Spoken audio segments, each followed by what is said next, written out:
Li Mu walked into Qin Lai's little room.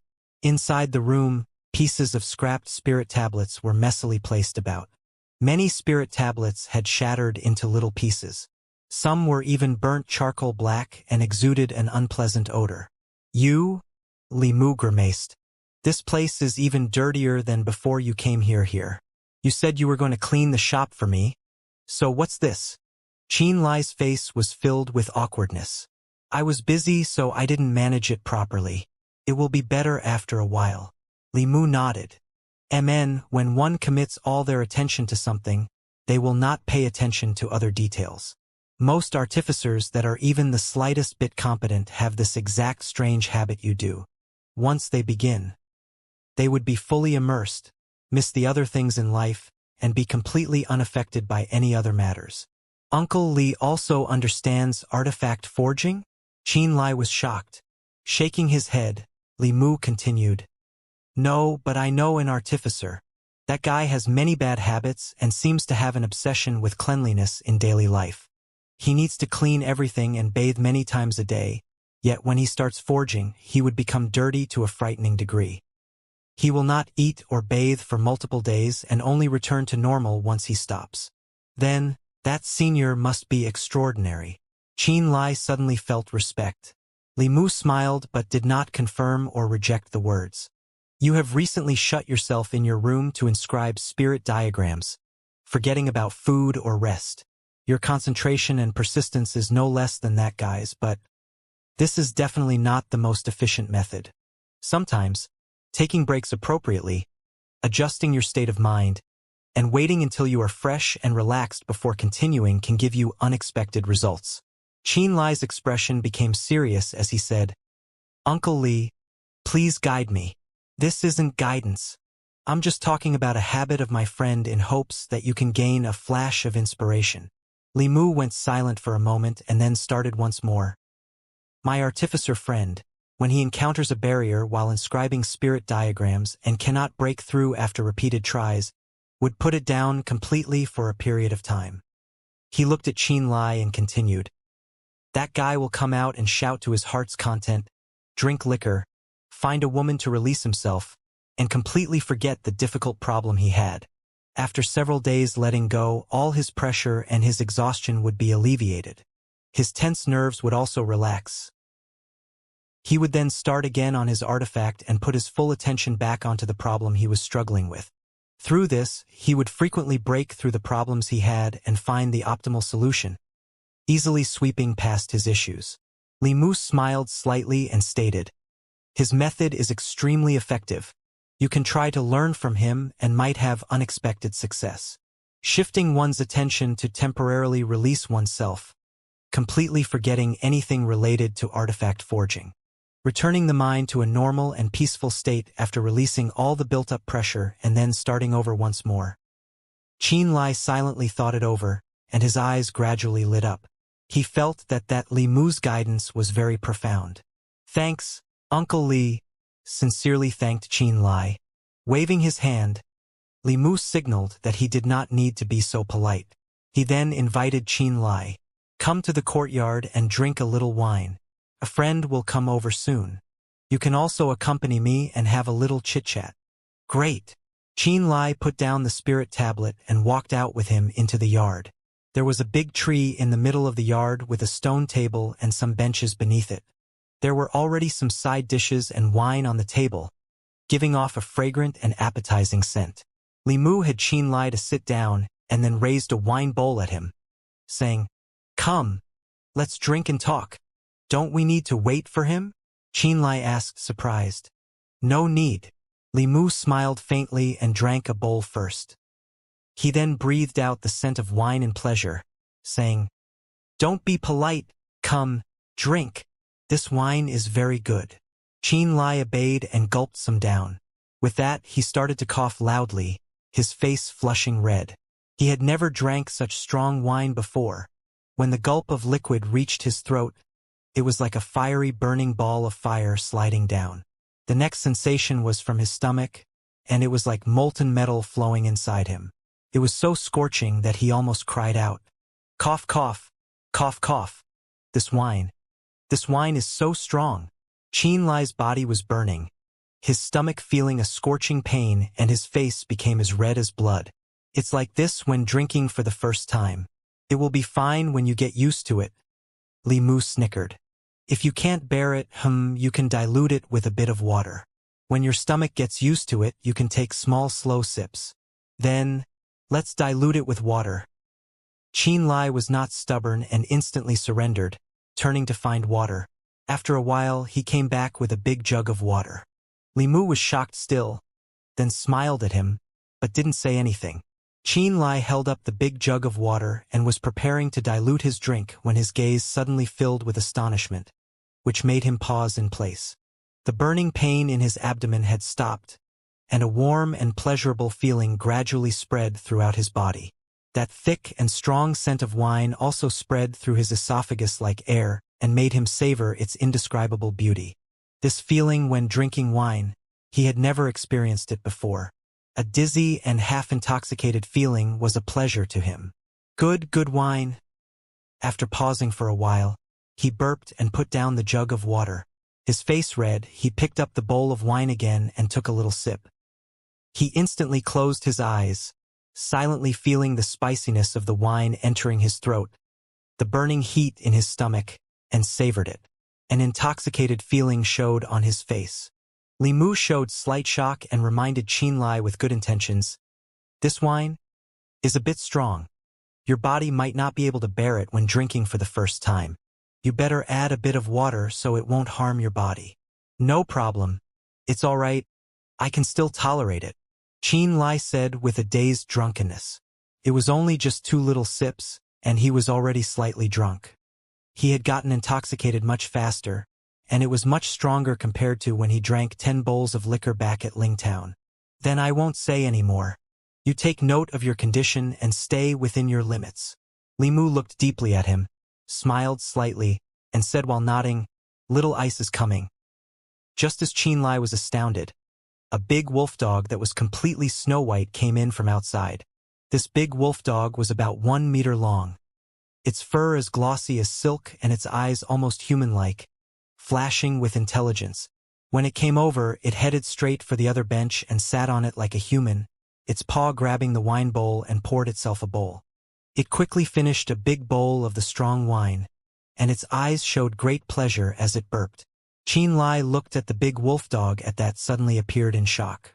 He asked, "Uncle Li, this is?" "This is the friend I was referring to." Li Mu smiled, and then he happily stroked the white fur of the big wolf dog. The big wolf dog seemed very comfortable under his touch. Its eyes narrowed as it crouched soundlessly. "Qianlai, if you want to become a true artificer, you cannot just practice inscribing spirit diagrams," said Li Mu. He then thought for a bit and continued, "Yes, spirit diagrams are the true core of spirit artifacts and their essence, the factor that decides the level of the spirit artifacts." He looked at Qianlai. "But for a true artificer, they need to know how to merge and refine all kinds of spirit materials to make an artifact. Only when there is an artifact can you inscribe spirit diagrams on the artifact.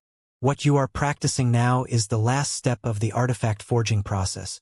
Yet you do not seem to be familiar with the breakdown, mixing, smelting, and precipitating of materials to make an artifact."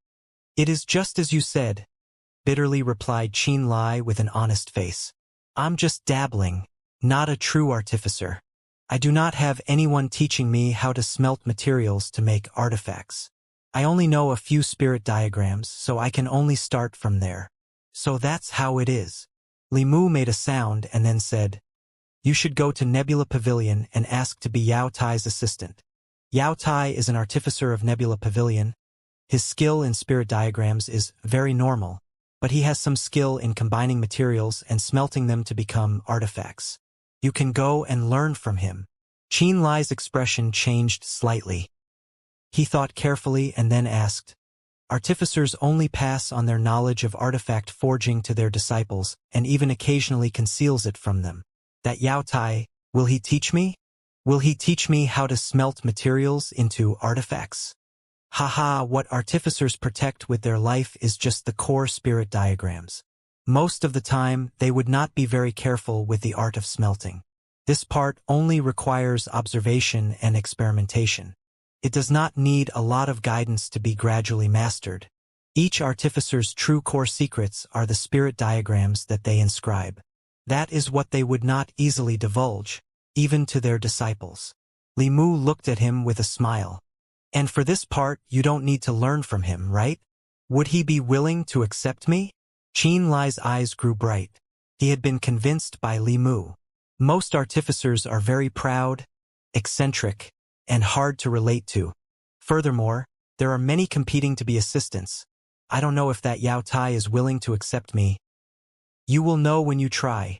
Li Mu smiled meaningfully. Great. I will report to Nebula Pavilion tomorrow and see if I can request to be moved to Yao Tai's place.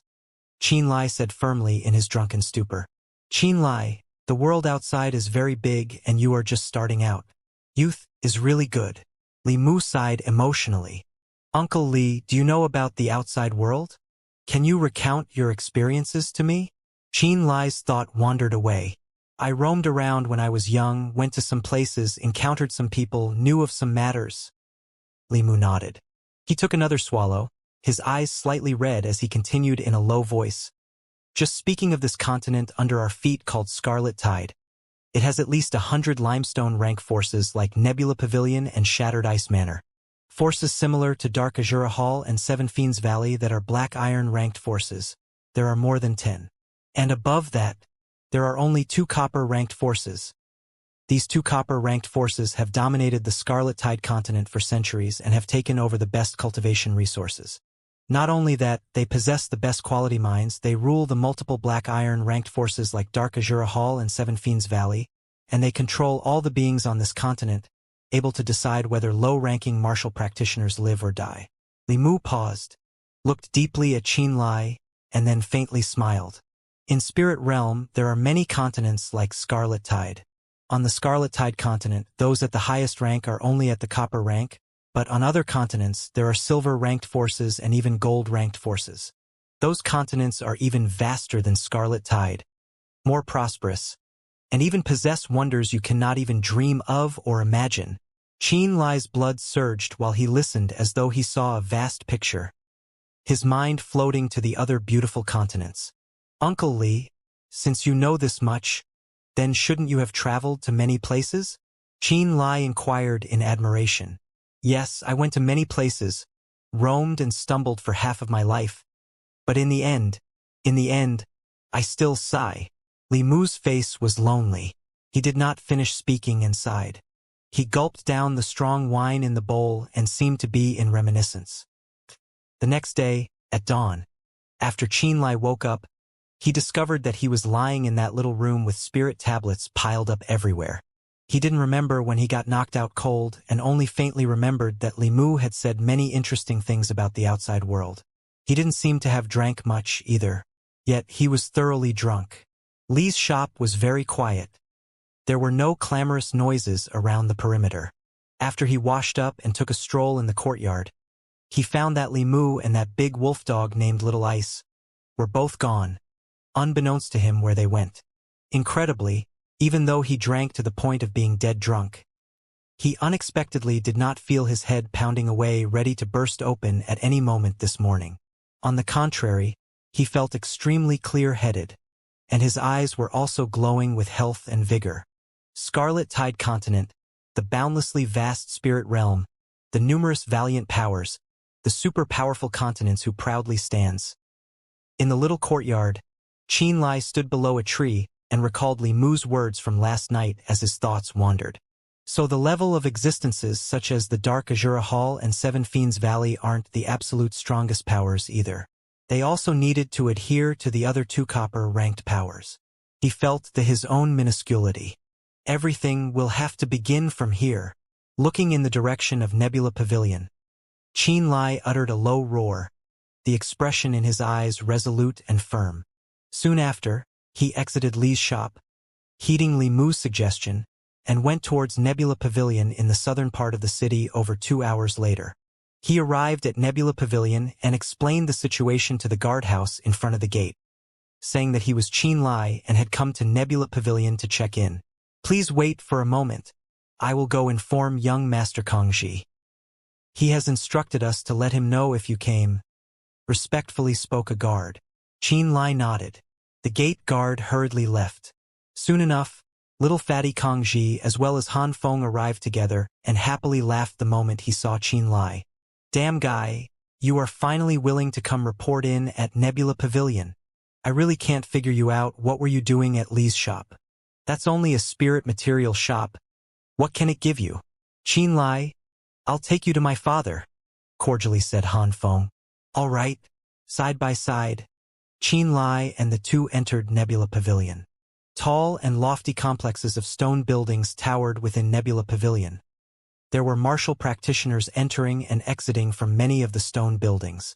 All of those people held an identity card in their hands as they spoke about something at the registry before the gates.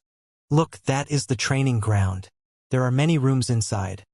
Some rooms are gravity rooms, some rooms have relatively denser spirit energy, and some rooms are suitable for meditation. There are also some rooms with thick and tough walls that are used for battles. Martial practitioners of Nebula Pavilion can make use of the various training rooms via contribution points. Han Feng pointed at a group of buildings that occupied nearly 7 hectares of land and explained to Qin Lai, Nebula Pavilion's martial practitioners can register through their cards and then choose specific training rooms, tempering their spirit art and spirit techniques, gaining experiences through sparring. All of these take place within this training ground. Qin Lai slightly nodded while listening and inwardly exclaimed that Nebula Pavilion was truly Nebula Pavilion. As expected, it was not something that the Ling family could match up to. The Ling family only had one martial arts arena. Other than its size being on the larger side, there wasn't anything extraordinary about it, and no standalone special training rooms existed either, unable to aid a martial practitioner's cultivation by much. To the left is the scripture tower. It is full of various kinds of books regarding the martial practicing realms and also some low-level spirit arts and skills.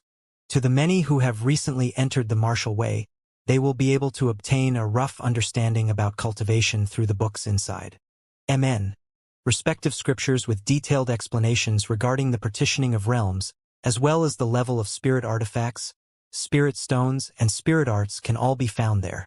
Han Feng smiled and spoke once more. Of course, most of them are all general knowledge. The spirit arts and techniques put on display are also all below common 6th rank. We, Nebula Pavilion, are after all merely a limestone-ranked power, unlike the sort of place like Dark Azura Hall. Naturally, it is impossible for the scriptures and books that are kept here to be exceedingly valuable. One can also borrow scriptures to read with contribution points. A joyous expression emerged in Qin Lai's eyes. Regarding the various realms of the martial way, as well as knowledge about artifact forging, he didn't know much about them. His familiarity with these general things weren't much at all, which was why he was still worried about breaking through to the 8th level of the refinement realm even after his meridians were filled with the thunderous energy. Without realizing that as long as meridians were permeated with energy, whether it be spirit energy or anything else, it could be considered as having broken through to the 8th level of the refinement realm. Regarding this, he had already ascertained it through using the Ling family's realm assessing stone. The reason as to why he was so confused was precisely because he was not well versed in much of what would be considered general knowledge about the refinement realm. This had caused him to be anxious while worrying about his progress for a while. Nebula Pavilion's scripture tower had the introduction to the basic knowledges regarding the martial way within it. Learning this, his expression secretly filled with joyous surprise. He decided that he would visit the scripture tower more often and thoroughly learn whatever knowledge that a martial practitioner ought to know in order to avoid similar mistakes in the future.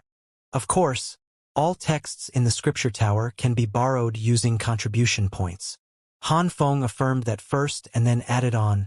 However, the number of contribution points needed for high-level spirit arts is awfully high. The building across the scripture tower, that one on our right would be the artifact tower. There are some spirit materials and spirit herbs in there. Naturally, the most precious would be spirit artifacts. However, the rank of the spirit artifacts inside aren't especially high either and are generally below common grade 5. Definitely lower than Armament Pavilion's spirit artifacts. For sure. They can also be traded with contribution points.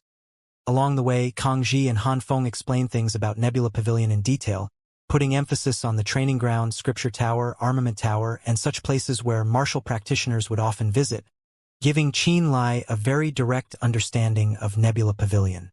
It also secretly amazed Qin Lai, as he finally understood why Ling Feng and the others wanted to join Nebula Pavilion so much, so as though their lives depended on it.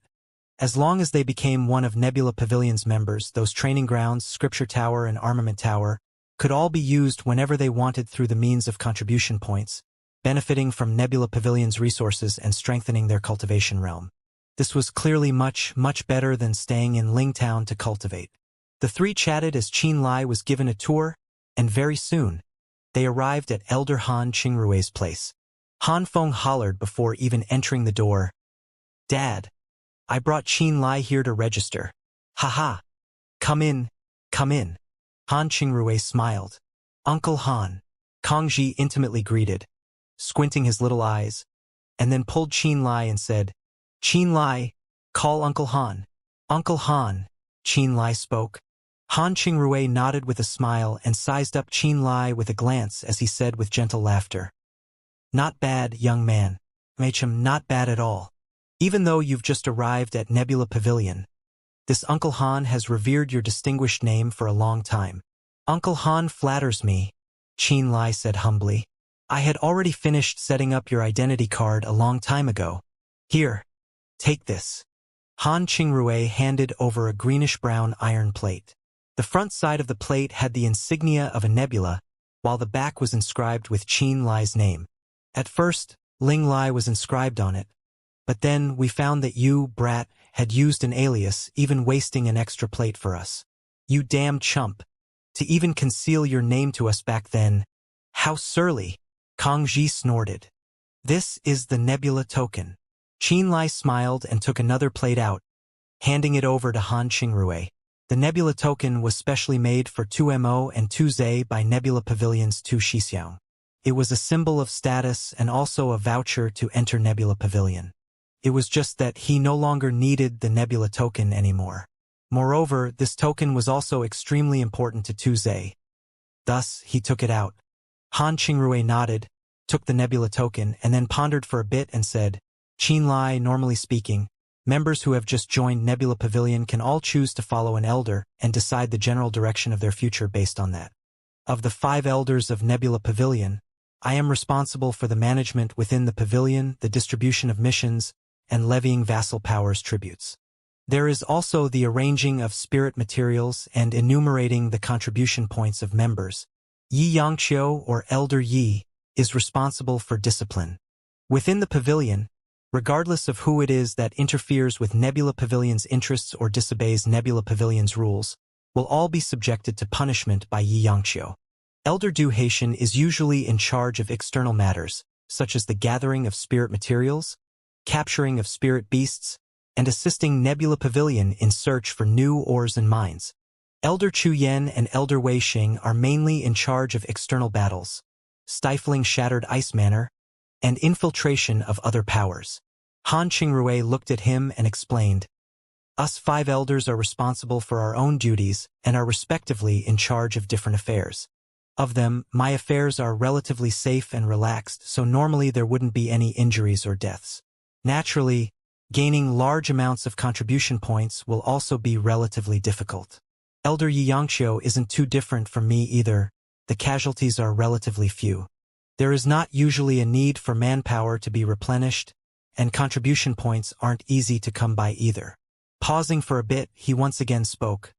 "The ones who are always in need of large amounts of manpower are Elder Du Haitian, Chu Yen, and Wei Xing. Their missions are against the external and often move about outside. Hunting and slaying enemies are both relatively dangerous, but it's also very easy to obtain contribution points. MN.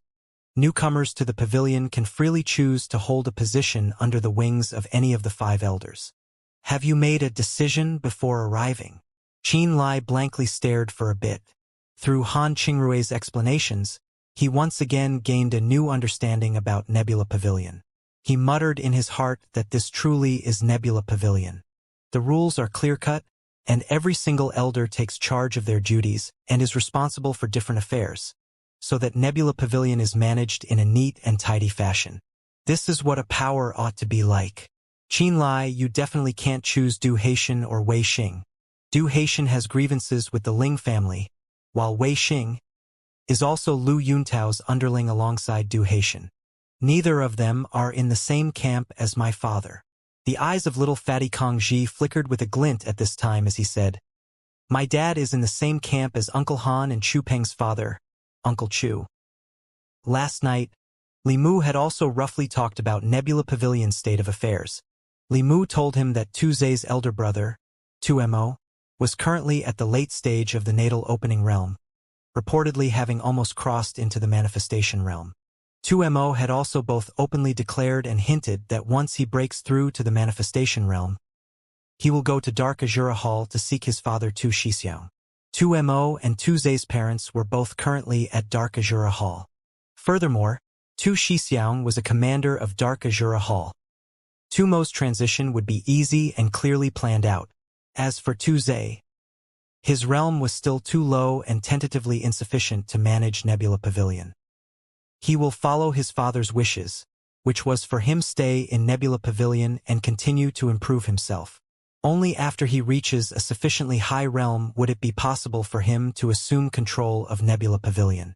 Only then could he be like his elder brother, Tu Mo, and also enter Dark Azura Hall after breaking through to the manifestation realm, joining his father and elder brother.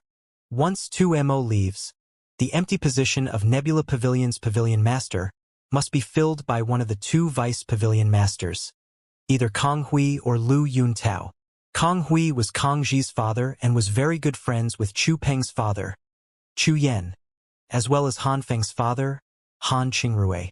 Lu Yuntao roped in Du Haitian and Wei Xing while Xianxia did not lean towards either side. Giving face to no one, the way Kong Ji said it, Qinlai naturally understood what he meant. However, he had decided long before he came here. He had come for Yao Tai. "Uncle Han, I wish to follow Great Master Yao Tai, and want to become his artifact forging assistant. What do you think?" Qinlai asked in a serious manner. "Great Master Yao?" The three, Han Qingrui, Han Feng, as well as Kong Ji, all had faces of astonishment as their eyes revealed expressions of strangeness. "What's wrong?" Qinlai asked. Yao Tai was an artificer nurtured by Nebula Pavilion and was also the only artificer they had. He forges artifacts with Nebula Pavilion's resources, and the forged artifacts would then be placed in the artifact tower so martial practitioners could trade in contribution points for them. Normally, if weapons of Nebula Pavilion's martial practitioners were damaged in battle, they were also to be fixed by Yao Tai. Those were Yao Tai's daily tasks in Nebula Pavilion. "Qinlai, you might be thinking too lightly of this. I know that artificers have extremely high statuses and are also admired by others, which is why there are many who wish to become artificers." Han Qingrui stroked his beard with knitted brows and continued with sincerity. "However, it is difficult for you to imagine just how challenging it is to become an artificer. This path will be far more arduous than you have imagined." Qinlai silently nodded. "I understand. Great Master Yao is an artificer of the pavilion. He has already been here for over 20 years and can still only successfully forge common grade 4 spirit artifacts. Amen. His ranking would also be at the common 4th rank." Han Qingrui pondered and said, "Advancing ranks in artifact forging is much more difficult than that of a martial practitioner's realm advancement. Practicing forging would require enormous training resources as support, millions of tempering and research, astonishing comprehensive abilities, as well as a great teacher's guidance. Without a great teacher, without anyone to teach the inscription of spirit diagrams, it is nearly impossible to become an artificer on one's own. Uncle Han and Great Master Yao are at least friends, and some things are troublesome to say, so let me do the honors." Little fatty Kong Ji voluntarily assumed the duty of explaining. He looked toward a building not too far away, showing Qinlai that the place over there was precisely Great Master Yao's forging grounds, then said while bitterly smiling, "Great Master Yao was also previously a martial practitioner, though his realm wasn't too high. He seems to only be at the early stage of the natal opening realm even now. It is said that his luck reached as high as the heavens and he unwittingly bought a scripture at Commerce Street. He later discovered that there were a few eccentric diagrams in the last few pages of the scripture. Only after fumbling for a long time did he come to realize that those were the most basic spirit diagrams. Then, he went wild with joy and started trying to forge artifacts through trial and error. He gathered low-ranked spirit materials himself, and after fiddling with them for who knows how long, he finally forged a common grade 1 spirit artifact. Then, he took that spirit artifact, came to Nebula Pavilion, and found the pavilion master at that time, which was Big Bro Tuesday's father. He told Uncle Tu that he was an artificer and demanded Nebula Pavilion to hire him. Back then, Uncle Tu had just founded Nebula Pavilion not too long ago and had a bold spirit that reached the heavens, so he took him in. Great Master Yao could only forge common grade 1 spirit artifacts at the time. The materials for practice weren't precious, so Uncle Tu supported him, also hoping that he would succeed in the future. In a flash, 20-odd years passed by. Uncle Tu had gone to Dark Azura Hall a long time ago, while Great Master Yao also attained his current common 4th rank from a common 1st rank artificer. As he spoke till here, Kang Ji paused for a little and bitterly laughed. Over 20 years, to have only come from the 1st rank to the 4th rank, this rate of advancement is beyond slow. The reason why this is the case is all because the spirit diagrams that Great Master Yao had acquired back then were the most basic and simplistic kind. A few years prior, Uncle Tu came back from Dark Azura Hall and also brought an artificer with him. The moment that artificer saw the spirit diagram that Great Master Yao possessed, he explicitly stated that if Great Master Yao merely relied on only those few basic spirit diagrams, it would be difficult to break through into the ranks of a high-rank artificer during his lifetime. Which is to say, Great Master Yao's achievements are merely so much, and it would be very tough to advance any further. Han Feng interjected. He came into the profession without much proficiency, with no one to show him the path and no guidance from a master. Most importantly, he doesn't have any way to acquire higher-ranked spirit diagrams, so he cannot inscribe higher-ranked spirit artifacts either. Not only that, Kang Ji squinted his little eyes. In these years, there were also many martial practitioners who have joined the pavilion, carrying their hopes and dreams, and voluntarily requested to become Great Master Yao's assistant, hoping to receive his good graces. However, Great Master Yao treats his spirit diagrams as though they were his life and would never speak about any details regarding them, only allowing those people to assist him with the forging. You ought to know spirit diagrams are the soul of spirit artifacts. Inscriptions made without a grasp of spirit diagrams cannot make the artifact turn into a spirit artifact.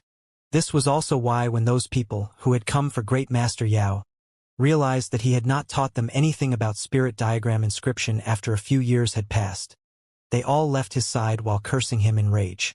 After that stingy and selfish reputation propagated, none of the newcomers in recent years were willing to be an assistant apprentice over there.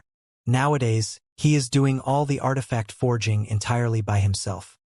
He had also complained to the pavilion, grumbling that there was not enough manpower. But unfortunately, every time the pavilion wanted to arrange some people to him, they would all firmly refuse after some slight inquiries about him. Kang Ji illustrated Yao Tai's situation in minute details and concluded at last, if you want to follow Yao Tai, then don't even think about getting a single spirit diagram from him in 10 years. That guy considers his spirit diagrams to be even more important than his life. I advise you to change your mind right now, and don't waste your time there. Mn Chin Lai, you can't really take it for granted and think that he is really some great master.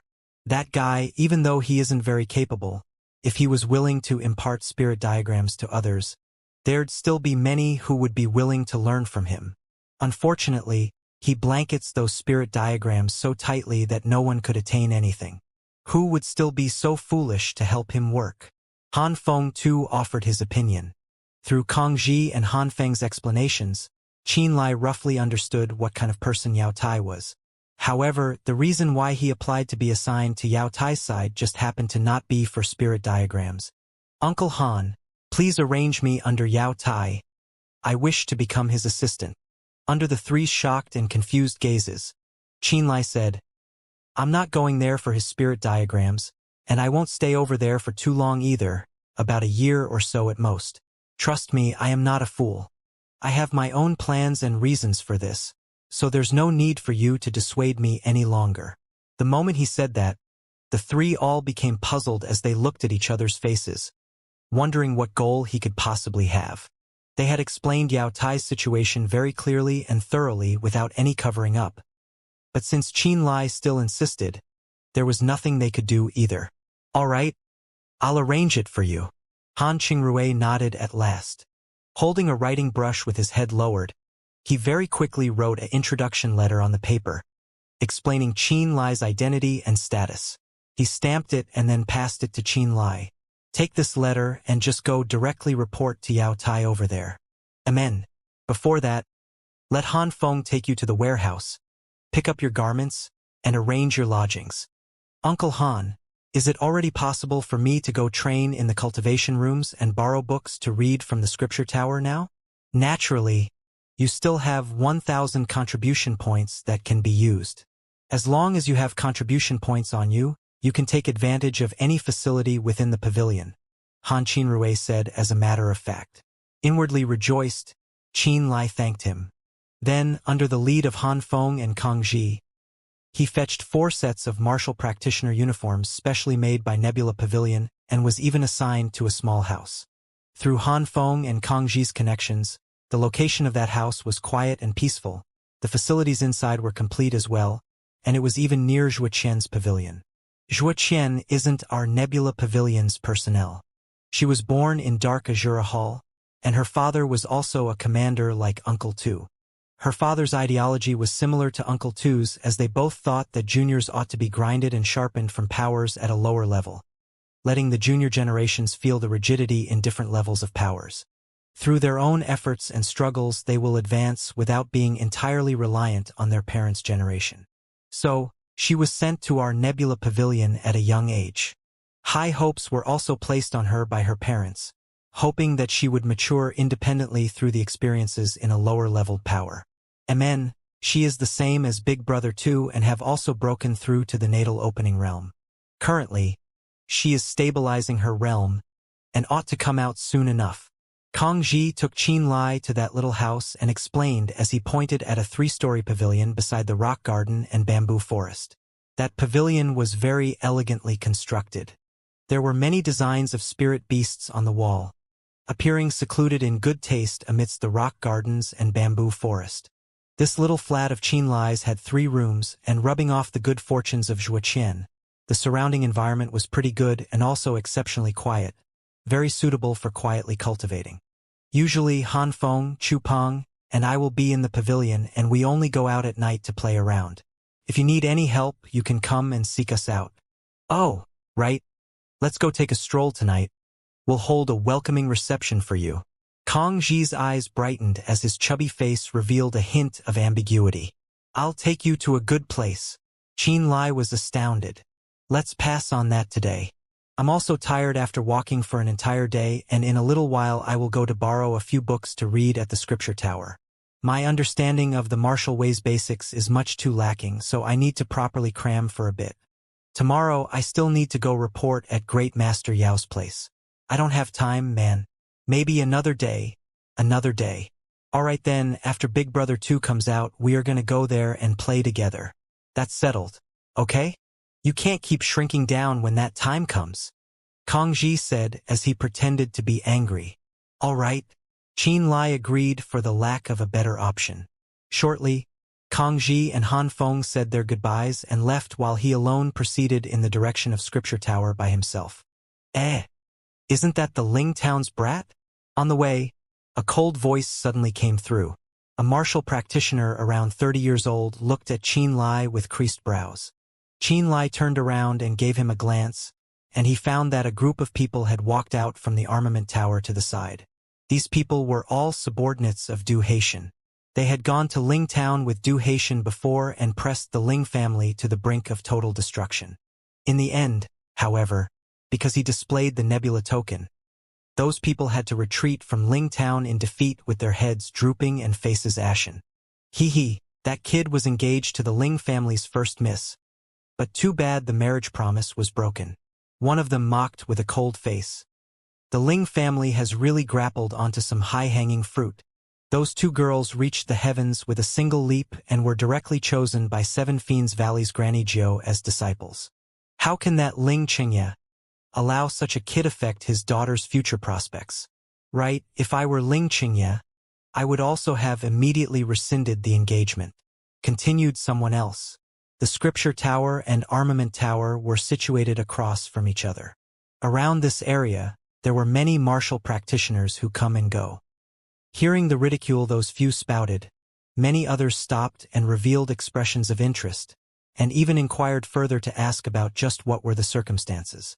After they figured out the situation and found out that Ling Xianxia had thus abandoned Qin Lai for Ling Yushi, they all had odd looks in their eyes, pointing and gesturing at Qin Lai as they clamorously commented. Recently, Qin Lai had been trying his best to not think about anything related to Ling Yushi and tried to forget about her for now. This was because as soon as he began to think about her, as soon as he began to reminisce, he would find it hard to calm back down and become unable to do other things. But as of right now, the mocking and ridicule of those people had made his memories emerge, causing his heart, which had finally calmed down, to become agitated again. His expression suddenly became dark and cold. What is what we are saying making you uncomfortable? The first martial practitioner to speak had a cultivation at the 9th level of the refinement realm. Previously, he had also been at Lingtown and had seen Qin Lai's battle with Du Heng. Yet he still dared to act so brazenly because his cultivation was a level higher than Du Heng's. Thus, he had no fear as he continued mocking.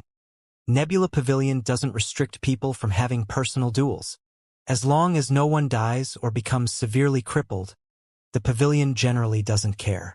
He stuck out a finger, pointing towards the distant Qin Lai, motioning for him to come over, and sneered, "Feel insulted?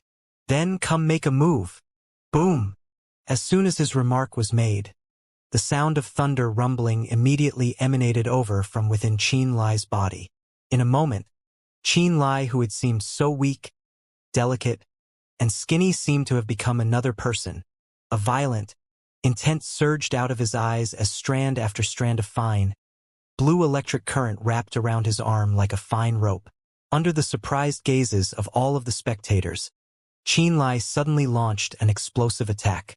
Like a fierce beast hunting its prey, he charged towards the person. Zzzt, zzzt, zzzt. Strand after strand of lightning began to discharge, interweaving into a violent bolt. Under the sun's extremely harsh rays, everyone's eyes suffered temporary blindness. Humph! Du Haitian's subordinate immediately clasped his hands together, then quickly opened them as a dark purple sphere of spirit energy quickly gathered at his palms. Within the sphere, dense smoke pervaded and bright light flickered. A pure, vigorous fluctuation of spirit energy surged out from within the glowing dark purple sphere as the glowing sphere in his hand was thrown out by the person. Poof, poof, poof. One stifled sound after another emanated out from within the glowing dark purple ball. Afterwards, a purple-colored smoke suddenly dispersed outwards towards the space between him and Qin Lai, filling it. Amen? Qin Lai, who was charging towards the person, suddenly discovered that all he could see was purple smoke, making unable to spot his target. Moreover, the smoke seemed to have a kind of paralyzing effect. As the smoke permeated into his body, he began to feel tired. Even his eyelids began to feel heavy. Brat, did you really think that just because you beat Du Heng, you could also beat me? The person's cold laughs emanated over from all directions, as if the speaker were right by him. However, it was impossible for his eyes to lock onto his target. A strong sense of crisis seemingly surged over from each corner, causing the hairs on Qin Lai's body to stand up as his heart and expression became uneasy. He knew that his opponent's attack would be coming soon. Do Yang, this wretch, he must really like to bully people. To use his smoke cloud art, right from the start, just how will that kid ever find his position? Must this fight even continue on? Within that purple smoke, Do Yang can do whatever he wants. That kid will be just like a fool, only able to passively suffer beatings. There is absolutely no way for the kid to see Do Yang. Many Nebula Pavilion martial practitioners stood arms crossed atop the Scripture Tower and Artifact Tower as they watched and conversed over the battle. Between the two buildings, purple smoke slowly surfaced. Occasionally, they would get a glimpse of the motionless Qianlai as well as his opponent, who was constantly circling around him at high speeds, as if he were a cat playing with a mouse. Clearly, he wanted to slowly embarrass Qianlai. Just where is he? Qianlai paused. As his vision had been affected by the smoke, he had no way to see the surrounding situation. At this time, Do Yang's casual, provoking, ridiculing voice emanated over. Thing who doesn't understand life and death, do you know what kind of fate you will have, having dared to injure young Master Du Hong? Did you think that just by entering Nebula Pavilion, you would be able to escape your reckoning? Very soon you will understand what you will face in the future. The Ling family is now involved with Seven Fiends Valley, so Elder Du temporarily cannot go settle his debts with them. But as for you, a brat that has been abandoned by the Ling family, do you think that you can escape from Elder Du's palm? Do Yang wasn't in a hurry to make a move, instead using words to ravage Qianlai's mental barriers. It seemed as if he wanted to first destroy Qianlai mentally. My eyes have no way of locating him, so I might as well close them. Within the smoke, Qianlai closed his eyes and calmed himself down. Immediately, he released his mind consciousness, using strands of mind energy to feel out his surroundings. His mind consciousness swiftly emerged, and he could immediately feel the clear fluctuations of life. The fluctuation of life constantly circled around and was moving at a high speed. Found you. Qianlai quietly whispered to himself as he gathered the energy of the thunder and lightning around his body. Amongst his 10 fingers, electric current suddenly began to discharge. Amongst the smoke, 10 bolts of eye-blinding lightning suddenly flashed. Zzzt, zzzt, zzzt. The sound of lightning striking something suddenly came from within the smoke, immediately followed by Do Yang's miserable cry. It was the sound of opportunity having been seized. Boom! The sound of rumbling thunder also came out as Qianlai took the opportunity to strike his target with his fist, hitting Do Yang right in the chest. Do Yang's body abruptly flew out from within the purple smoke, with a stream of fresh red blood splurting out from his mouth. The stream of blood combined with the purple smoke to form a line. As his body flew out from within, it seemingly became connected with the smoke. It was an extremely strange scene. Bang! Do Yang landed on the group, his hair charred black and his expression ashen as he terrifyingly looked towards the purple smoke. He couldn't understand why Qianlai could accurately pinpoint his location. First it had been the 10 lightning bolts, and then it was followed by the thunderous fist which had explosively struck his body out of the smoke. Do Yang lost? Is his smoke cloud art actually unable to confuse that kid? To have been directly sent flying by him. It is truly laughable. Interesting. Mocking expressions emerged on the faces of all of the observing Nebula Pavilion practitioners as they looked at Do Yang, incessantly laughing. From within the smoke, Qianlai walked out, his brows furrowing as he stood in front of Do Yang. If not for Nebula Pavilion preventing people from dying during personal duels, you would have already been killed by me just now. Afterwards, he indifferently swept his eyes over the other subordinates of Du Haitian that had been mocking him with Do Yang before turning around and walking towards the Scripture Tower. Haha, this kid is interesting. Before, I truly looked down on the people who came from vassal forces. I never thought that this time 2 interesting ones would appear. One named Gao Yu and this kid. Quite interesting. Amen. However, Gao Yu, that kid, is a little bit more powerful. His opponent was Fang Tong, who was at the early stage of the natal opening realm, and he completely embarrassed Fang Tong. Indeed, who told Fang Tong to have a cheap mouth and say that Gao Yu relied on his relationship with his sister to enter Nebula Pavilion. He deserved his woes. I also never would have thought that although he is at the 9th level of the refinement realm, he would actually be able to surpass Fang Tong and make him look bad. It was truly shocking. Say, what realm is this new kid at? For him to have been able to defeat Do Yang, he must have at least also been at the 9th level of the refinement realm, right? Then between him and Gao Yu, who is stronger? Definitely Gao Yu. You don't even have to think about it. Could it be that you think he is stronger than Gao Yu? It's not that. I believe Gao Yu is a little bit stronger. The way that kid looks at others is rather eccentric. He is definitely an extremely ruthless person. Heh? Gao Yu and Lu Yen are currently within Artifact Tower. Before I came out, I saw both of them. As Qin Lai walked towards Scripture Tower, a group of Nebula Pavilion's practitioners were all conversing with each other, comparing him with Gao Yu. They discussed who would win in a fight between the two of them, eventually unanimously deciding that Gao Yu was slightly stronger. However, this made it so that none of them dared to casually provoke either one. Qin Lai. At this time, from the entrance of Artifact Tower, Lu Yan's voice emanated over. Standing beside Lu Yan was Gao Yu, his eyes indeed sinister and cold. The two of them had originally been within Artifact Tower. Upon hearing the sounds of fighting outside, the two of them had walked out, only to see that the fight was over. However, with just a glance, they discovered Qin Lai, who was walking towards Scripture Tower. Big brother Lu, Gao Yu. Qin Lai stopped in front of the entrance to Scripture Tower, turning his head towards the two as he asked, "How come the two of you are also here?" "We were trying to see if there were any good things within Artifact Tower when we heard the sounds of fighting. So we decided to come take a look," said Lu Yen with a smile. He looked around, glancing in the direction of Do Yang. Through the eyes that were all still staring in Qin Lai's direction, he suddenly exclaimed, "Was it you who fought with Do Yang?" Qin Lai nodded. "Haha. You and Gao Yu, you two brats, are truly prickly. In the 3 days since Gao Yu entered the pavilion, he has already fought a fiery battle with Hall Master Fang Tong, who is under Elder Weixing's command. When did you enter? How come you two have already picked a fight?" asked Lu Yen with a weird expression. "I just entered today," said Qin Lai, explaining. "That Do Yang's mouth was too cheap and deliberately begged me for a fight. I was only fulfilling his wishes." "Ha!" Lu Yen turned his head to look at Do Yang, only to discover that him and the other subordinates of Du Haitian were currently walking away with dark, cold expressions.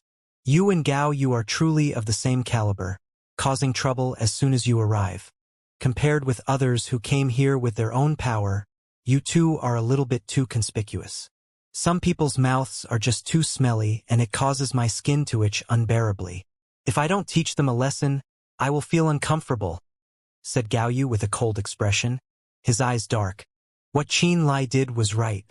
Nice guys are the ones that get bullied. If you behave properly here, it will only bring you trouble. Only if you shatter a few teeth will their mouths be a little cleaner. His sinister eyes swept across the surrounding crowd. Those who he looked at all just awkwardly laughed dryly. It seemed as if they all held some fear towards him. "It is good that you came, otherwise it would seem rather boring here," said Gao Yu, looking at Qin Lai. With a cold expression, he continued, "Last time, we weren't able to say who won and who lost. I will wait for you to break through to the 9th level of the refinement realm, and then we shall fight again." "No problem," readily agreed Qin Lai, nodding. "Young Master Gao, forget about it. Don't go around finding trouble for yourself," said Lu Yen bitterly laughing. "Last time, you were already at a disadvantage. Why can't you remember it? It isn't a problem for you to fight anyone. You were even able to fight Fang Tong. However, against Qin Lai, I advise you to forget about it. This guy's existence is just to restrain you." As soon as his remark was made, all of the nearby Nebula Pavilion practitioners who had yet to disperse all looked towards them with a look of astonishment. Listening to Lu Yan's words, Gao Yu had actually been defeated by Qin Lai before. How could this be? When they looked at Qin Lai again, they suddenly felt as if Qin Lai was becoming more and more profound and unfathomable, causing them to become more and more afraid to look down on him. Qin Lai bade farewell to Lu Yen and Gao Yu, used his identity card to sign in at the entrance to the Scripture Tower, and then walked in. The Scripture Tower only held 3 levels. The first level was full of shelves and bookcases with all kinds of books pertaining to the martial way, introductions to each of the individual levels of the refinement and natal opening realms, the categories and levels of artificers and materials, as well as explanations on the general knowledge of cultivation. The first floor had books on this area, and all of them were introductory, so they did not have substantial content. The second floor had spirit arts and techniques for cultivation. Those who possessed a higher cultivation realm would come to read the books on the second level that specialized in cultivation in order to increase their own strength. The third floor stored spirit arts and techniques that were higher leveled, and only those that reached the natal opening realm could qualify to enter. When Qianlai entered, he walked around the first floor. He found the first level held people that were in the refinement realm, and the large majority of them were in the 5th and 6th levels. For the subordinate forces, they needed to break through to the natal opening realm before they were 20 to enter Nebula Pavilion. Yet, for the martial practitioners that were born in Nebula Pavilion, they were not restricted by this. There were many refinement realm martial practitioners here whose fathers were martial practitioners of Nebula Pavilion, whose parents who died while fighting on behalf of Nebula Pavilion, and parents were still fighting for Nebula Pavilion. There was also an extremely small group whose parents had broken through to the manifestation realm and were fortunate enough to be admitted to Dark Azura Hall. Because their parents had fought for Nebula Pavilion and given their life to Nebula Pavilion, even though they had not entered the natal opening realm, they were still able to enjoy the Nebula Pavilion's resources and were born as a member of Nebula Pavilion. People that lived around Qianlai were people of this kind. They used Nebula Pavilion's resources to cultivate. Detailed explanation of the 9 little realms, identification of low-grade spirit materials, elementary artifact forging. Qianlai silently roamed in front of the bookcases. In a short while, 3 books that stirred his interest appeared. These 3 books were placed in different bookcases, and the bookcases were closed, so one needed to request someone to open them. "Please help me take out these 3 books," Qianlai called lightly. On this floor, there were 2 martial practitioners from Nebula Pavilion that were responsible for handling such matters. One of them came and had Qianlai show his identity card. Then, he said, "To read detailed explanation of 9 little realms requires 50 contribution points. Identification of low-grade spirit materials requires 30 contribution points, and elementary artifact forging requires 40 contribution points.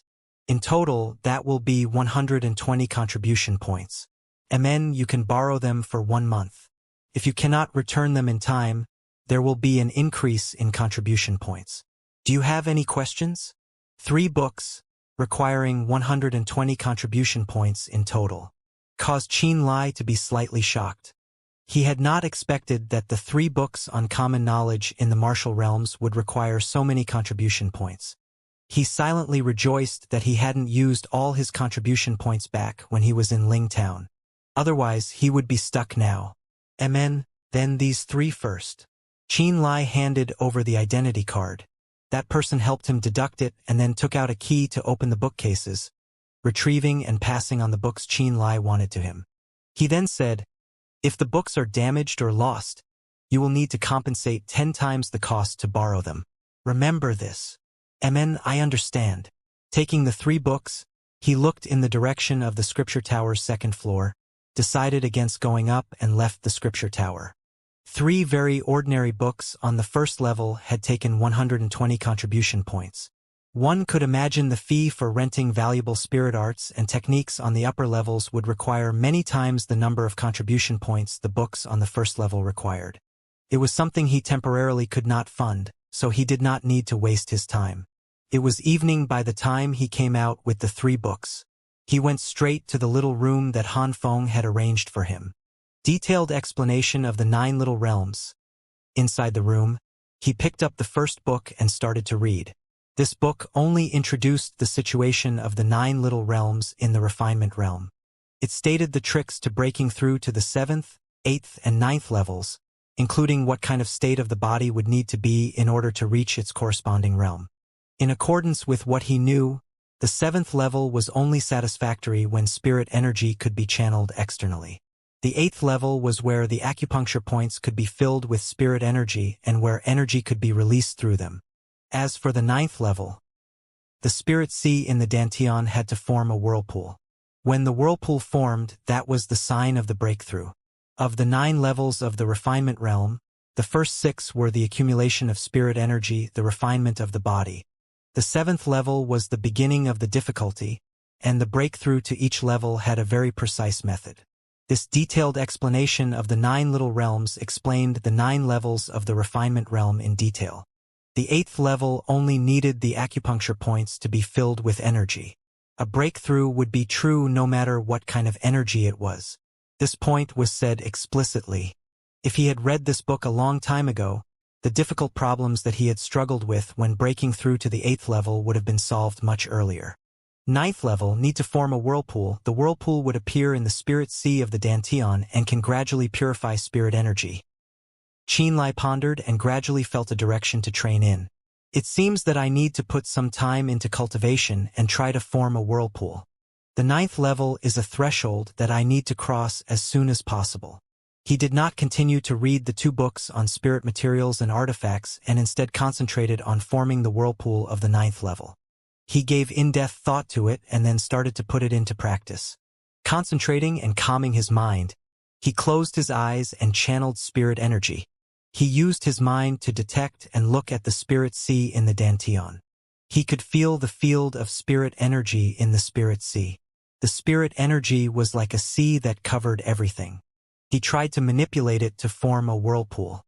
He wanted to form a twister in the spirit sea of the Dantian to suck in spirit energy and purify spirit energy, causing it to become purer.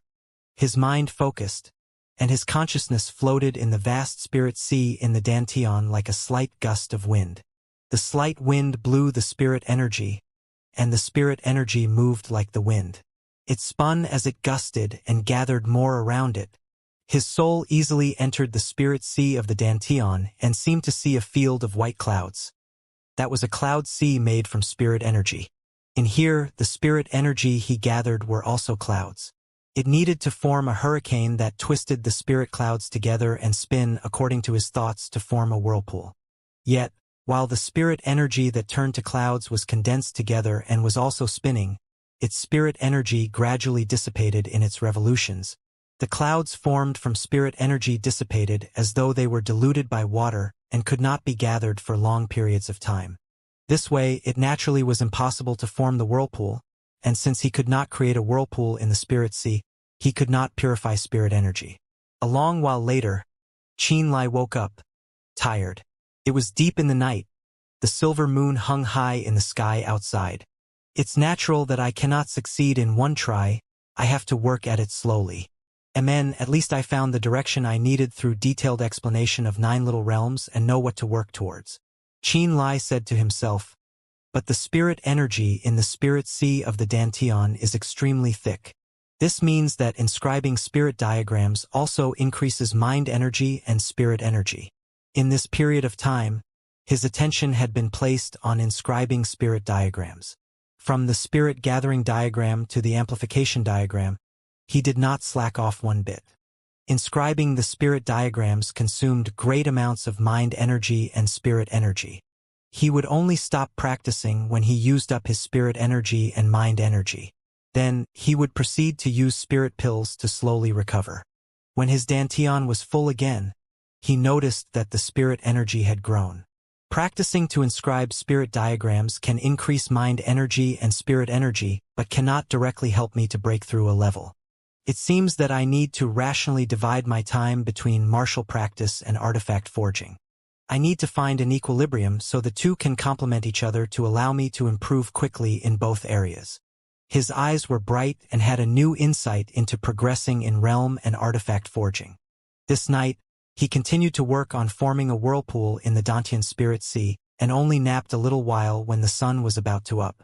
The next day, he woke up when the sun was high up in the sky, and after going to the Nebula Pavilion's food hall to eat something, he walked alone to Yao Tai's forging grounds. Yao Tai's forging grounds was even more remote than the place where Qianlai was living. There wasn't a single house within 100 meters of that place.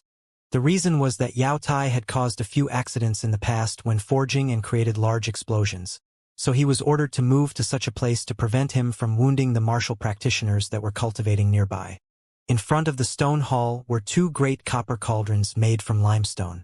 Fire was burning inside the cauldrons, and the crackling sounds coming from inside seemed like the sounds of materials exploding.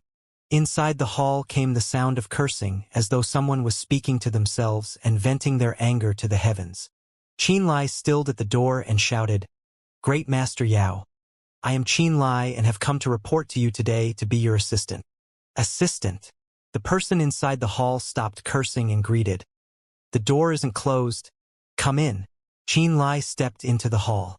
The hall was about 10 meters tall and held up by 6 stone pillars.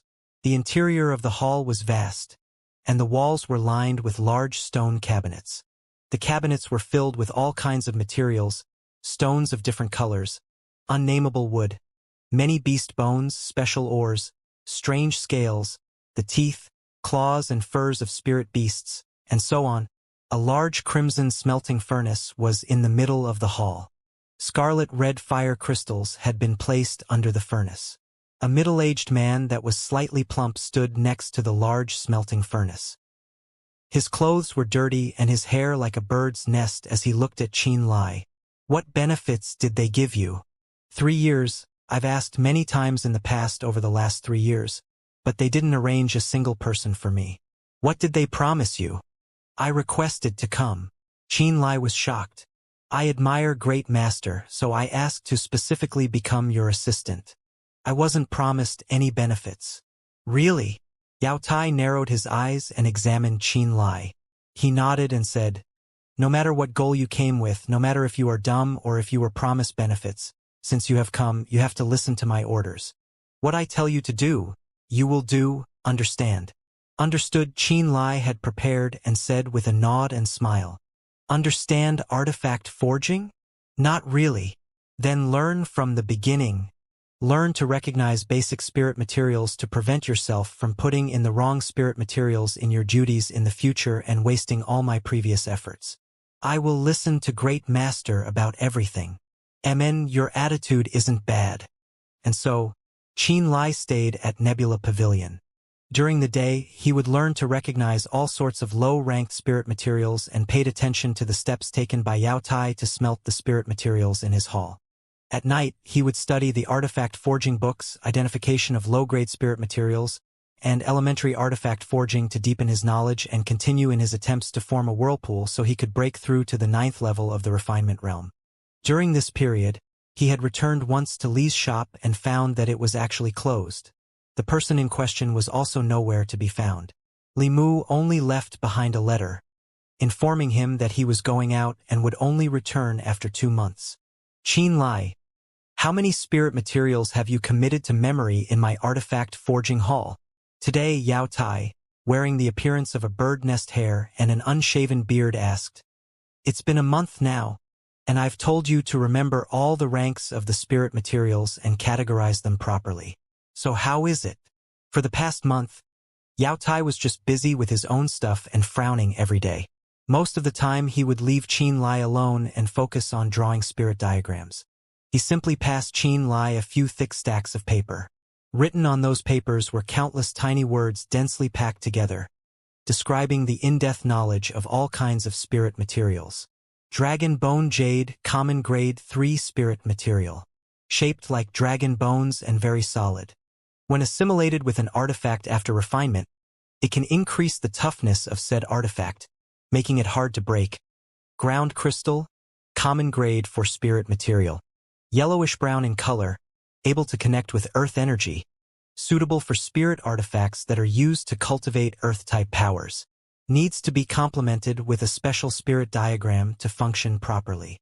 Golden rhino horn, common grade 3 spirit material. The horn of a rhinoceros, golden in color, of incredible toughness and sharpness. Can be used as the main component when forging weapons. When complemented with metallic and sharp materials, its power will be tremendous. The special effects of all sorts of spirit materials were clearly written on the stack of papers, and from the looks of these scribbles, they were probably all written by Yao Tai himself. All these years, Yao Tai had spent a tremendous amount of effort to identify the qualities of all kinds of spirit materials and made records of them. When it came to artifact forging, Yao Tai's attitude was about as straightforward as it gets.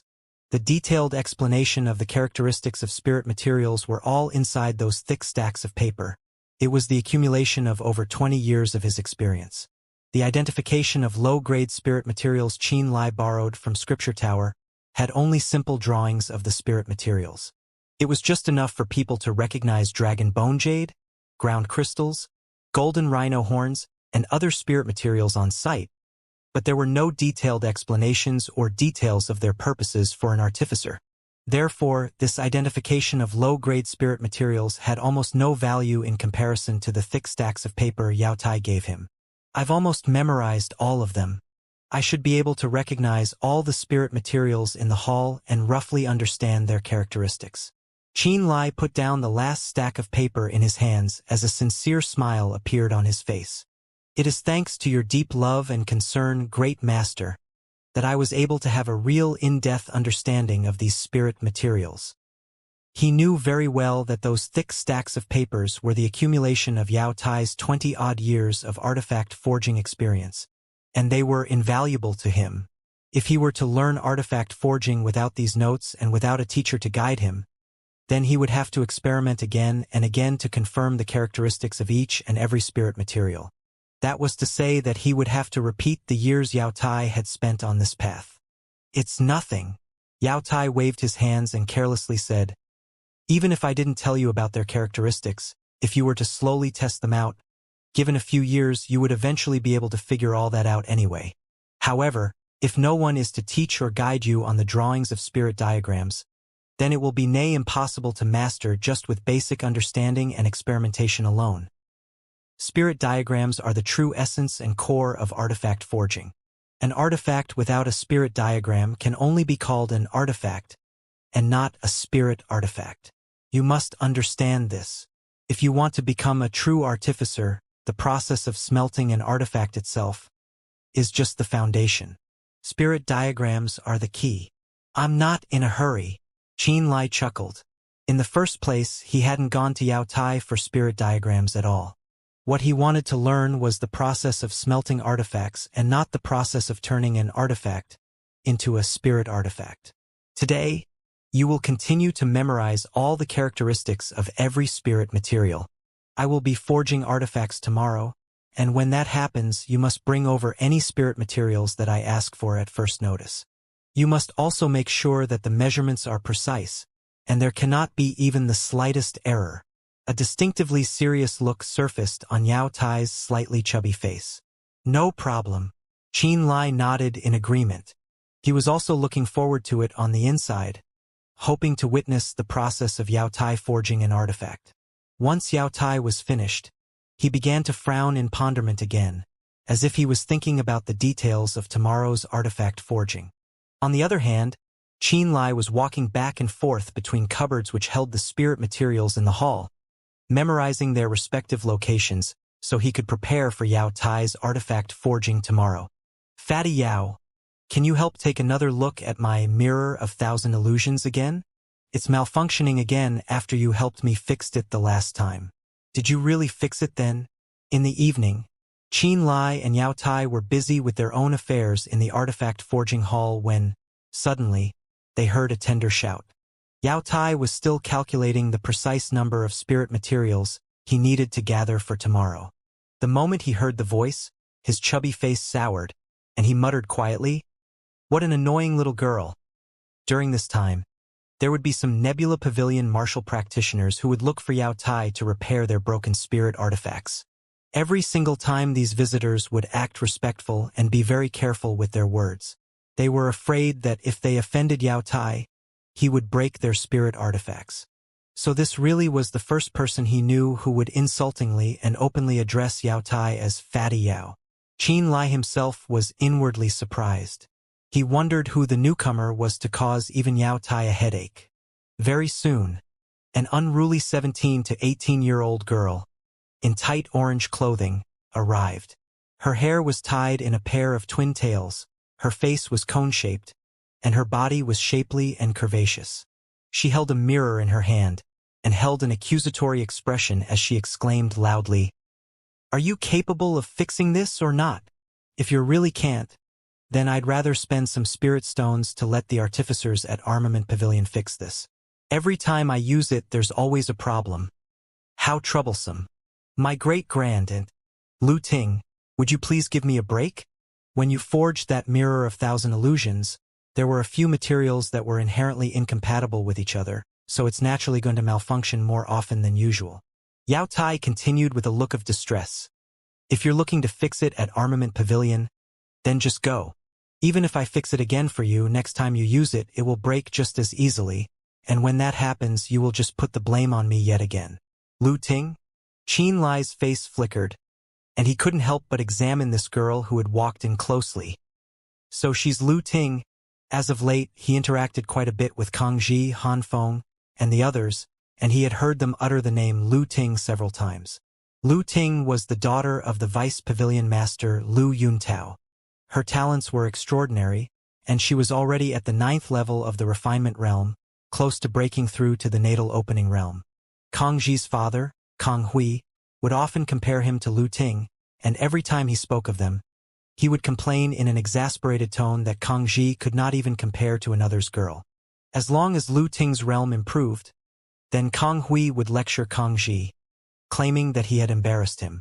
Quite often than not, he would force Kang Ji into cultivating in seclusion, saying that while he did not expect him to exceed Lu Ting, at the very least he should still be able to catch up to her footsteps. That was why every time Kang Ji mentioned Lu Ting, he would not have a single good word to offer. Words like insolent little brat and lowly little girl would often be common utterances. If the materials are incompatible, then why can't you fix it until they're not incompatible? Lu Ting's eyebrows flew high up as she continued to question aggressively. You're just bad. You hear me? If you were truly skilled, then you would be able to resolve even a problem like conflicting materials. You say it like it's that easy. Do you think I don't need to spend spirit stones to fix things at Armament Pavilion? Seriously, Nebula Pavilion has fed you for so many years and supplied you with so many spirit materials to waste, yet you would shirk from your responsibility at a critical moment. I don't even know for what are we feeding you for. The girl's expression was impudent, and her tone was quite harsh to say the least. Yao Tai's face turned colorful from anger, and he came this close to exploding. On the sidelines, Qin Lai too was frowning inwardly. And you? You're called Qin Lai, was it? You came from some vassal power called Lingtown and even hurt Do Yang not long ago. I'm really surprised. Do all fellows who rise up from vassal powers these days know no manners at all? Lu Ting's brows straightened as she abruptly turned her fire to Qin Lai's head with just as tart a tone. First there was a Gao Yu and now you. Both of you newly promoted bastards are of the same ilk with no concept of your own status at all. And I wonder what those people inside the pavilion are thinking. The rules they make are getting more and more ridiculous. Even fellows who haven't managed to reach the natal opening realm are allowed to enter Nebula Pavilion. If my father was in that position, then don't even think that the two of you can just get in so easily. If you have any subordinates who are capable enough to severely injure Shattered Ice Manor's Yendu, to the point he couldn't escape, then we will also allow him to join in straight away. Shuqian's teasing laughter suddenly rang out at just the right time, and on the final note, she walked right in with her bombastic body. Kang Ji, Hang Feng, and the others were also following behind her, and they were all looking mockingly at Lu Ting. Severely injure Yendu? Him? Like hell I'll believe you. Lu Ting curled her lips in disdain, but she was less arrogant than before after seeing Zhuqian coming towards her. It doesn't matter if he did it himself. The point is, it is because of him that Yendu still hasn't been able to leave Shattered Ice Manor's recuperative site. Zhuqian smiled seductively. Since the merit was reported by Yi Yangxiu's subordinate, Lu Yen, there is no mistaking this. If you don't believe it, then you can go look for Yi Yangxiu and reason with him. Let's see if the discipline hall will listen to you. After that, Zhuqian smiled brightly towards Qin Lai and said apologetically, "This sister of yours has been busy solidifying her realm as of late, so I had to dally until now before I could come looking for you.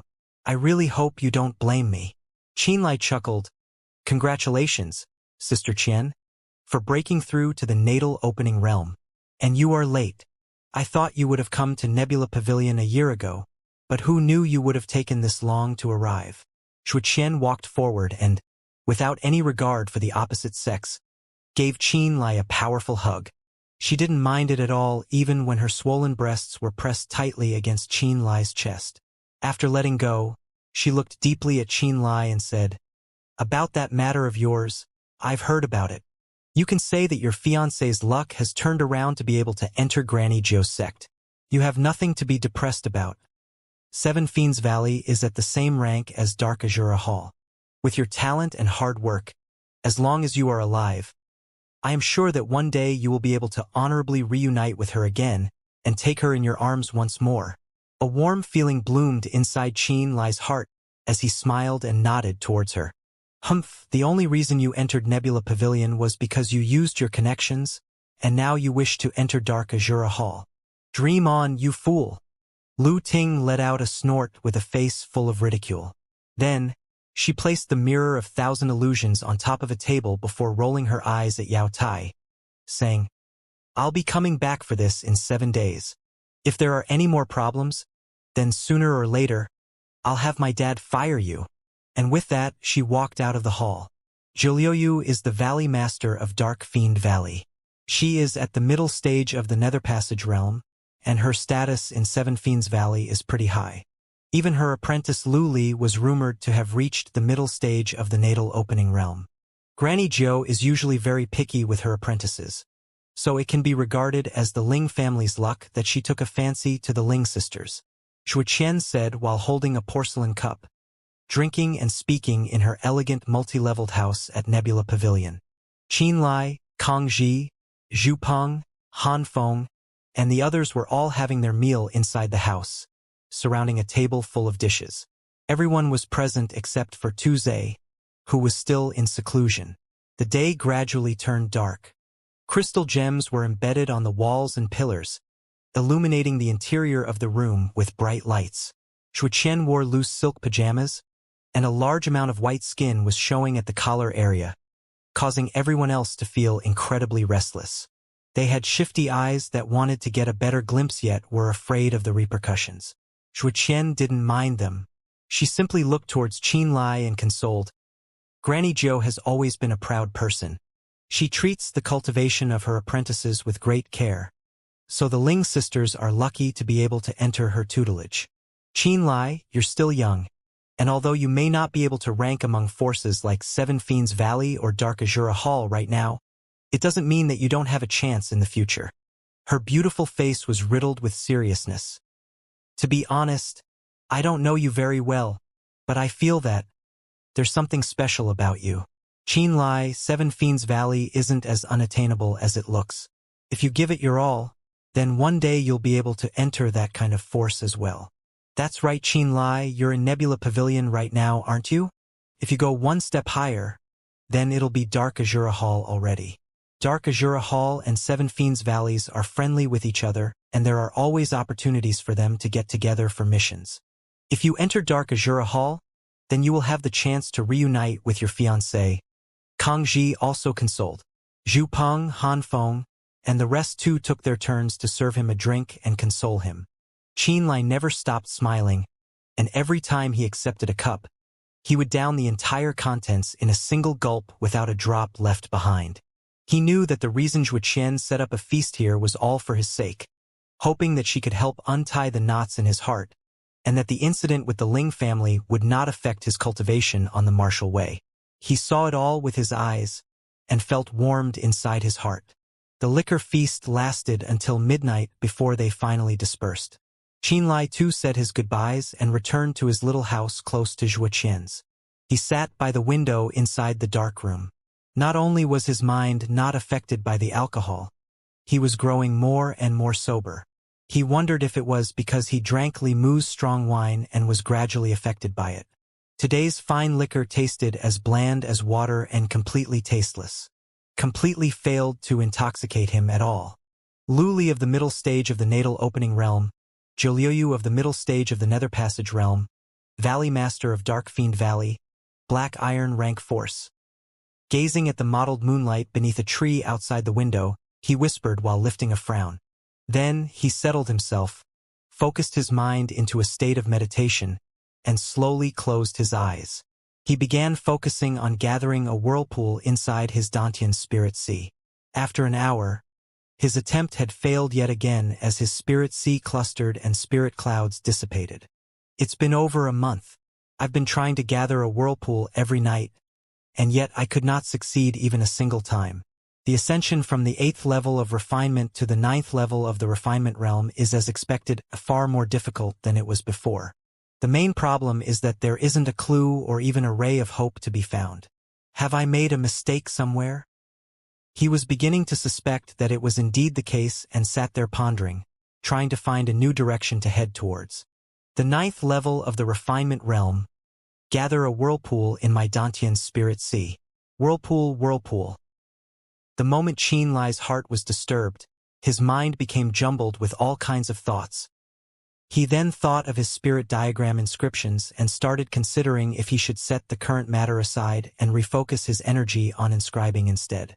The spirit gathering diagram, the amplification diagram, the spirit storage diagram, the strengthening diagram, bits and pieces of the 4 complex and mysterious spirit diagrams, appeared in his head. He frowned in ponderment, thinking in silence. The spirit gathering diagram, spirit gathering diagram, spirit gathering diagram. That's also a whirlpool, isn't it? Suddenly, there was a flash of inspiration, and his eyes abruptly turned bright. An uncontrollable thought began to bloom in his mind. What would happen if he tried inscribing a spirit gathering diagram in his Dantian spirit sea? To this day, out of the 4 spirit diagrams, the only one that he had mastered completely was the spirit gathering diagram. He had spent an endless amount of energy and broken hundreds of spirit tablets on the spirit gathering diagram. His deep understanding of the spirit gathering diagram had enabled him to reach the level where he could draw its networks with perfect precision. From a broad point of view, the spirit gathering diagram would vaguely appear to be in the shape of a whirlpool. The spirit lines on the outside formed many circles of their own, and they all shrinked towards the inside like a screw or a standing funnel. Spirit gathering, spirit gathering. Only a vortex shape could more easily gather and attract spirit energy, and if you think about it closely, isn't the spirit gathering diagram in the shape of a whirlpool? With his spirit energy acting as the lines, his Dantian spirit sea acting as the spirit tablet, and his mind consciousness acting as the moving pen, could he inscribe a spirit gathering diagram out? The moment this thought was born, he could not suppress it any longer. Xianxia closed his eyes again and fell into a meditative state inside the dark room. His mind consciousness dove into his Dantian spirit sea, and once again, he was met with the sight of the vast spirit sea. Amidst the vast sea and clouds, his spirit energy was the clouds, and they filled every corner in his Dantian and flowed in accordance with his thoughts. His wisp of consciousness was like a drawing pen and a rope. Brimming with spirit energy, it began sketching an outline in midair and directed the flow of spirit energy in this vast land into clear spirit lines. He began drawing the spirit gathering diagram he was most familiar with inside his Dantian spirit sea, and became completely fixated on the task. At this moment, if there was someone who could enter his Dantian spirit sea, they would be astonished to discover that the normally scattered and disorderly spirit energy was now seemingly tied into twisting lines. These lines flowed about like a snake, leaving clear lines in the vast world of his Dantian. The tracks grew more and more numerous, sometimes crisscrossing each other, sometimes connecting between the head and tail, and sometimes sliding in parallel. Vaguely, a stereoscopic spirit gathering diagram was gradually formed inside his Dantian. Throughout the process he made no mistakes, and every spirit thread was aligned with maximum precision. Finally, the gathered spirit energy and clumped-out clouds no longer showed any signs of dissipation. He had done it in one go. Boom! The moment the spirit gathering diagram was formed, the strange sounds of spirit energy expanding began to come from inside Xianxia's Dantian's spirit sea. In the next moment, the spirit gathering diagram began to spin faster and faster like a real vortex. Xianxia's mind consciousness was immediately swept out, and he could no longer detect the situation inside his Dantian's spirit sea. However, he could feel that a storm had begun inside his Dantian's spirit sea, and it was undergoing an amazing transformation that he could not predict the outcome of. He could not see it with his mind, but he could feel it with his body. He vaguely felt that the spirit gathering diagram he had drawn inside his Dantian Spirit Sea was automatically corrected by a small degree by his Dantian Spirit Sea to the optimum state, the state that was most suitable for his Dantian Spirit Sea. His Dantian became more and more painful, but his eyes grew brighter and brighter. On the outside, the mottled moonlight beneath the tree had turned into daylight. The night had passed away quietly, and a new day had long since arrived.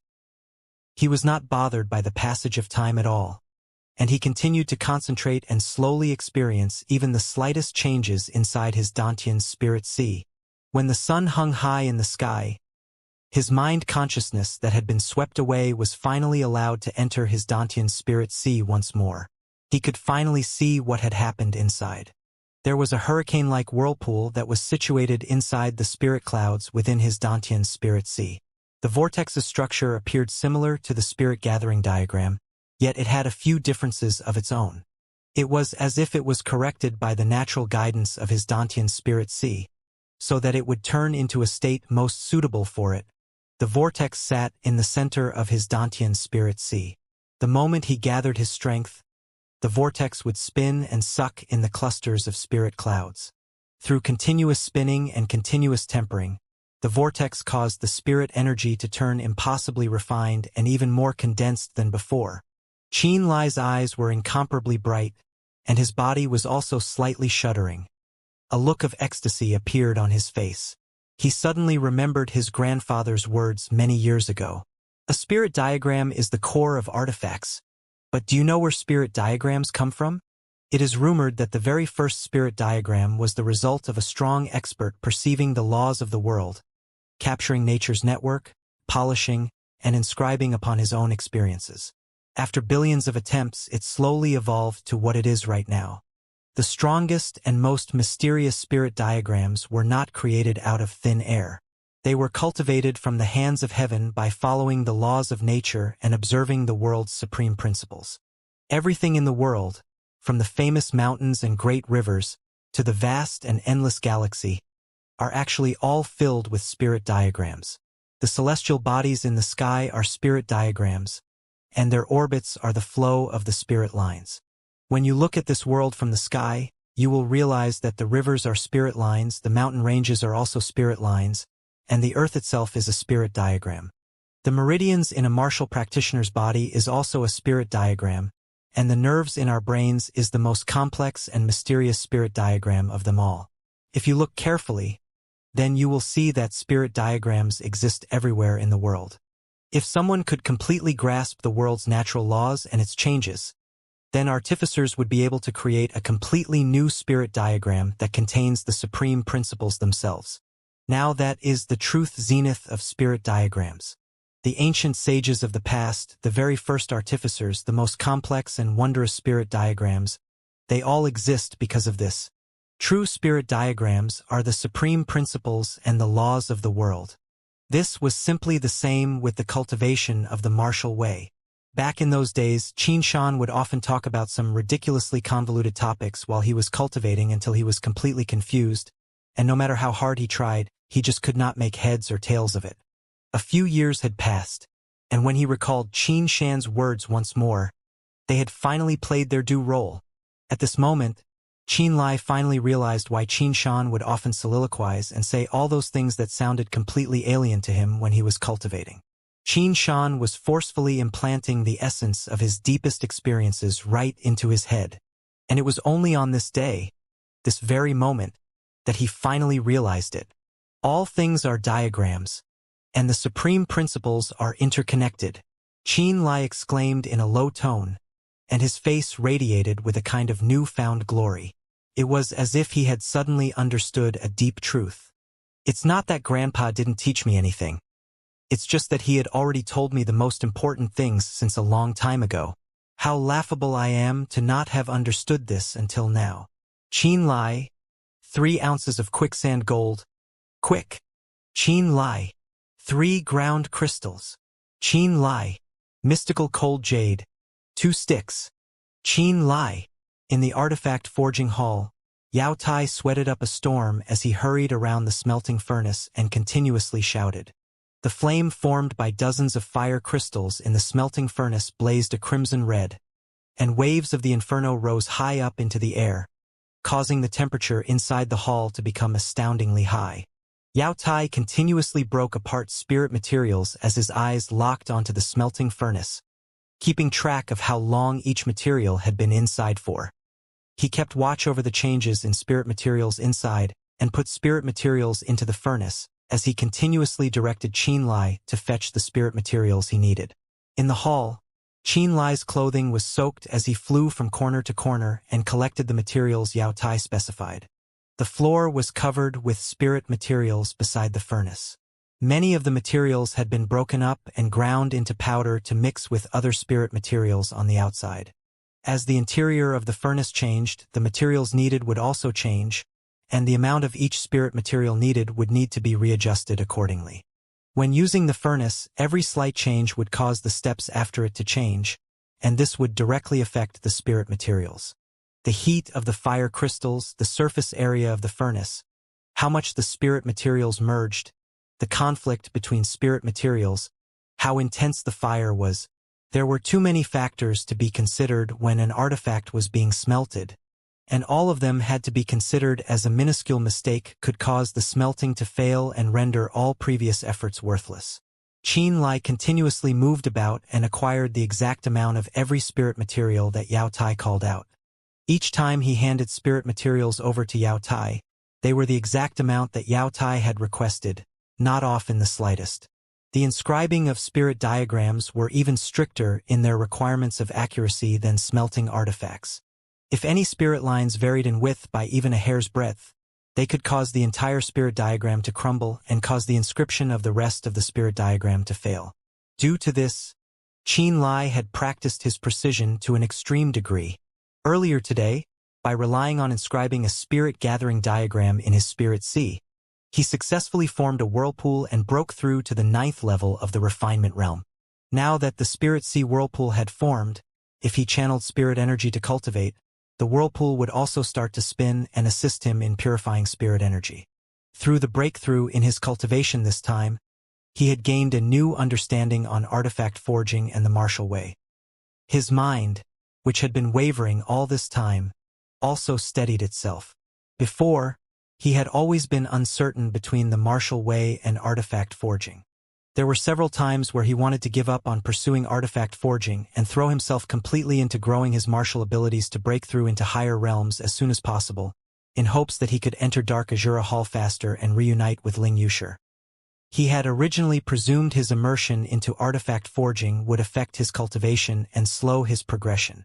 Only yesterday did he finally rest his heart after he had his insight and the inscription of the spirit gathering diagram had solved the perplexing problem that he had struggled with for a long time, helping him enter the 9th level of the refinement realm. For a powerful martial practitioner to become a skilled artificer is a difficult matter, almost impossible. Yet, it is an easy matter for an artificer that has deep knowledge of spirit diagrams to become a powerful martial practitioner. There are almost no thresholds or barriers. Many powerful artificers are the most powerful martial practitioners, high-level existences that have a complete understanding of the deeper laws of the martial way. Grandpa had once said this to him. He had not paid it any attention before but now held it as the truth. Due to this, he finally made his decision on whether or not he should continue on with artifact forging. Yao Tai was his first teacher on this path, the first person that could truly help him learn, so he put his all into studying. As of now, we have to wait for the spirit materials to become completely melded together. Then, we slowly form the shape of the artifact after setting it in the mold. They worked heavily until dusk when Yao Tai finally shouted to stop and dropped down to sit next to the furnace. He wiped his sweat away as he looked with glowing eyes at the furnace and talked. It had been many hours since Qin Lai had rested. At this time, he was almost on the verge of collapsing. He sat down next to Yao Tai and asked, "What do we do after this?" Yao Tai turned his head around, and a thread of joy showed on his slightly plump face as he praised. "You are more attentive than all those before you. Just by yourself, you were better than 2 or 3 of them combined." When he spoke of this, he snorted. The people before, followed me for a few years but wouldn't have done as well as you. When I had them retrieve materials for me, they rarely were as accurate as I required, which necessitated me to measure amounts myself, wasting my forging time. Over the past 2 decades, there had been 7 or 8 people that had been Yao Tai's assistants who helped him retrieve the materials. Even after a year or 2, they would still make mistakes when measuring materials. For example, when getting 3 ounces of quicksand gold, they would have a tiny bit more. To them, this little bit was nothing, but little did they know that this minuscule bit would cause the smelting process to change. A single change would produce even more changes, creating a butterfly effect which would result in the entire artifact forging process failing. It was the first time Yao Tai had worked with Qin Lai, and he did not have high expectations before this. He had felt that Qin Lai would be like the previous apprentices and make numerous mistakes in the beginning. Successive mistakes at the busiest times would greatly decrease how quickly he could work and even prompt outright failure. The result was that Qin Lai's shocking accuracy, his grasp on spirit materials, and his fast reaction speed all induced Yao Tai to sigh in shock, because Qin Lai had completely exceeded his expectations in every category. The preliminary smelting that he had thought would only be completed tomorrow was completed this evening. This greatly surpassed his predictions. He was very satisfied with Qin Lai and found him easy to work with.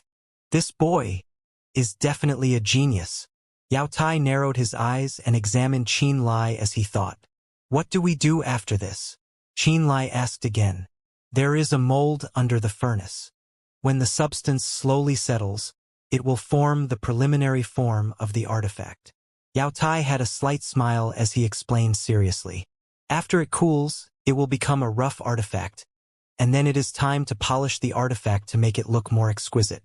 Next is to add jewels and spirit materials to the material to increase the artifact's power in specific areas. And lastly, is inscribing spirit diagrams for the artifact. Qin Lai listened carefully. He felt that he had learned much today. Even though it was extremely busy, he had learned much more today. Only today did he experience artifact forging firsthand and obtained a clear grasp on the process.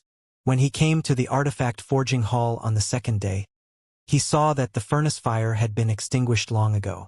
He went to look and found that there was a groove under the furnace. There were different molds placed in the specialized groove. If one was to forge spirit artifacts like blades or swords, then they would put in molds for blades or swords, an axe mold for an axe-type artifact, and so on. What Yao Tai was forging now was a hammer. That mold was still there, but the rough hammer was in Yao Tai's hand. He was using sandpaper to grind the uneven surface to smoothen it. Qin Lai watched silently. Yao Tai first smoothed out the surface of the hammer and then inlaid 3 earth-colored crystals at the handle.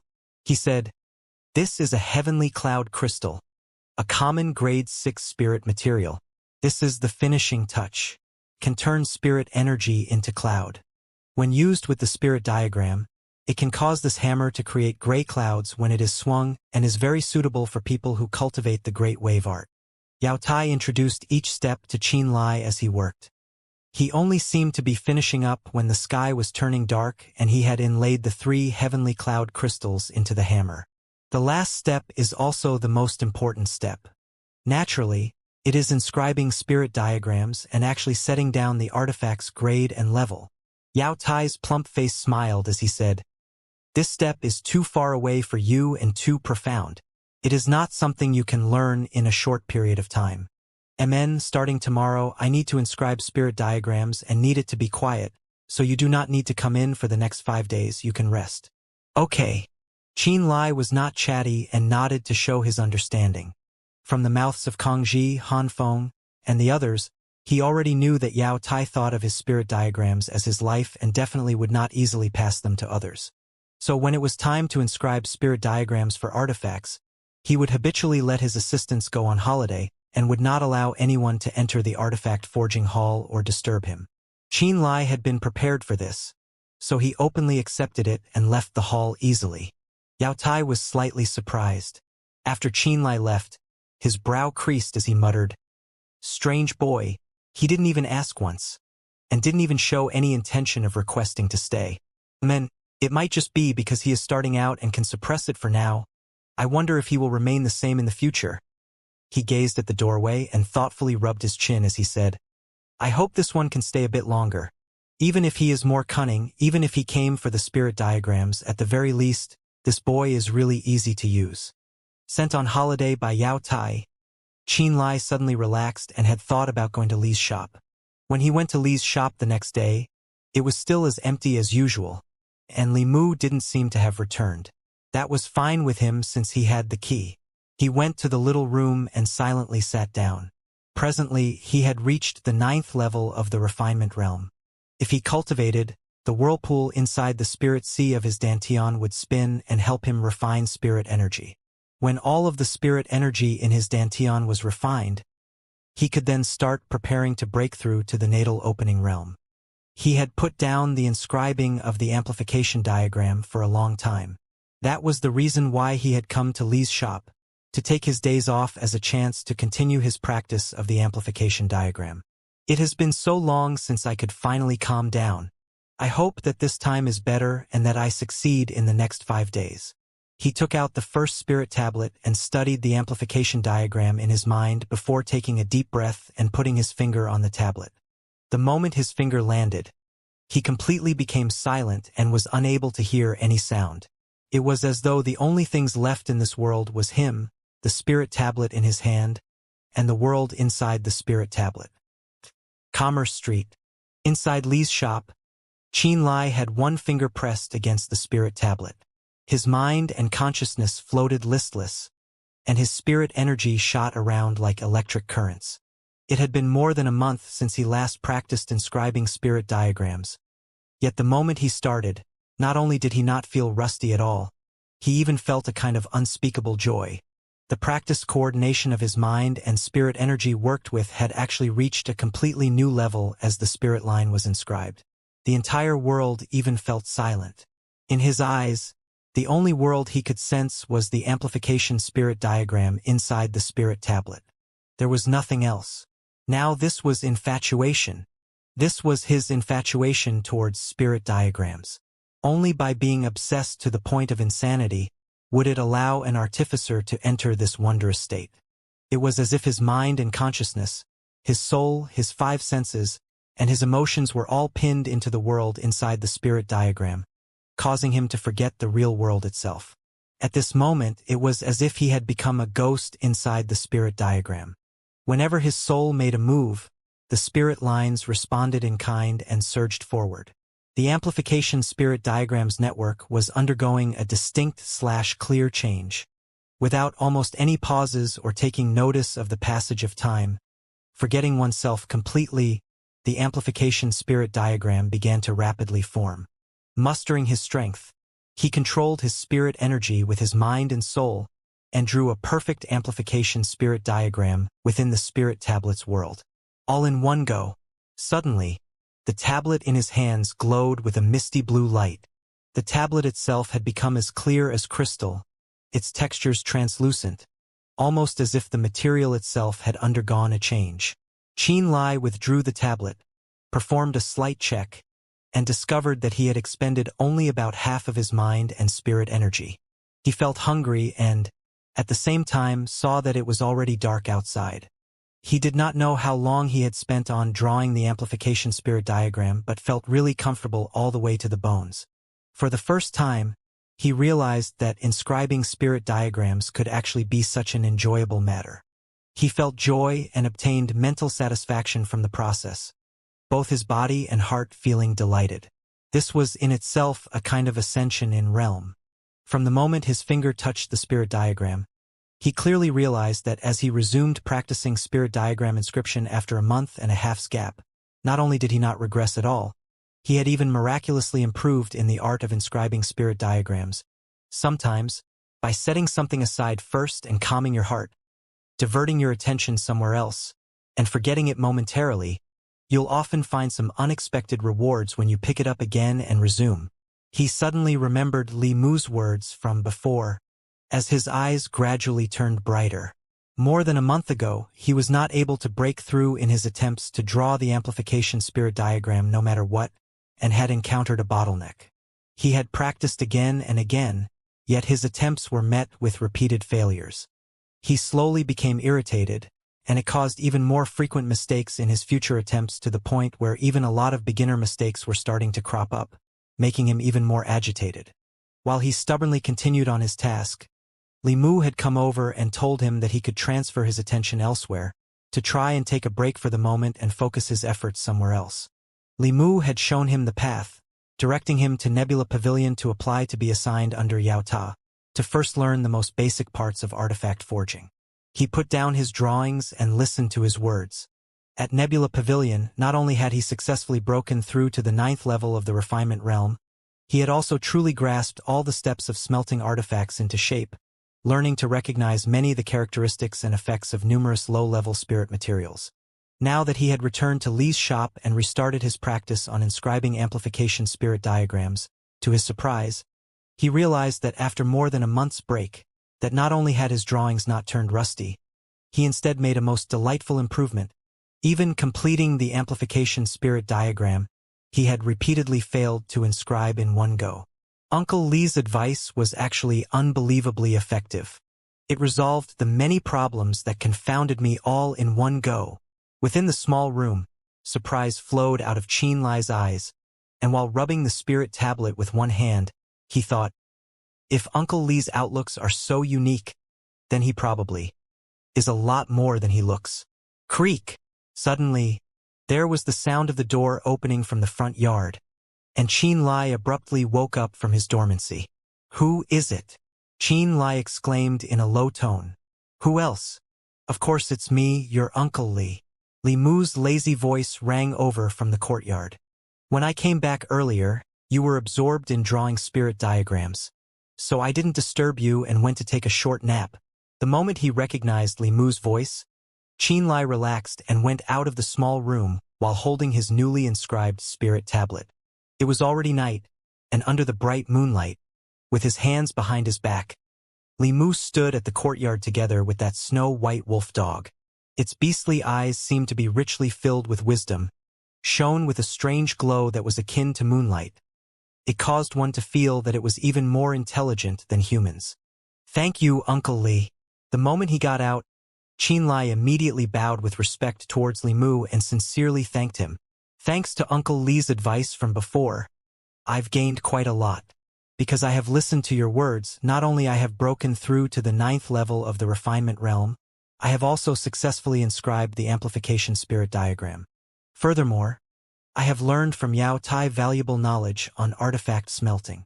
Li Mu waved his hands with a smile to indicate there's no need to be so polite, then said, since you're out now, why don't you join Uncle Li for a little drink?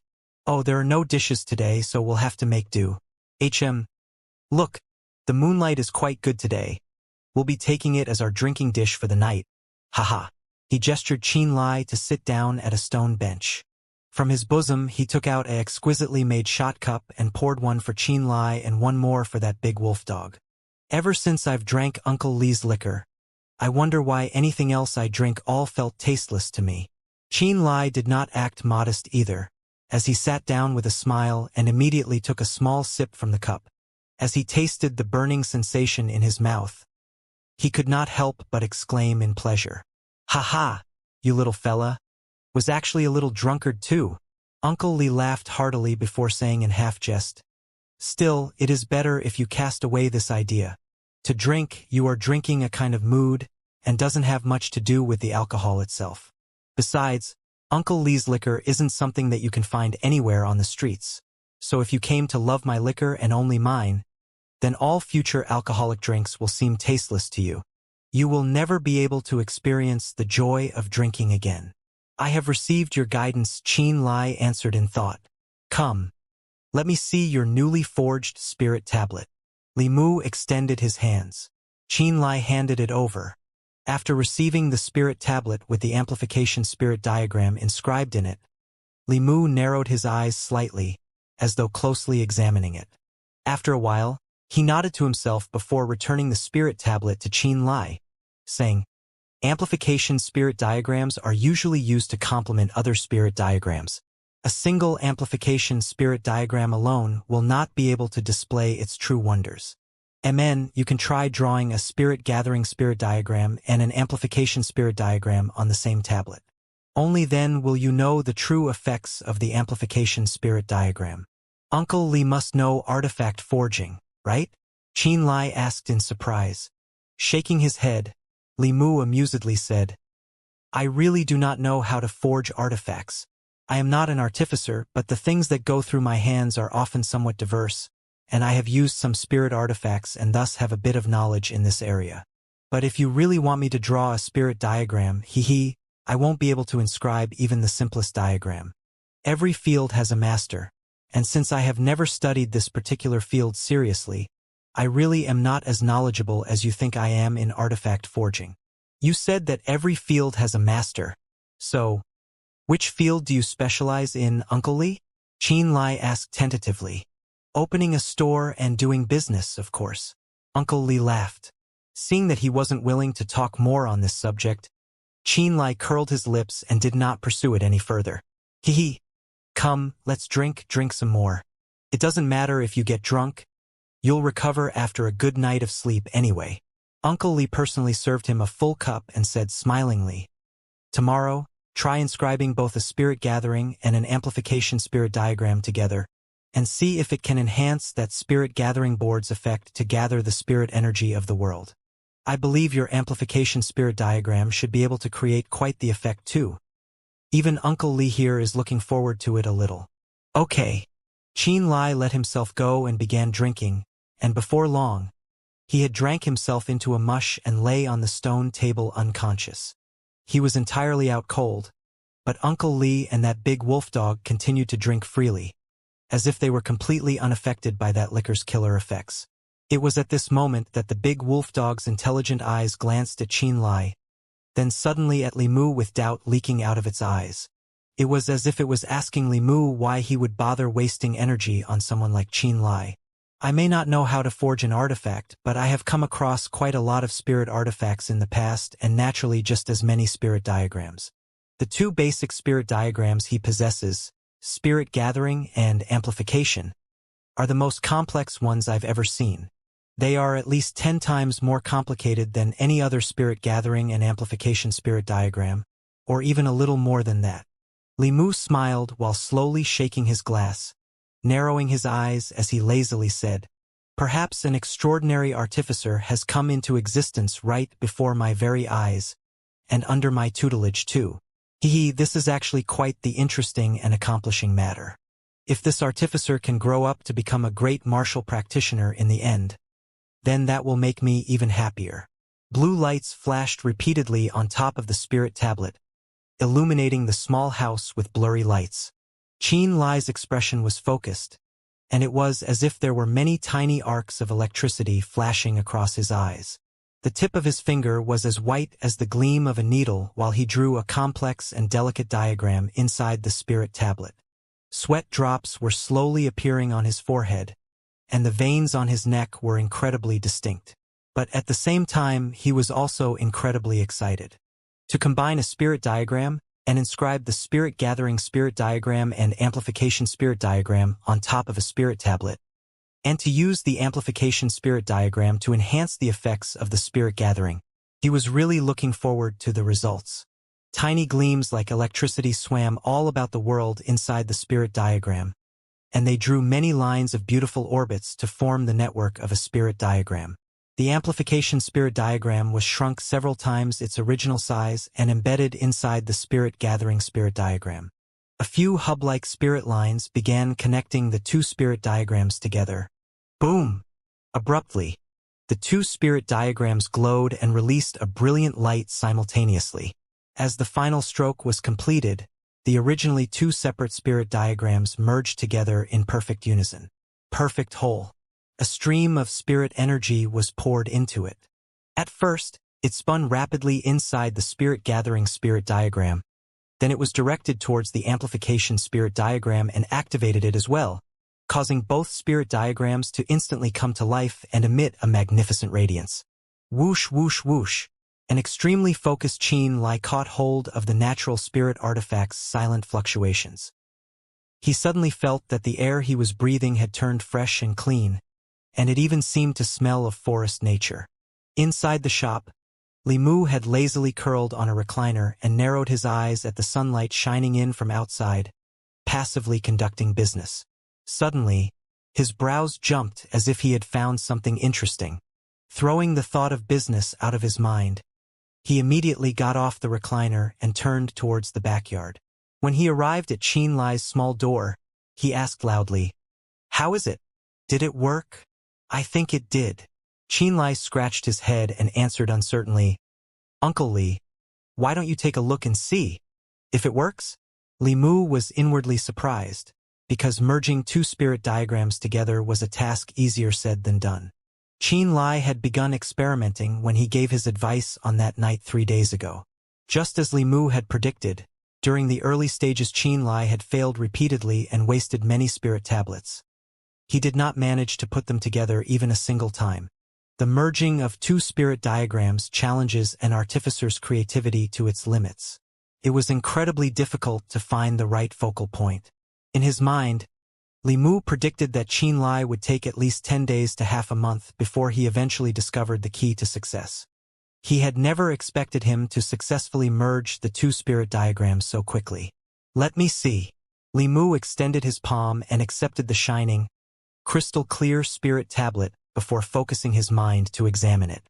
Inside the spirit tablet, the amplification spirit diagram had been shrunk several times its original size and embedded within the spirit gathering spirit diagram. While spirit energy flowed inside the spirit gathering spirit diagram, the amplification spirit diagram was displaying its effects as well. It seemed to be supporting the spirit gathering spirit diagram from behind by increasing the speed at which the spirit energy spun inside the spirit diagram and enhanced the core. Li Mu nodded to himself and waited while still touching the spirit tablet, waiting for a change in nature's spirit energy. 15 minutes later, his eyes brightened slightly as he looked towards Xianxia and said, "Normally, your spirit gathering board can only enhance how quickly one can gather nature's spirit energy by a quarter. But after the addition of the amplification spirit diagram, this enhanced version of the spirit gathering board can increase the gathering rate by half. That is double the spirit gathering effects. Is that good or bad?" Xianxia asked anxiously. Li Mu looked at him in surprise. "Kid, did you know that an amplification spirit diagram can be considered pretty good if it can enhance other effects by 2 to 3/10, and that a spirit diagram that can enhance other effects by 5 to 6/10 would be considered extraordinary? Your spirit diagram doubles the effects entirely, so why don't you tell me whether it is good or bad?" "Then it's pretty good." Xianxia nodded and genuinely laughed. "This is more than just pretty good. In fact, this is incredibly extraordinary." Holding the spirit tablet, Li Mu gave it another thought before saying, "Of course, I've also seen amplification spirit diagrams that could double or even triple the other effects, though the scenario was quite different from yours." "What kind of scenario?" Xianxia asked curiously. If the materials that formed an artifact was extraordinary in the first place and could be considered a world's treasure, and the forging process was also ingenious and impeccable, then naturally the inscribed amplification spirit diagram would also be much more potent. But of course, this scenario is heavily reliant on the artifact's components itself, and only the best and most valuable of materials can increase the potency of the amplification effects. Looking at him, Li Mu smiled and explained, "In addition, what you're using right now is just a spirit tablet. It is the most basic material to practice inscribing spirit diagrams, and it cannot even be considered an artifact. Since it still can double the potency of effects, this is already quite exceptional in my eyes.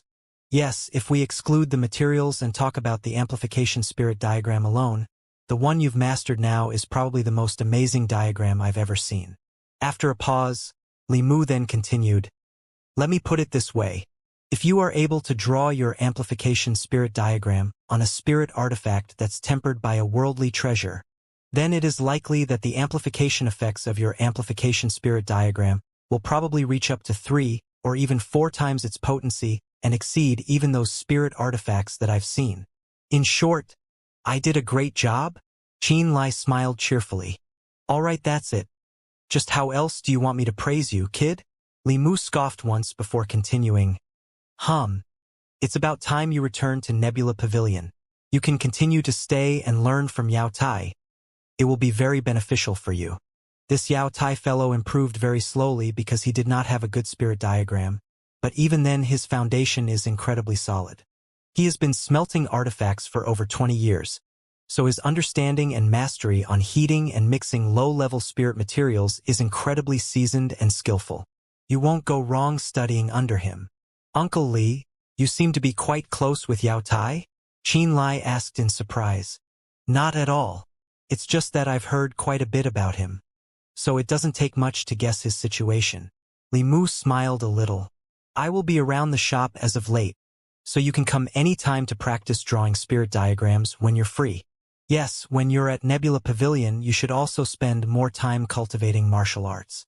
You're at a critical point right now, so there's no harm in paying more attention to it. Who knows, you may be able to enter the natal opening realm very soon. Got it. Thank you, Uncle Li. I'll be going in a while then. Amen. When evening had arrived, Qin Lai left Li's shop and headed towards the south city of Nebula Pavilion. Between Commerce Street and South City is a long and wide river. A few bridges are set between them to enable the people of South City to go to and fro from Commerce Street. Li's shop was situated at a remote location in Commerce Street. There was a stone bridge that connected from here to South City, and it was also equally deserted with almost no traffic at all. Qin Lai had always walked back and forth through this stone bridge. Today, when he had stepped on the stone bridge, he was still thinking about the combination of the spirit-gathering spirit diagram and amplification spirit diagram. Suddenly, a slightly chilly presence appeared from a person in front of him, whose back was facing Qin Lai, causing him to wake from his thoughts. When he had walked on the bridge, he already saw that person at the center of the bridge. He was leaning against the sides with his head was facing towards South City as if in deep thought. Qin Lai hadn't thought much about it and simply treated him as a pedestrian. But now he felt that something was off. Long time no see, Qin Lai. Do you still remember me? The person turned around and grinned at Qin Lai. His white teeth seemed to emit a terrible chill. Yan Qingsong. Qin Lai's expression tensed, but on the inside he wasn't too worried. Yan Qingsong was at the 9th level of the refinement realm and one step away from reaching the natal opening realm. But that was it. He hadn't broken through to the next realm. Now that he had just entered the 9th level of the refinement realm himself, he had no fear for this person at all. And me too. A cold voice rang out from behind him. Before he knew it, a figure had already stood at the other end of the bridge and blocked his path back to Commerce Street. When Qin Lai turned around and took one glance at the person, his expression changed slightly, and he finally turned apprehensive on the inside. The person behind him was Feng Kai, Feng Yi's brother, and he was at the early stage of the natal opening realm. Hee. I've had people watching you for a while now. Yan Qingsong lifted a small smile. During the time you were at Nebula Pavilion, we couldn't find an opportunity. But when we saw you enter Li's shop a few days ago, we guessed that you would definitely return to Nebula Pavilion later. We've waited for you for a few days, and finally you're here. My younger brother's arm was bitten off by a silver-winged demon wolf. The Feng family clansmen suffered a terrible loss. Feng Luan and Feng Jie were murdered by you, and our relationship with Shattered Ice Manor was revealed prematurely. All because of you. Feng Kai's looks were handsome and face was white, but his eyes were ominous and deadly as he walked towards Qin Lai one step at a time. He held a silver long sword in his hands with its tip gleaming on and off like a snake's tongue, brimming with a faint chill. Our Shattered Ice Manor's elder Yen was also bitten by the demon Wolf King and nearly died because of it. To this day, he is still stuck in a critical state and inside the recuperation site. Yan Qingsong said with an expression of slight surprise. What surprised me even more is that even Yan Ziqian had suffered a loss by hands. You're a pretty troublesome brat, aren't you? It all ends here. Feng Kai snorted coldly. The silver long sword in his hands shook, and the sword gleam turned into a thin and long silver thread that fiercely lunged at Qin Lai's heart. Qin Lai's right hand abruptly shot out from his waist. Webs of electricity immediately formed at the head of Qin Shan's wooden sculpture, bringing forth a massive amount of electricity that materialized into a faint blue electric screen. ZZZT ZZZT ZZZT. As Feng Kai swung his silver long sword, thin silver threads flew out rapidly. These threads were as sharp as needles, as nimble as snakes, and all thrust towards Qin Lai's body. Holding the wooden sculpture in his hands, Qin Lai combined the lightning energy and spirit energy inside his body and shot them out wildly from the head of the wooden sculpture. They joined together to form a web of light built from lightning and covered the area right in front of his body. Yan Qingsong continued to block the way on one side of the stone bridge and did not intend to immediately lend a hand. He simply watched the two fight with cold eyes. He was surprised on the inside, surprised that Qin Lai wasn't killed instantly and that he was able to contest Feng Kai for even a moment even though Feng Kai was at the early stage of the natal opening realm. Miss, someone is fighting on top of the bridge. It was at this moment when a voice rang from behind Yan Qingsong. When he turned around to take a look, he saw a beautiful woman dressed in white with a servant walking towards this bridge, looking like they were about to cross over it. The woman in white was in fact the one who had arrived at Li's shop last time and bought all of Qin Lai's spirit-gathering boards. The old servant was also the same old servant, and his hand was still wearing the spatial ring that had filled Qin Lai with envy. Miss, look there. Isn't that the kid from Li's shop, the one who sold the spirit-gathering boards to us? Upon seeing Qin Lai and Feng Kai's battle atop the bridge, the old servant standing on the other end of the bridge slightly bowed his body and hurriedly informed the woman in white. The woman in white's eyes were as clear as translucent crystals, containing not even the slightest bit of impurities. She exuded a cold, graceful aura. She prettily stood there, creating a beautiful scene. A scene that even overshadowed the beauty of the evening sunset. Her disposition caused those around her to feel a sense of inferiority and not dare look directly at her. Let's watch first, she indifferently said. The old servant slightly nodded. Stopping at the end of the bridge, he looked at Qin Lai's battle with Feng Kai, not even sparing a glance at Yan Qingsong. Such a beautiful girl. Yan Qingsong turned around, and after just a glance, his mind trembled. As if his vision had become rooted in place, it gathered onto the woman in white's body, and an extremely distracted look emerged on his face. Within shattered ice manner, Yan Qingsong's status was unordinary. After all, he was Yan Ziqian's cousin. Thus, he had seen countless beauties. However, it was his first time seeing someone like the woman in white who was so eye-catching. He couldn't help but become restless. It was as if he had lost his soul. He only looked at the woman in white, and it seemed like he had temporarily forgotten about everything else, including the fight between Qin Lai and Feng Kai. Zing, zing, zing. Ray after ray of sharp sword beams shot out from the silver longsword in Feng Kai's hand. The sword beams were like cold electricity as they cut into the stone bridge and caused stone fragments to fly everywhere, destroying quite a few stone blocks in the process. Holding the wooden sculpture in his hand, Qin Lai had been forced into a tight corner by the silver sword beams, his body already showing one fine wound after another. The electricity created by the wooden sculpture could only protect his vitals. However, Feng Kai's sword rays were like silver threads, absolutely everywhere. They attacked from every direction and every angle, preventing Qin Lai from blocking all of them. Whenever those extremely sharp silver rays stabbed into his body, a fresh bleeding wound would immediately emerge. Feng Kai was at the early stage of the natal opening realm, whereas Qin Lai had just broken through to the 9th level of the refinement realm. There was a giant one-level gap between them. Regardless of whether it was the density of his spirit energy or his combat experience, Qin Lai was at a disadvantage. Furthermore, Feng Kai's spirit techniques were more refined. His steps were like the wind, how he wielded his long sword cunning and vicious. He was consistently able to attack Qin Lai's vitals from blind spots. If the electricity created by the wooden sculpture wasn't able to form such a sturdy defense, or if Qin Lai's body wasn't incomparably tough, then he would have long since been unable to hold up and would have already been dismembered alive by Feng Kai. Drip, drip, drop after drop of fresh, bright red blood dripped from the wounds on his chest, back, and arms onto the bridge. It looked like a blossoming flower of blood had bloomed atop the stone bridge. Under my sword beam offensive from my frost song sword, your body has actually not been torn to pieces. I must say I am truly surprised. As Feng Kai's figure flickered, he leisurely yet sarcastically said, "Not even your bones are broken. It seems that the amount of toughening your muscles and flesh have gone through is even greater than I thought.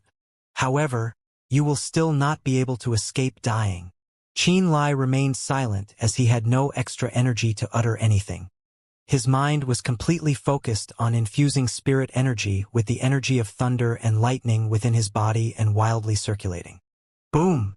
The rumbling of thunder suddenly emanated out from Qin Lai's chest cavity as the explosive thunder energy within his body's acupoints suddenly gushed out like a river overflowing its banks. Boom, boom, boom. Boom, boom, boom, boom. Within all of the acupoints on his body, the same rumbling of thunder emanated out. Under the beautiful clear skies, a thunderclap could be heard. Boom! Under the evening's glow and the setting sun, the sound of exploding thunder suddenly emanated down from the depths of the ninth heaven. Bzzzt, bzzzt, bzzzt.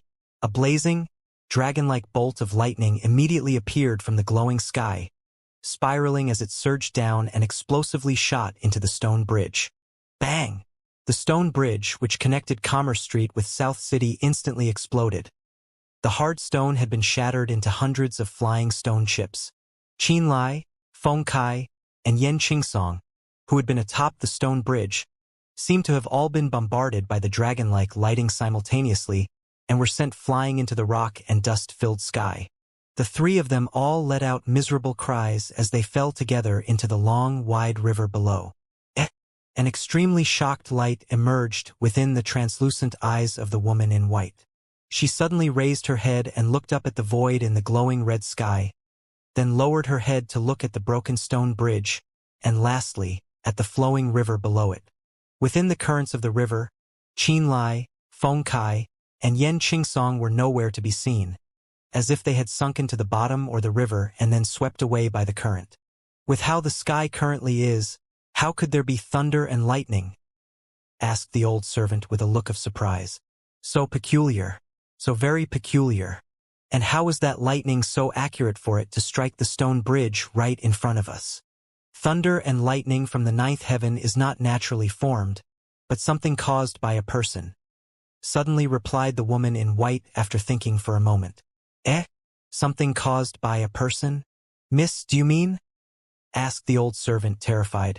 That apprentice at Li's shop, said the woman in white, definitively nodding.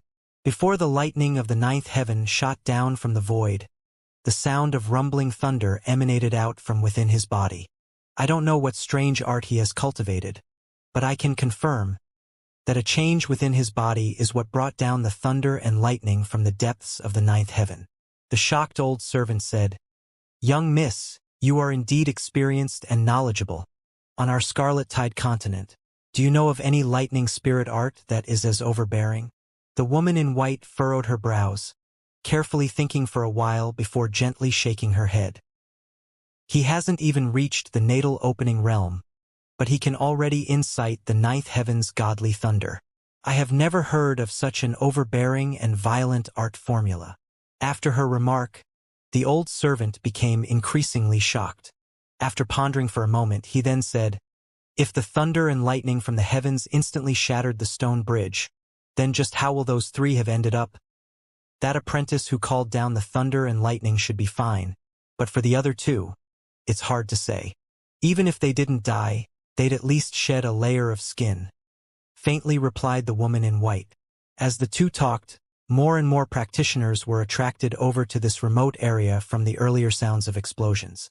Once those people arrived and discovered that the bridge had been destroyed, they were all extremely shocked.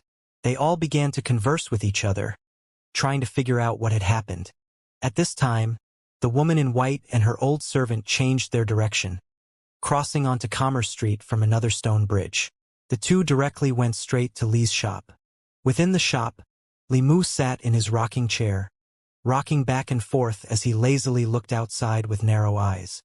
When he saw the woman in white and the old servant enter, Li Mu's expression remained indifferent as he laughingly said, This is the second time you two have come to my small shop. What would you like to see this time? We still want more of the same spirit gathering boards that we acquired last time. This time, we are willing to buy them 2 common grade 7 spirit stones per board. It has been so long. I wonder if you still have any in stock? Asked the old servant. The price doubled. Amen. It seems like you two understand the true value of spirit gathering boards, said Li Mu, faintly smiling. He then continued, we are temporarily out of stock. We should have another stock after a while. Please come again later. The closest bridge to South City from here was just destroyed by heavenly thunder.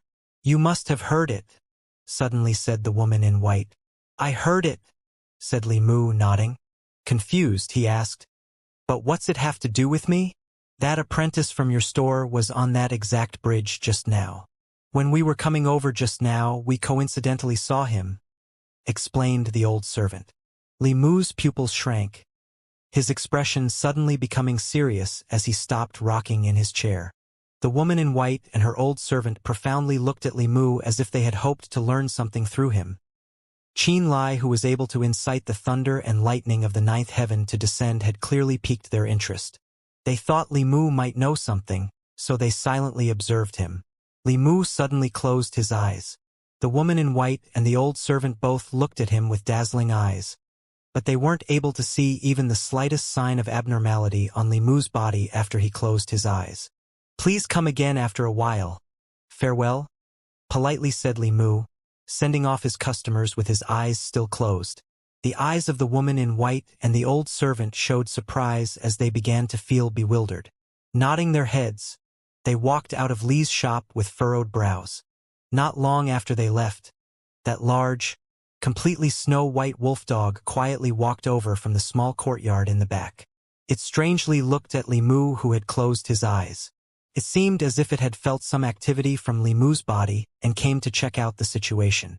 After a while, Li Mu's eyes opened as he returned to his usual indifferent attitude. He slightly laughed towards the giant wolf dog, then said, I was just looking for a person. I didn't think that I would even disturb you. It's nothing, that brat is still fine. He only suffered some flesh wounds. Haha. The large wolf dog wagged its tail, seemingly bored as it once again returned to the backyard and crouched under a tree, closing its eyes.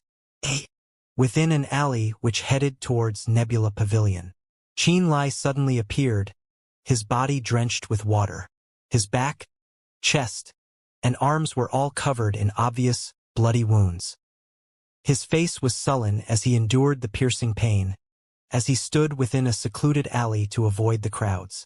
Yan Qingsong, Feng Kai, if the two of you can survive this time, next time, I will let you try an even more stimulating flavor, muttered Qin Lai while grinding his teeth. The thunder and lightning which had descended from the heavens had instantly destroyed the stone bridge and sent him, Yan Qingsong, and Feng Kai flying into the river. He didn't know about Yan Qingsong and Feng Kai, but after he had landed in the water, he had dove and swam. While everyone's attention was diverted by the explosion, he had quietly crept ashore and walked towards Nebula Pavilion. I was truly fortuitous this time, as I was actually able to accidentally incite the lightning of 9th heaven to descend. Otherwise, I might have actually died at the hands of Feng Kai and Yan Qingsong. Didn't I have to cultivate the heavenly thunder sacred body before being able to attract the thunder and lightning to descend from the 9th heaven?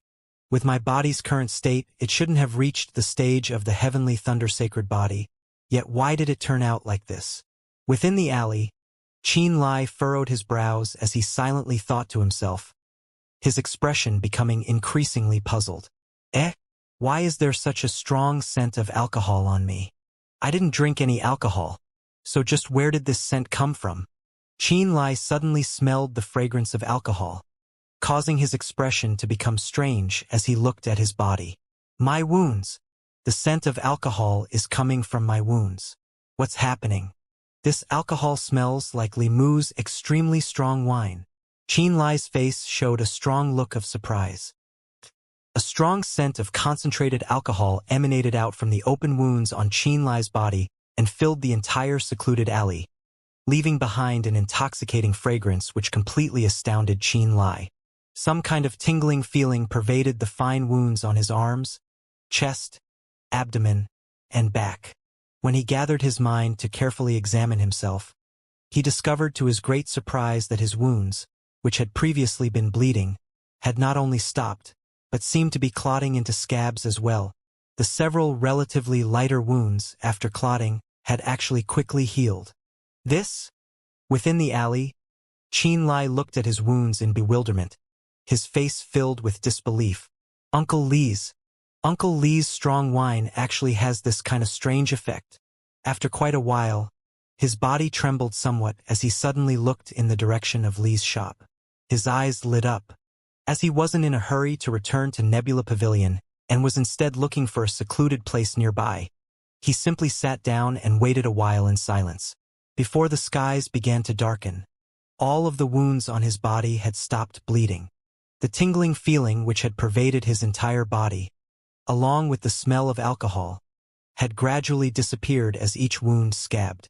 After getting rid of the traces of blood on his body, he returned to Nebula Pavilion under the moonlight. That night, he quietly gathered spirit energy within his small house and healed his wounds.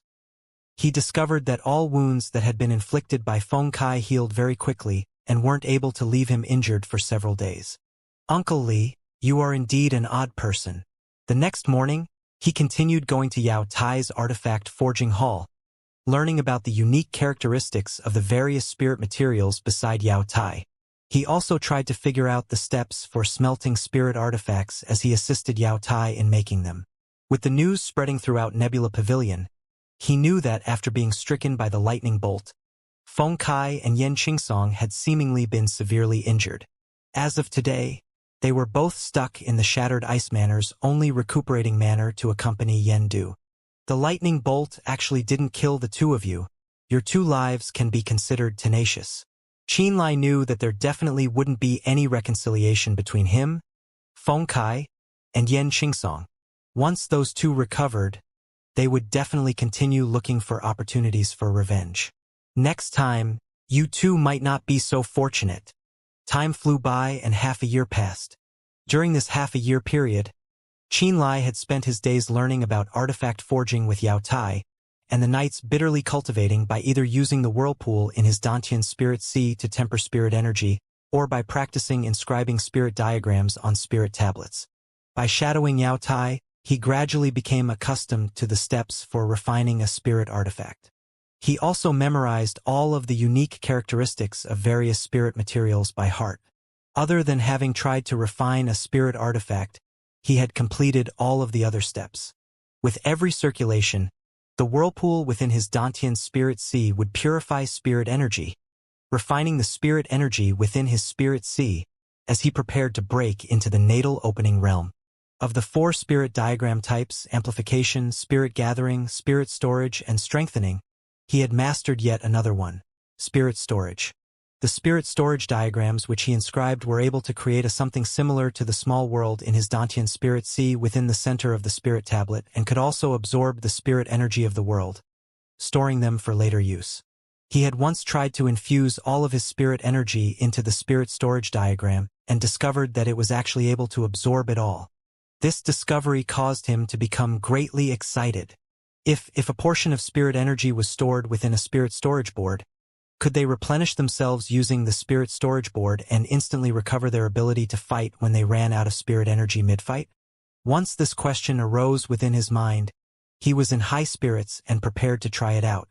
He refined 3 spirit storage boards in which he respectively stored a portion of his spirit energy. Afterwards, he tested them one by one and found that the spirit energy stored within the spirit storage board could indeed be retrieved. This meant that his idea was feasible. If I refined dozens of these spirit storage boards and stored spirit energy into them, then when I fight with someone, wouldn't I have a never-ending source of spirit energy to replenish myself with? This would be much more powerful than using some spirit recovering pill. However, 3 days later, Qianlai discovered that he had overlooked one big problem. The spirit energy within the spirit storage board constantly decreased. It was impossible for the spirit energy to be stored forever. In order to fill the 3 spirit storage boards with spirit energy, he had paused his cultivation and spent 9 days infusing spirit energy. However, after another 3 days, More than half of the spirit energy within the spirit storage boards had already dissipated. Spirit storage boards could store spirit energy, but they couldn't keep it tightly sealed. The stored spirit energy would slowly dissipate over time until all of it disappeared. If he spent a lot of time and energy on storing spirit energy in those spirit storage boards, his cultivating speed would be greatly affected. Furthermore, the spirit energy that he bitterly stored would slowly dissipate. It was obviously not worthwhile. That wooden sculpture that Grandpa refined also had a spirit storage diagram, and it contained a ball of pure spirit energy. I wonder if its energy also dissipated in a similar manner. With this thought, he took out the wooden sculpture that Xianxia had left behind and used a strand of mind consciousness to sense it. He felt the scorching white ball of spirit energy within the complex spirit diagram and carefully tried to understand it slowly. An extremely small amount of spirit energy fluctuation was emitted from that scorching white ball of light and floated out of the wooden sculpture, turning into a part of the spirit energy of the world. So the spirit storage diagram within the wooden sculpture is the same. It too cannot prevent the leakage and will also slowly lose spirit energy over time, suddenly said Xianxia. It seems this is also the first principle of nature, a rule which cannot be changed. As for why the scorching white ball of spirit energy within the wooden sculpture has yet to completely dissipate, there can only be one reason. That ball of spirit energy is too pure and dense. Although it has constantly diminished since it was created, it still hasn't completely faded away. He rubbed his chin, carefully thinking for a while before coming up with another thought. But it's not like it doesn't have uses. If one knows that they are about to fight and knows when there will be danger, they can store spirit energy in advance to create a few spirit boards and use them before the spirit energy dissipates. It can still achieve a surprising effect. Uncle Han, is there any news from the Ling family? Habitually asked Xianxia, who had once again gone over to visit Han Qingrui today. As half a year had passed, he had already turned 17. Based on his grandfather's letter, he would return to Ling Town before Xianxia's 17th birthday to find him. Since the Ling family members knew he was at Nebula Pavilion, as long as there was news of his grandfather's return, they would definitely notify him through a letter.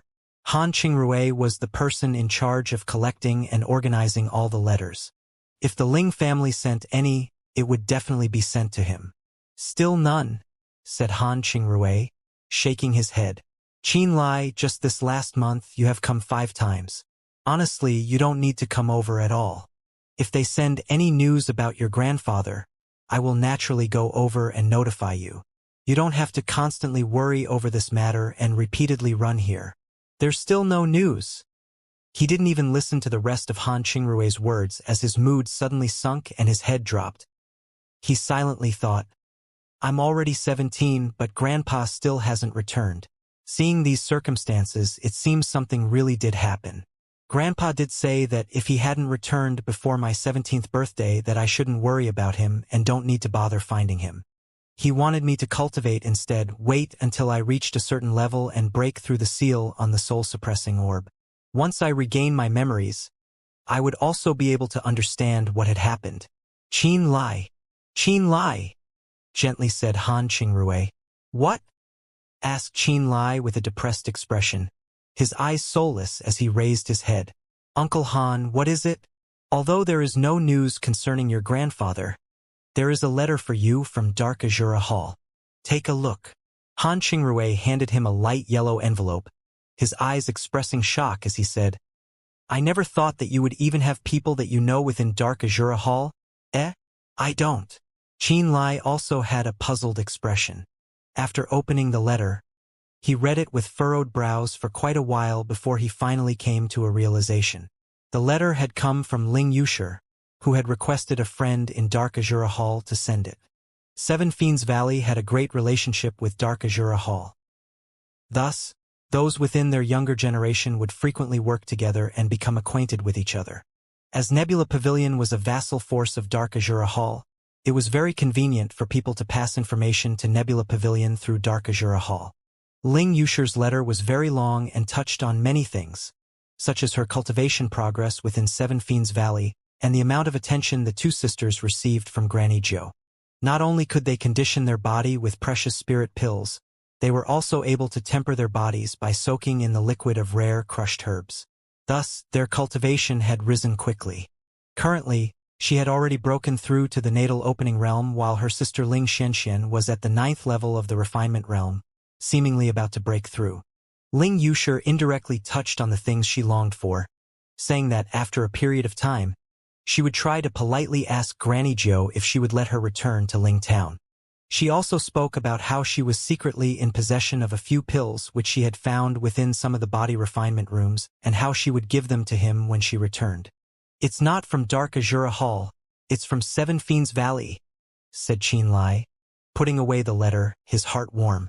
The gentle words within Ling Wuxia's letter had softened his pain from waiting for his grandfather's return.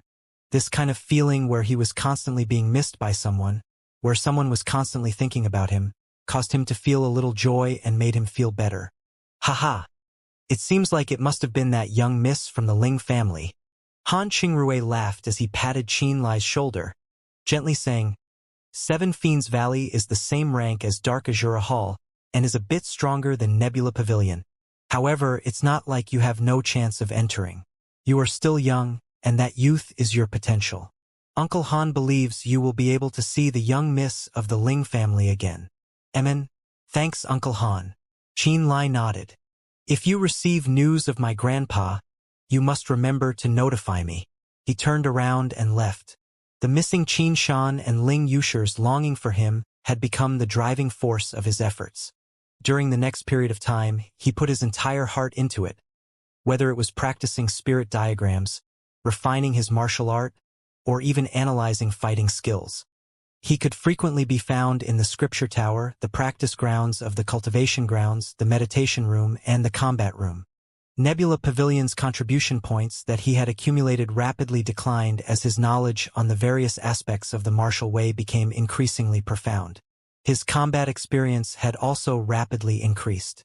In Nebula Pavilion's large specialized combat room, there was a fake mountain area, a forested area, an urban street area, and a river area, all simulated to help martial practitioners adjust to fighting in various environments and directly increase their combat experience. Whoosh, whoosh, whoosh. Two figures flashed among the rocky peaks of the fake mountain area. Two balls of white light occasionally collided or violently charged on the large stones that caused the rock to fragment. Suddenly, a ball of white light hit a large rock and suddenly stopped, turning into Gao Yu. "Gao Yu, even if you and I do not use the arts we cultivate, it's hard for you to defeat me."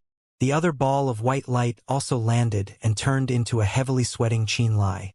He was now slightly taller, and even though his body was as thin as always, he did not seem as small anymore. "You freak, your body is even stronger than those in the natal opening realm. It really isn't easy to win against you." Gao Yu snorted. He too was also sweating heavily.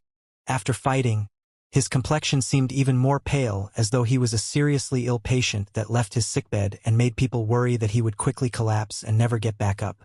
Yet Qin Lai knew how terrifying Gao Yu was and knew what cunning and vicious killing moves lay beneath this person's seemingly ill appearance. In this period of time, he learned artifact forging from Yao Tai during the day and frequently sparred against Gao Yu in the combat room. After the fight against Feng Kai last time, he realized that he lacked combat experience, so he had recently borrowed books on the subject from Scripture Tower. After he studied it, Gao Yu coincidentally wanted to win against him and proactively invited him to battle. He readily agreed, and the two started to fight in the combat room. At the beginning, Gao Yu fought using the art recorded on the 9 Hell Wandering Soul record. When it crossed against his Heavenly Thunder Eradication, it was defeated every single time. Heavenly Thunder Eradication was the bane of all scriptures that used dark souls or angry spirits. Gao Yu using his spirit art of the 9 Hell Wandering Soul record to fight against him was basically asking to be humiliated. When the evil or dark spirits appeared, they would instantly turn to ashes when struck by the heavenly lightning. After multiple times, Gao Yu himself admitted that Qin Lai was his bane. He was not willing to give up and stipulated that the two of them should use a different method to fight. He would not use the 9 Hell Wandering Soul record, and Qin Lai was similarly not allowed to use Heavenly Thunder Eradication. It was a fight based purely on spirit energy and the body. Gao Yu had a plethora of combat experience, and in the second battle, he held the advantage, which caused Qin Lai to become disheveled and in more even circumstances. But because Qin Lai's physical body was extremely strong, he never truly lost, even though he was always at the disadvantage. After he underwent Gao Yu's barrage, his body would frequently just be lightly wounded, and it did not greatly affect his combat capabilities. Therefore, Qin Lai was repeatedly beaten down by Gao Yu in the beginning, but he did not lose. After sparring multiple times, Qin Lai slowly found the trick, and the one-sided situation slowly turned around. As his combat experience grew, the advantage of his strong body was completely utilized. He started to turn from the defender to the attacker, and how he fought became disciplined while Gao Yu gradually showed his exhaustion. In the recent few sessions, when the two battled again, Gao Yu became the one that could not stand up. His body would not be able to stand up when Qin Lai ferociously attacked with a storm of fierce blows in close quarters, and he would lose first. Gao Yu did not have friends in Nebula Pavilion. His personality was eccentric and made people feel he was dark and hard to interact with, so he rarely conversed with others. It was only due to his frequent fights with Qin Lai that the two gradually grew familiar. Qin Lai also became Gao Yu's only friend in Nebula Pavilion. In Nebula Pavilion, there probably aren't any martial practitioners of the same level that can best us. Gao Yu stood next to the stone peak, and his slightly brooding face showed seriousness. But that is not definite. There are many variables in battle. Spirit artifacts are an extremely large variable. If an opponent possesses a powerful high-ranked spirit artifact, they can defeat either of us by relying on the advantage of the spirit artifact. Your spirit artifact is not ordinary. You can use the spirit artifact and even cause those in the preliminary stages of the natal opening realm to be disheveled. It is only that the art I cultivate in that is your bane. If you were facing anyone else with a slightly higher realm, you would easily be able to suppress them, Qin Lai said. Amen, it is exactly as you said. Gao Yu nodded. Since I have this kind of spirit artifact, others can as well, so we both need to be careful. Why say this? Qin Lai asked. The outside hasn't been peaceful recently. It seems the spirit beasts of the Arctic mountain range have come out and attacked the little villages and towns near the border. There were several of my Gao family's clansmen that were bitten to death by spirit beasts. I heard my dad say that the spirit beasts have been acting unusual recently. Their area of activity is too broad, and they might take unusual actions. Gao Yu explained, if there aren't any unexpected incidents, Nebula Pavilion will arrange for martial practitioners to eradicate the spirit beasts. I've used up pretty much all my contribution points, so I am preparing to take a mission. Hearing him mention contribution points, Qin Lai's face became bitter. I've used up most of my contribution points too. Borrowing books from Scripture Tower required contribution points. Using the Gravity Room, Meditation Room, and Combat Room to cultivate also used up contribution points. Recently, he had visited those places frequently and almost used all of his contribution points. When he came to the combat room today, the person at registration had told him that he only had 93 contribution points left. To receive contribution points from Nebula Pavilion required one to go on missions such as going out to hunt spirit beasts, finding spirit mines and materials, killing martial practitioners from enemy forces, and so on. In order to utilize Nebula Pavilion's cultivation resources, one had to have contribution points. Otherwise, one was not allowed to enter Scripture Tower, Artifact Tower, and all other kinds of cultivation grounds. You are with Yao Tai and definitely have no way of getting contribution points.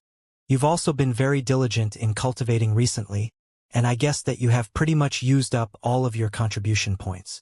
Gao Yu thought and then said, I will go ask about the situation and see if there are any missions. If you don't have anything to do in the near future, you can come with me. Amen. Let's see what missions there are first. Qin Lai nodded. A piece of rock suddenly came from the street area that was next to them. The rock hit Gao Yu's calf and caused Gao Yu's face to turn cold and darkly say, Which son of a bitch is throwing rocks around? Bastard. What are you talking about? Several young martial practitioners showed their heads in the street area next to them, and a tall person shouted, Wei Li, do not pay attention to that crazy dog. Let's continue our training.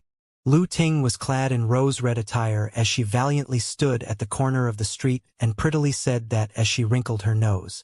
Qin Lai turned his head to look. That group was Lu Ting and Wei Li. Lu Ting was the daughter of the vice pavilion master, Lu Yun, while Wei Li was elder Wei Xing's son. Wei Xing was on Lu Yuntao's side and one of those that leaned towards Lu Yuntao succeeding as pavilion master. Gao Yu's expression was icy as he bent his head to find a fist-sized rock. He aimed at Wei Li's chest and suddenly threw it. That rock whistled and was extremely forceful. If Wei Li was struck, he would definitely have to lay on the bed for a few days. Wei Li's talent was very normal and only at the 8th level of the refinement realm, slightly lower compared to Qin Lai and Gao Yu. Seeing the rock howling as it came, his face couldn't help but change. Lu Ting shouted, her left hand reaching out lightning fast and steadily received the rock. Her body just shook lightly. She snorted and then said with a cold face, as expected, he's a rabid dog, biting whoever he sees. Wei Li, ignore them. Both of them are poor and have used up all their contribution points. In a few days, we won't see them in the cultivation grounds anymore. The outside hasn't been peaceful recently, and many people will be sent out on missions. These two might go out and never come back, so why pay attention to them? Sister Ting is right, hurriedly said Wei Li after he released a breath. The next time your rocks dare to fly astray, what will be returned won't be rocks. Instead, I'll let you have a taste of my vengeance spirits. Gao Yu's expression was dark as he replied coldly, and then left shoulder to shoulder with Qin Lai. In the days to come, when Qin Lai was learning artifact forging from Yao Tai, martial practitioners would continuously come and ask Yao Tai to help fix their spirit artifacts. There seemed to be many people sent out on missions. It really is troublesome that so many people's spirit artifacts are damaged. They are wasting my artifact forging time. Yao Tai complained every day. If the spirit artifact material has not been heavily damaged, it can still be used, but if the spirit diagram is damaged, then it needs to be repaired. The repair of the spirit diagrams is not so simple and is too deep for you. You don't need to come for the next few days. With that, Qin Lai temporarily had nothing to do during the day. Qin Lai, come and chat with me. This day, when Qin Lai returned to his little room, he heard Zhuqian shout. Twisting his head to look, Qin Lai found Zhuqian in her little 3-story tower as she leaned against the window and beckoned for him to come over with a hand. Coming. Qin Lai smiled and naturally walked to Zhuqian's little tower. In this period of time, he frequently went to Zhuqian's place to chat. Sometimes it was about cultivation, sometimes about the state of Dark Azura Hall, and sometimes about the unique attributes of Seven Fiends Valley. What has Sister Qian been busy with recently? Asked Qin Lai when he came over. Gathering spirit materials. I'm preparing to ask someone to forge a suitable spirit artifact for me, so I've only returned to the pavilion these few days ago. Zhuqian was wearing sleeping robes and was in a lazy state. She smoothed the bangs in front of her forehead as she said with worry and vexation, Sai, I've gathered all the spirit materials and sent it over. I just don't know if it will be a success. If it fails, I'm done for. It was not difficult for the martial practitioners of Nebula Pavilion to get spirit artifacts. They could search and trade for them in the artifact tower through the use of contribution points. But the majority of spirit artifacts in the artifact tower were not of high rank and were all forged by Yao Tai. If one had enough spirit stones and could go to the Commerce Street, they could pick higher-ranked spirit artifacts in places like Armament Pavilion. The spirit artifacts there were of better quality than those Yao Tai forged and were much stronger. Of course, those who were pickier and had their own avenues would find special spirit artifacts themselves and find an artificer to custom-make one for them. They would smelt a unique spirit artifact that was most appropriate for them based on their cultivation and art. These spirit artifacts that were forged based on the user's attributes were the ones that martial practitioners dreamed about and also the most valuable and suitable for them. Both Zhuqian and Tuzei's fathers were commanders of Dark Azura Hall, so both were the type with such avenues. They could ask high-ranked artificers to make a spirit artifact specifically for them.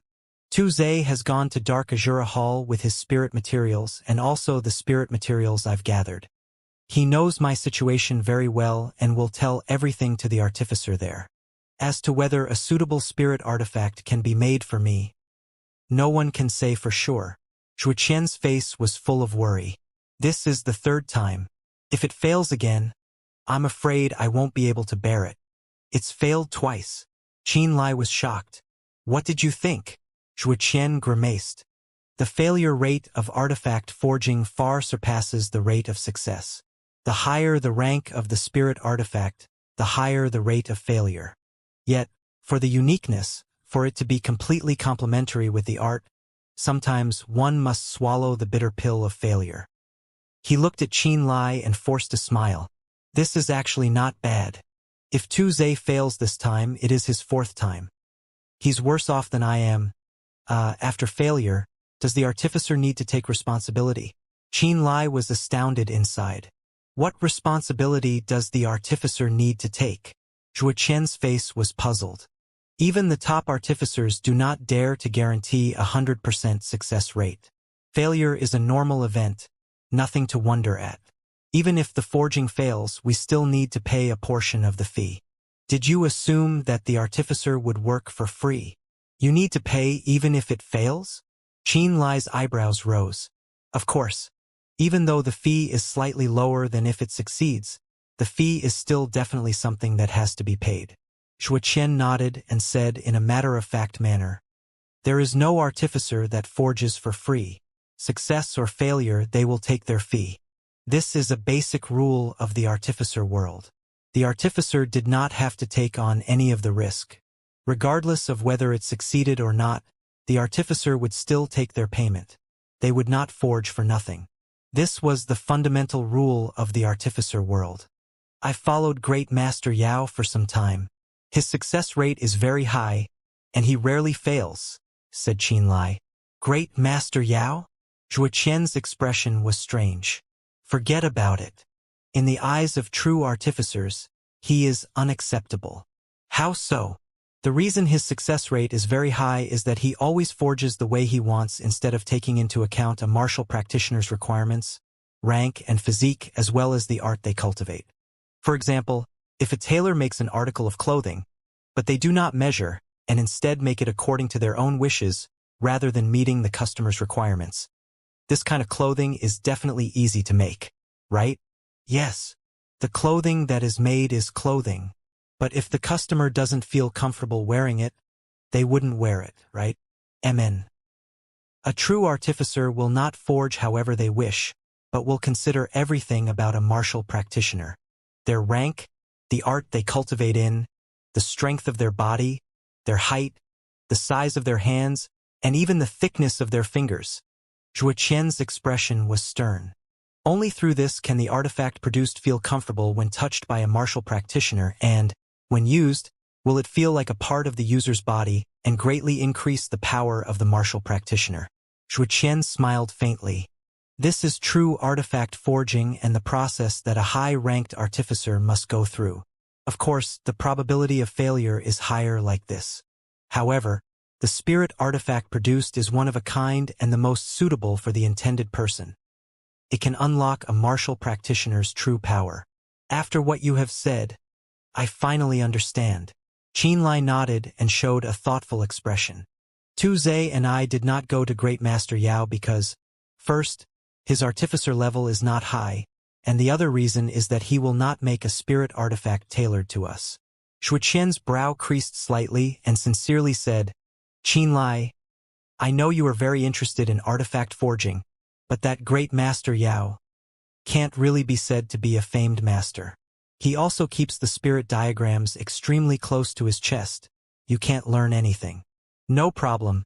I have no intentions of stealing his spirit diagrams, haha. Qinlai laughed. Amen. The outside has not been peaceful recently. Be careful and try to not leave the city. Zhuqian thought and then added on, do not take any missions at the moment. It is too dangerous. Many people have died recently, and not just those from Nebula Pavilion or Shattered Ice Manor. Even those from Crimson Flame Association and Water Moon Sect have been repeatedly attacked by spirit beasts. Many martial practitioners have also died there. Qin Lai's expression changed. Crimson Flame Association and Water Moon Sect were also limestone rank forces. They were not distant from Icestone City and were also close to the Arctic mountain range. He hadn't expected that they would also be attacked by spirit beasts. What happened? He asked in puzzlement. I heard that Dark Azura Hall has said that the Beast King of the Arctic mountain range has changed. In the past, the Spirit Beast King of the Arctic mountain range was the Icestone Snow Wolf King. Zhuo Qian's expression was grave.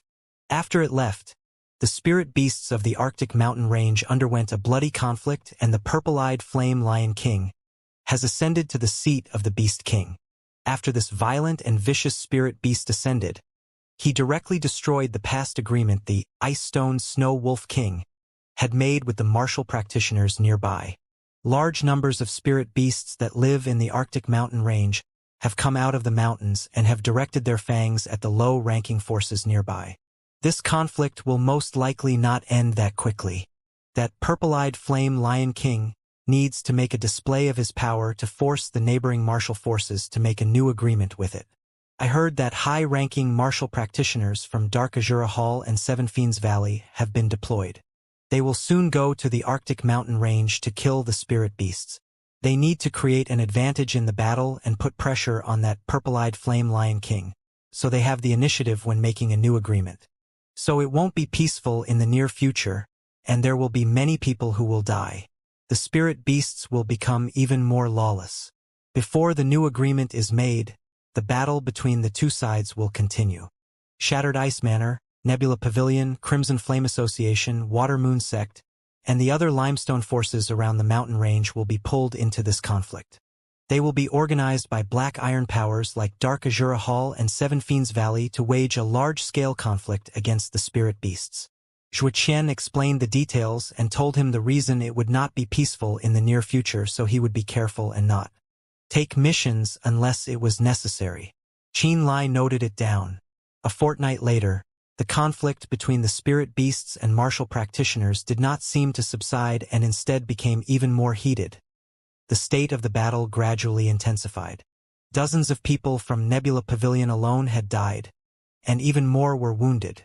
When Qin Lai went to Yao Tai's place, he would always see Yao Tai hurrying to repair spirit artifacts.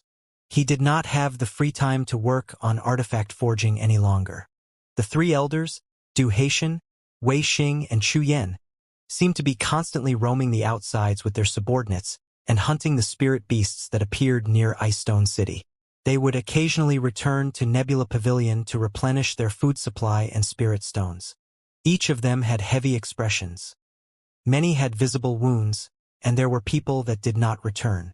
Even Xianxia, who usually was just responsible for the discipline hall, also had to participate under heavy pressure and started to clear out the spirit beasts in the surroundings. The subordinate forces of Nebula Pavilion, such as the Ling, Du, and Gao families, had to temporarily move into Icestone City to avoid dying at the fangs of the spirit beasts. Nebula Pavilion's cultivation grounds, like the combat room and the gravity room, were suddenly full of people. Every martial practitioner was concentrating on cultivation, because, as the pressure increased, the pavilion had arranged many for missions. Any martial practitioner of Nebula Pavilion could be asked to complete a mission. If they had to go out, there was the risk of death, so all the martial practitioners of the pavilion became especially diligent. Yesterday, a commander of Dark Azura Hall died in battle in the Arctic mountain range. That commander was in the middle stage of the manifestation realm, but he was swallowed whole by a rank 3 metal wing golden horn lizard. It really is terrifying.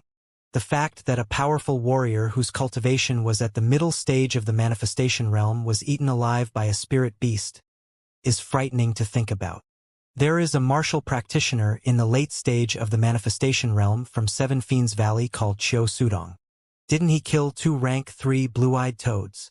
That Qiu Sudong really struck it rich. I heard that the eyes of blue-eyed toads are worth cities and are treasures for forging high-level spirit artifacts. Their teeth and skin are also very good. That guy really gained a lot this time, so lucky. Only by surviving and killing high-ranking spirit beasts can one have great gains. If one was like the person from Dark Azura Hall and was eaten alive by a metal-wing golden horn lizard, that is a fate worse than death. Yeah. Sai, there isn't enough manpower, so we're most likely going to be sent out. I'm a bit afraid.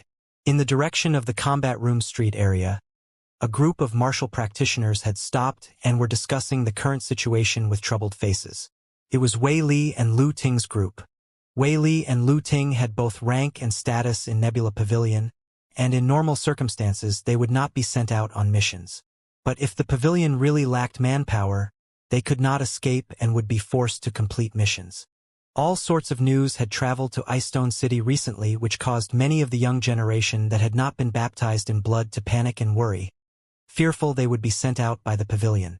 Qin Lai, Elder Yi doesn't have enough people, so I'm preparing to leave in the next few days. In the stone woods, Gao Yu's expression was dark and cold. The situation outside is very chaotic, but it is very profitable to earn contribution points through the hunting of spirit beasts. I don't have sufficient contribution points, and I've reached a bottleneck in my cultivation recently, so I'm preparing to go out to move a little. Gao Yu had 2 older sisters in Nebula Pavilion. His eldest sister had married a hall master under the command of Elder Chu Yen. It was a pity that the hall master had unluckily died in combat while on a mission, so his eldest sister became a widow. His second sister was in the discipline hall, and it was said that she had a close relationship with Xianxia. Xianxia would possibly become Gao Yu's second brother-in-law. It was due to this that Lu Yen had stayed close with Gao Yu in the past at Celestial Wolf Mountain. One reason that Gao Yu was admitted to Nebula Pavilion earlier than usual was that the Gao family had suffered great losses in Celestial Wolf Mountain. The other reason was because both of his sisters had their own connections in Nebula Pavilion. So after Gao Yu came to Nebula Pavilion, others would frequently gossip behind his back and say that he had only been admitted because of his 2 sisters. While Qin Lai had chosen to stay by Great Master Yao, Gao Yu chose the Discipline Hall.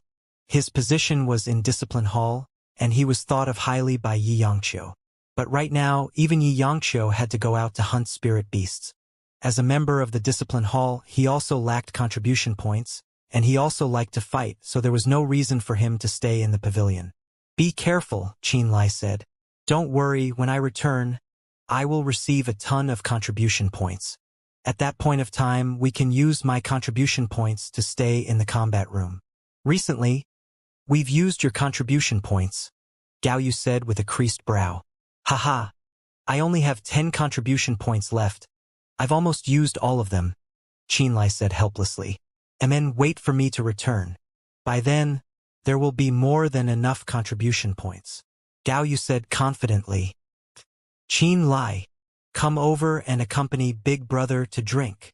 Returning to the little room from the cultivation grounds, before he entered, he heard Tu Zhe's shout from Zhua Qian's little tower. Turning his head to look, he found that Zhua Qian's little tower was fully lit. Han Feng, Chu Peng, Kang Ji and Zhua Qian were all present, drinking and eating. Coming, Qin Lai smiled. He didn't enter his own room and turned to walk towards Zhua Qian's. Entering, he found that Tu Zhe and Zhua Qian's eyes were red, and their emotional states were strange. The 2 of them were drinking heavily as though to wash away their worries. Beside the dining table was a long blade and a beautiful dragon bone whip on a separate table. These 2 weapons were extremely similar to the ones that Zhua Qian and Tu Zhe used before, but they were clearly more exquisite and looked more beautiful. However, there was no spirit energy fluctuations, so they did not seem to be spirit artifacts. All failed. 3rd time for me, 4th time for Tu Zhe. Zhua Qian's beautiful face was filled with helplessness and dispiritedness. To gather the spirit materials for artifact forging, we worked extremely hard. Those spirit artifacts are at least worth 1,000 common grade 7 spirit stones. I didn't expect it to all turn to scrap in one go. Don't mention these hurtful things. Drink, drink. Tu Zhe shouted with red eyes. How can I not care? Zhua Qian sighed. More than 1,000 common grade 7 spirit stones, even for you and I, it is a great sum. Also, many of our spirit materials were gathered through the help of our fathers. It's all ruined. I don't know when the next time we can acquire them all will be. Didn't we already prepare? Tu Zhe forced a smile. How can artifact forging succeed on the first try? Some people will ask an artificer to forge 7 or 8 times and every single one would be a failure. For the spirit artifact most fitting to the hand, most suited to oneself and one of a kind, one must learn to taste the bitter pill of failure. Tasting failure 3 times in a row, I almost cannot bear it. Zhuqian's face was full of bitterness as she said that in disappointment. Tu Zhe gave a long sigh, his head lowered. He remained silent and did not know what to say. It appeared that this was a great blow to him too, and he really was not as relaxed as he appeared on the surface. Instead of going to the dining table, Qin Lai hesitated before arriving at the round table where the 2 artifacts were placed. He picked up that long blade and felt it with his mind. An extremely strange expression suddenly appeared on his face. Within the long blade, 3 spirit diagrams were embedded together. He did not recognize the primary spirit diagram, which had a relatively unique structure that formed a nebula cluster with specks of starlight. He examined and then found out that the stars of the main spirit diagram were a reaction caused by a special material called stellar iron. In other words, the primary diagram in the nebula cluster was important to stimulate the stellar iron and bring out its abilities. Qin Lai wasn't familiar with the primary diagram and did not know its name. He could just barely see its effects and was unable to copy or modify it. The other 2 spirit diagrams were a spirit gathering diagram and an amplification diagram. They were both basic spirit diagrams. Also, compared to the spirit gathering and amplification diagrams that he had mastered, the spirit gathering and amplification inside the long blade seemed to be simplified versions. Whether it was the level of detail or the number of spirit lines inscribed, it was much weaker. The spirit gathering and amplification diagrams were embedded within the primary diagram. The amplification diagram had been successfully inscribed, but the spirit gathering diagram was only half complete and seemed like the person had abruptly stopped there. In other words, the spirit diagram inside the long blade had not been successfully inscribed at all. It was only a half-finished product. His eyes were startled as he took out the dragon bone whip and felt it with his mind. The situation was slightly different but generally the same. The dragon bone whip was made with 4 spirit diagrams. The primary diagram was snake-shaped. It was long and twisted, and it filled the inside of the whip as the main channel. It was also the core of the dragon bone whip's spirit diagram and the crucial factor in expressing its ability. The main diagram did not have any problems. The other 3 spirit diagrams were a spirit storage diagram, a spirit gathering diagram, and an amplification diagram. Of those, the spirit storage and spirit gathering diagrams were completely inscribed. The one that had a problem was the amplification diagram. The amplification diagram inside the dragon bone whip was also only half inscribed. The artificer seemed to have discovered something and suddenly stopped. The situation was the same as the long blade. Both were half-completed products, and other than the primary formation that was hard to understand, Qin Lai found that the basic spirit gathering, amplification, and spirit storage diagrams were crude and without finesse. The structures were loose and messy, far lacking compared to the 3 basic spirit diagrams he knew. There were no problems with the primary diagrams of the long blade and dragon bone whip. The problem lied in the spirit gathering and amplification diagrams, yet they were both basic diagrams. Big Brother 2, Sister Zhua, the spirit diagrams inside this long blade and dragon bone whip seem incomplete. Why is it so? Asked Qin Lai after a moment of silence. Tu Zhe and Zhuqian were using the liquor to wash away their worries in depressed moods. Kang Ji and the others were trying to comfort them. They saw Qin Lai's movements and had thought Qin Lai was just curious, so they had not paid it any mind. Hearing Qin Lai's inquiry, Tu Zhe managed to respond and said with a grimace, "It seems Brother Lai's been with Master Yao for a while and learned something about forging. You are right, the spirit diagrams of the long blade and the dragon bone whip were, in the end, not inscribed." An inquisitive gaze appeared in Qin Lai's eyes. Tu Zhe put down the drinking bowl and explained to him, because when Great Master Lu was halfway in the forging process, he found that the spirit gathering diagram could not perfectly combine with the primary diagram. It might be a problem due to how it was planned out or a conflict between the materials.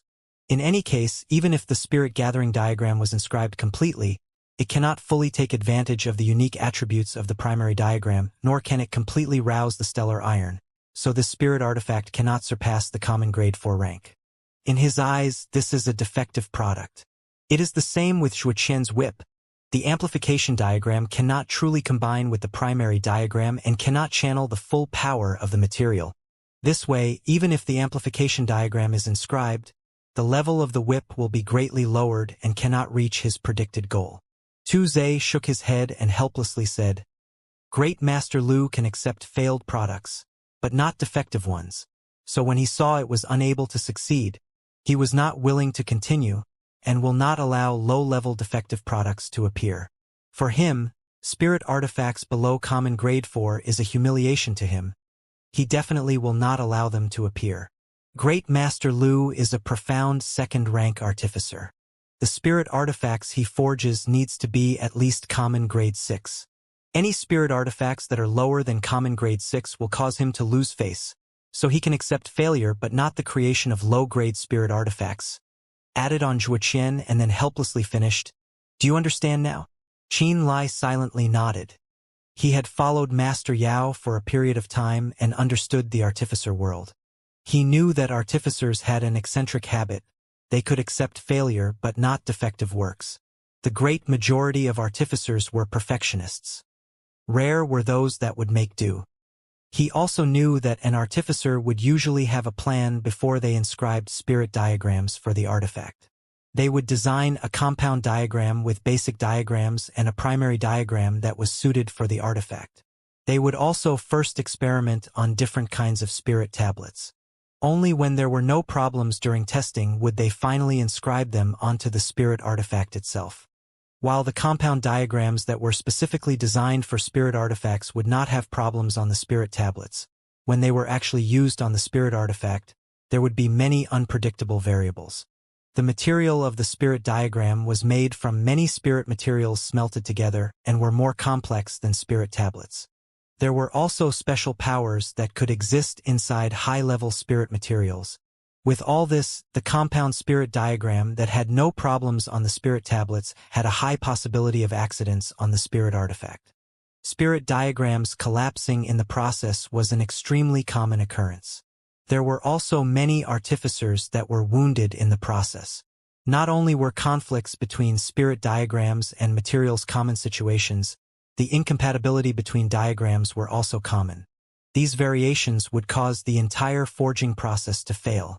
I had planned to take everyone along to hunt and kill spirit beasts after these two spirit artifacts were forged and earn contribution points. Now that it has failed, my actions would be greatly discounted. Tu Zhe gulped down liquor and said with regret, "Yan Ziqian is going to overtake me. MN, I heard that Yan Ziqian has been active around Icestone City after breaking into the natal opening realm. He's already killed 2 rank 2 spirit beasts. It seems that someone over at Dark Azura Hall has heard his name and noted it down. Being able to be remembered by someone from Dark Azura Hall is a great honor." Chu Peng furrowed his brows. This will help him out greatly if he plans to enter Dark Azura Hall in the future. The guy really understands when to stand out. Yan Ziqian's Ice Drake Sword was custom made by Great Master Lu upon request. It is perfectly compatible with the art he cultivates. Before, when he was in the 9th level of the refinement realm, I felt very pressed when he fought against me with it. The true power of the Ice Drake Sword could not be displayed when he was in the refinement realm. So now that he is in the natal opening realm, it will be even more terrifying. Tu Zhe's expression was dark as he inhaled. In the future, Yan Ziqian will be even harder to deal with. If I do not have an appropriate spirit artifact when I encounter him next time, I will be at a disadvantage. When the words came out, everyone's expressions became grave, their brows tightly furrowed. Shattered Ice Manor and Nebula Pavilion's relationship had always been unfriendly. Tu Zhe and Yan Ziqian were archenemies. The hate between the two flowed deep, and they would explode in a fight if they encountered each other. In the past, Yan Ziqian's realm was slightly lower, and he could not truly display the power of the Ice Drake Sword. So Tu Zhe was able to stand against him. Now that both of them were in natal opening realm, the power of the Ice Drake Sword would amplify Yan Ziqian's power many times over. Without a fitting spirit artifact, Tu Zhe would be unable to reach the limits of his art. If he met the present Yan Ziqian, the possibility of defeat was extremely high. The nebula art that I am cultivating in is the core spirit art that my father used when founding Nebula Pavilion. This art is extremely powerful. When it starts to circulate, it would form clouds of nebulas, and there are many wonders inside. However, the long blade that I use leans towards heat and fire, completely on a different path than my nebula art, so it cannot display my art's true power. Tu Zhe looked at the defective product and regretfully continued.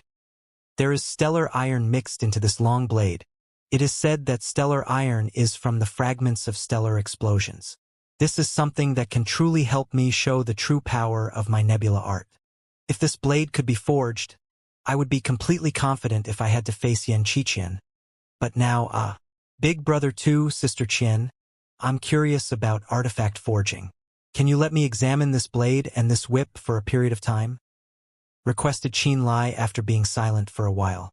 Tu Zhe shrugged and carelessly said, "It's a defective item, and it isn't as fitting as my original one.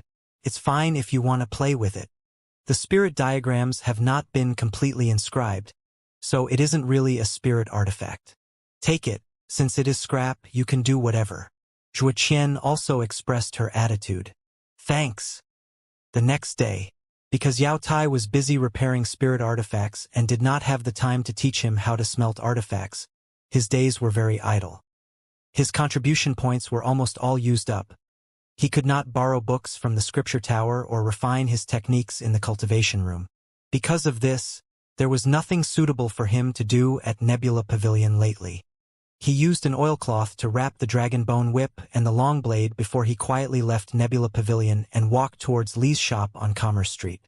Recently, after Yen Qingsong and Feng Kai's wounds healed, they had become Yan Ziqian's assistants, due to the threat of spirit beasts, and hunted alongside him. They were extremely well known at the moment, and even Crimson Fire Association and Water Moon Sect would mention these three people. As Yen Qingsong and Feng Kai were not in Ice Stone City, Qin Lai did not need to worry about anything unexpected on the road and felt a bit of regret with how relaxed he was. "You scamp, you've been in Nebula Pavilion and haven't come for a long time. Are you afraid of those two from Shattered Ice Manor?" When Qin Lai walked in, Li Mu's teasing voice sounded. "I heard that they had a terrible outcome while you didn't end up so bad." "Uncle Li, how do you know?" Qin Lai was shocked. "The girl that bought the spirit gathering boards came to the store again. She saw your entire battle and mentioned it to me." Li Mu smiled. "That girl is very interested in the spirit gathering boards and quoted a price of 2 common grade 7 spirit stones.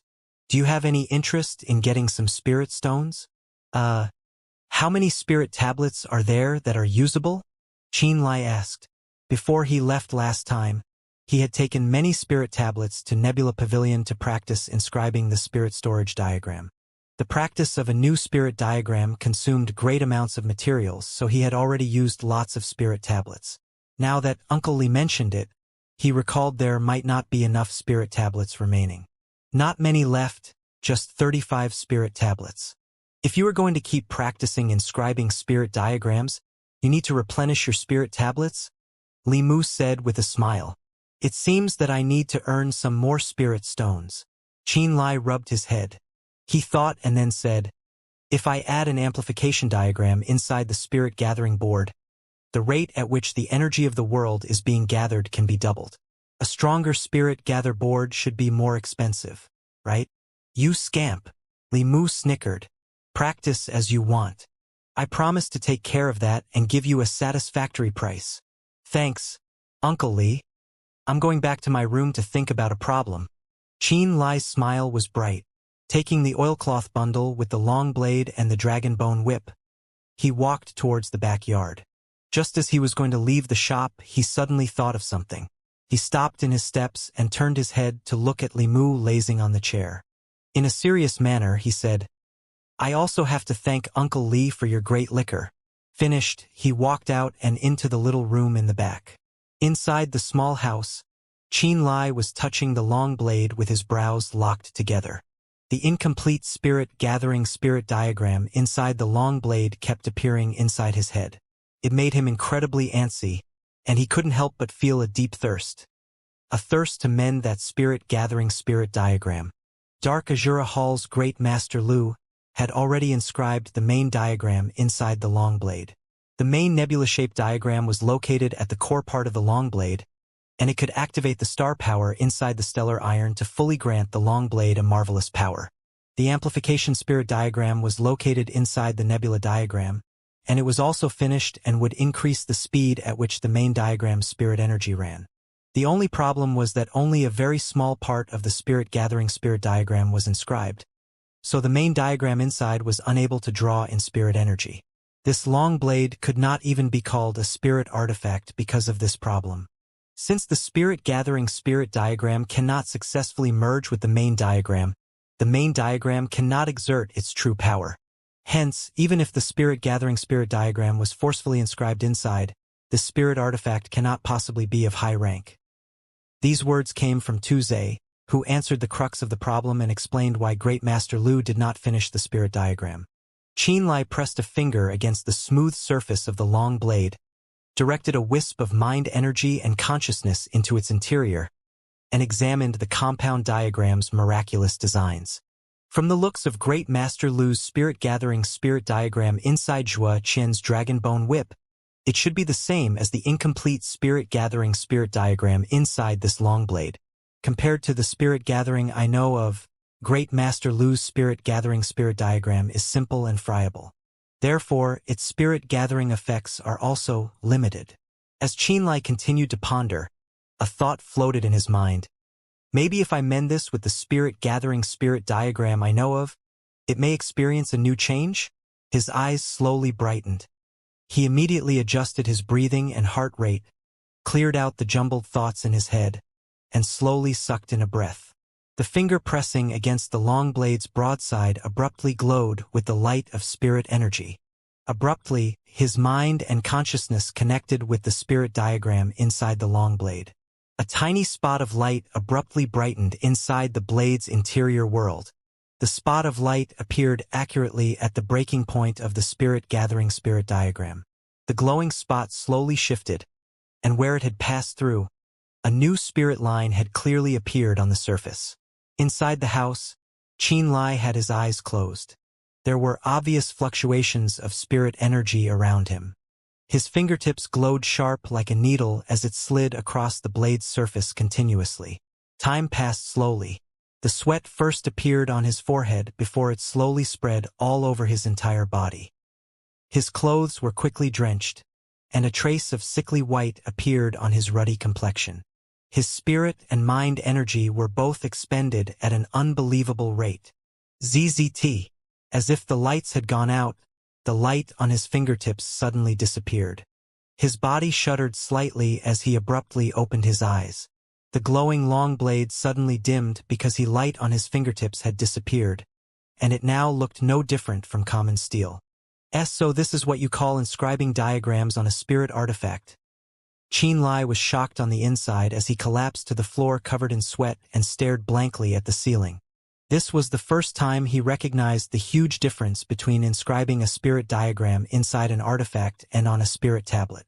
To inscribe a spirit diagram inside a spirit tablet was like actually painting with a paintbrush.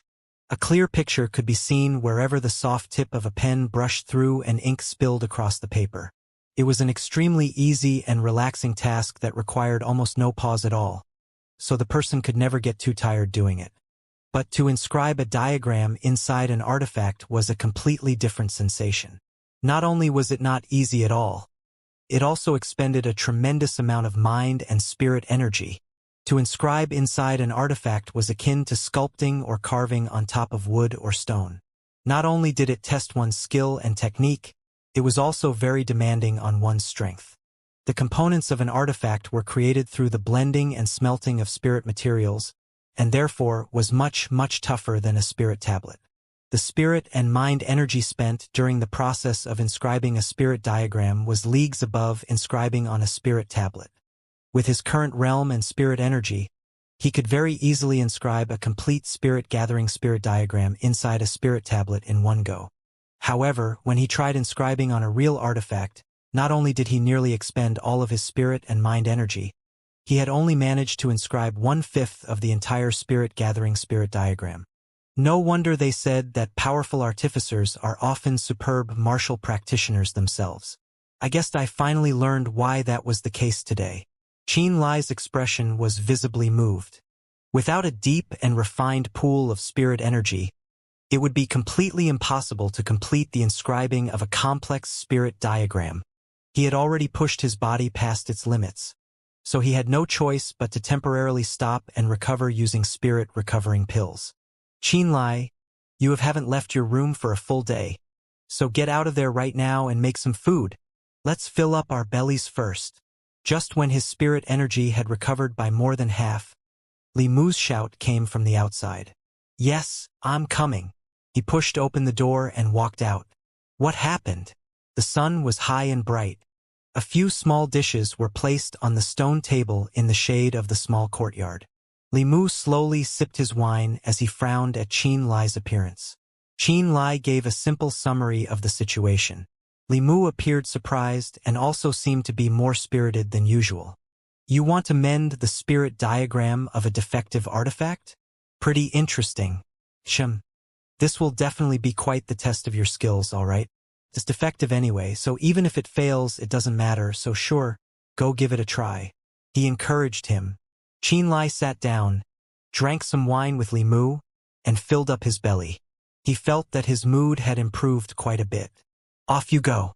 Do remember to take a small nap first though, so you can recover your mind energy, Li Mu said understandingly. When he went back into the small house, Qianlai did not act immediately. Instead, he listened to Li Mu's advice and went to lie down for a little. When he woke up, he discovered that the sky was already dark, but his mood was in fantastic condition. So he immediately set to work. And so, after a couple of periods of on and off sessions on an early morning, he had finally inscribed the spirit-gathering spirit diagram inside the long blade. When he had clearly outlined the final spirit line, the main nebula-shaped diagram inside the long blade was like a galaxy that had been switched on as countless stars began to glitter one after another. First, Qianlai slipped a wisp of spirit energy into the spirit-gathering spirit diagram. The spirit energy was like a river flowing in the diagram's gaps, and after it was slightly enhanced by the amplification spirit diagram, it's flowing even faster until both the spirit threads and the gaps seemed to shine with light. Finally, the spirit energy was injected into the main diagram, and it caused a huge disturbance to occur inside the nebula-shaped diagram. The main diagram began to operate with extreme fluidity. Looking at the long blade, one could see that many rice-sized star-like dots began to suddenly and rapidly appear on the blade's surface.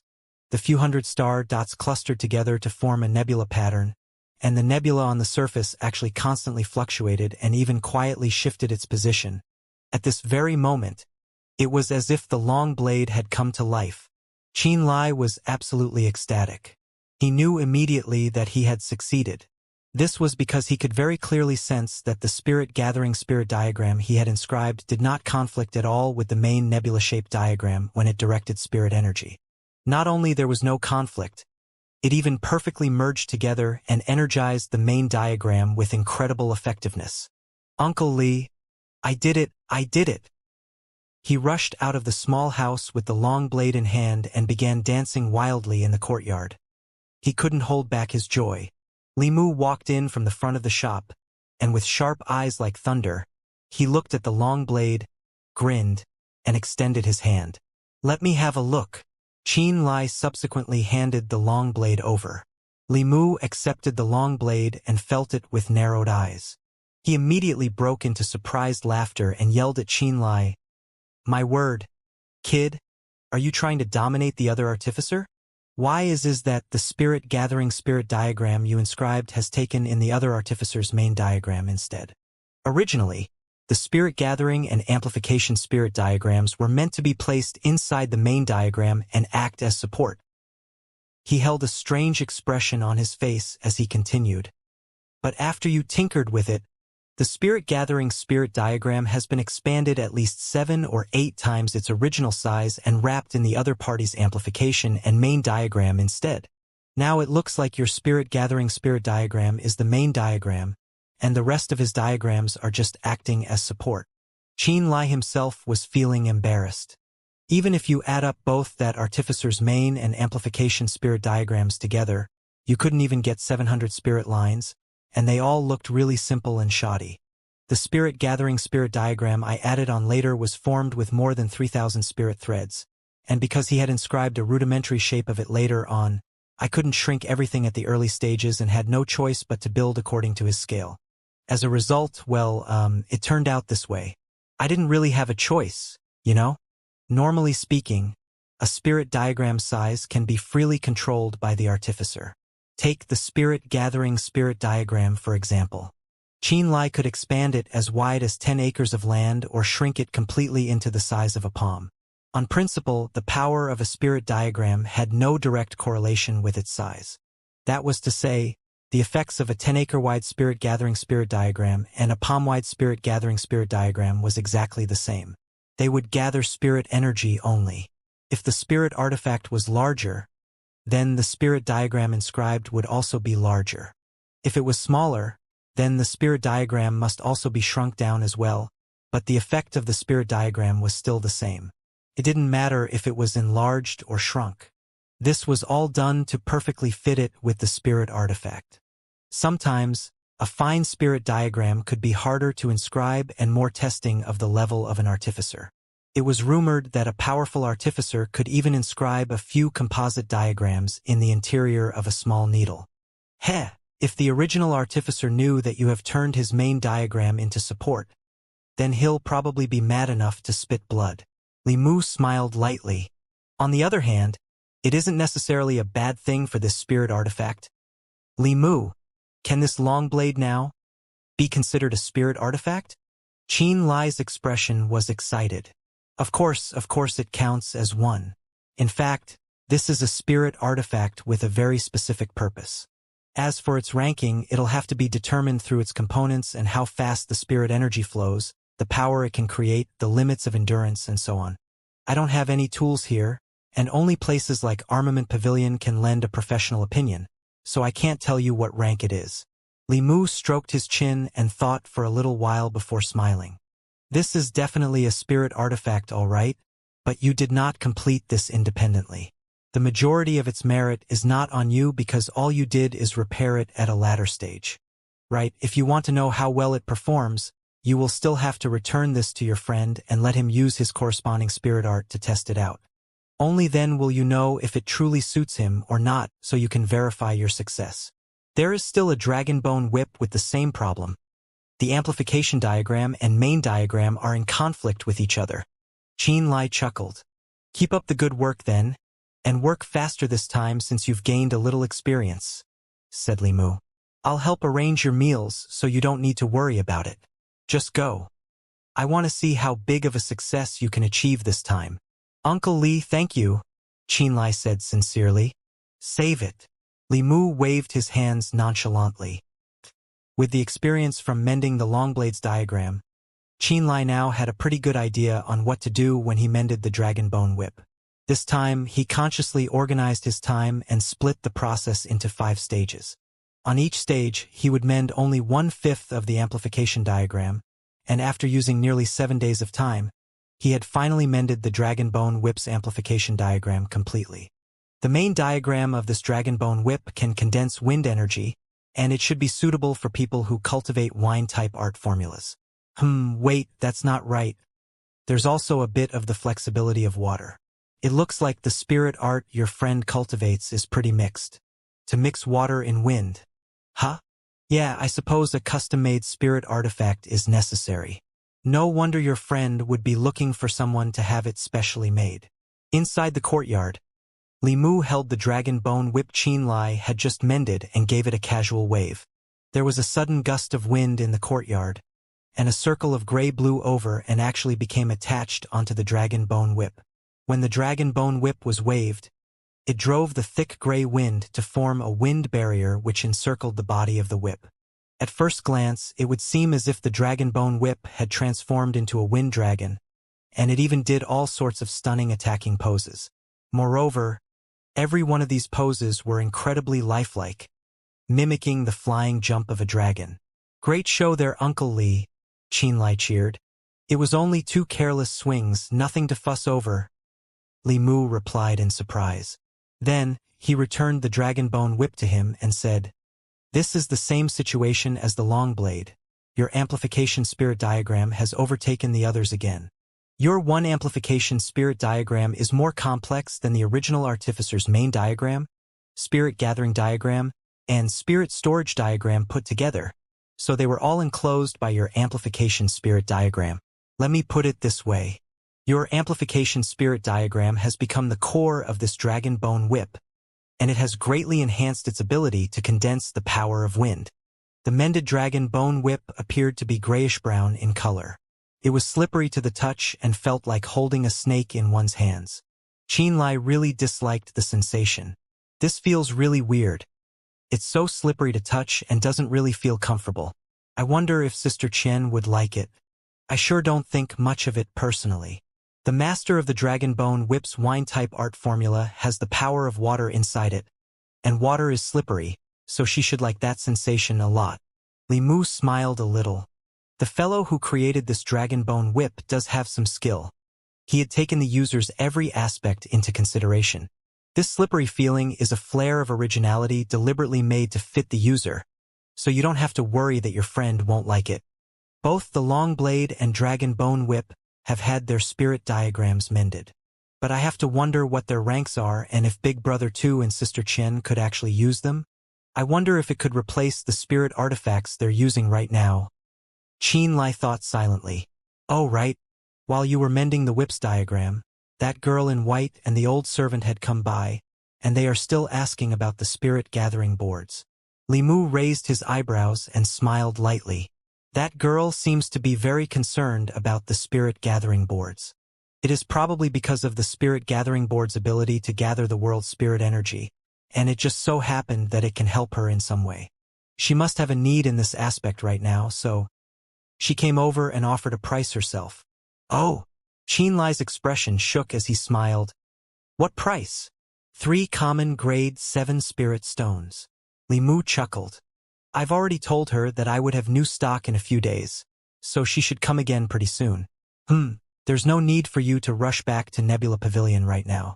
Go and make some enhanced version of the spirit gathering board. There should be no problem at all if we sell it at 5 common grade 7 spirit stones." "All right." Qinlai nodded his head happily. Basically, the so-called enhanced version of the spirit gathering board was made from adding an amplification diagram on top of the foundation of the spirit gathering boards. For the current Qinlai, this task wasn't difficult at all, and it wouldn't take too much spirit or mind energy to create either. Therefore, to ensure that he had enough spirit stones to use in the future and to be able to buy more spirit tablets, he temporarily stayed inside the shop and used the remaining spirit tablets to create the enhanced version of the spirit gathering boards. For days later, out of the remaining 35 spirit tablets, 32 had been turned into the enhanced version of the spirit gathering boards.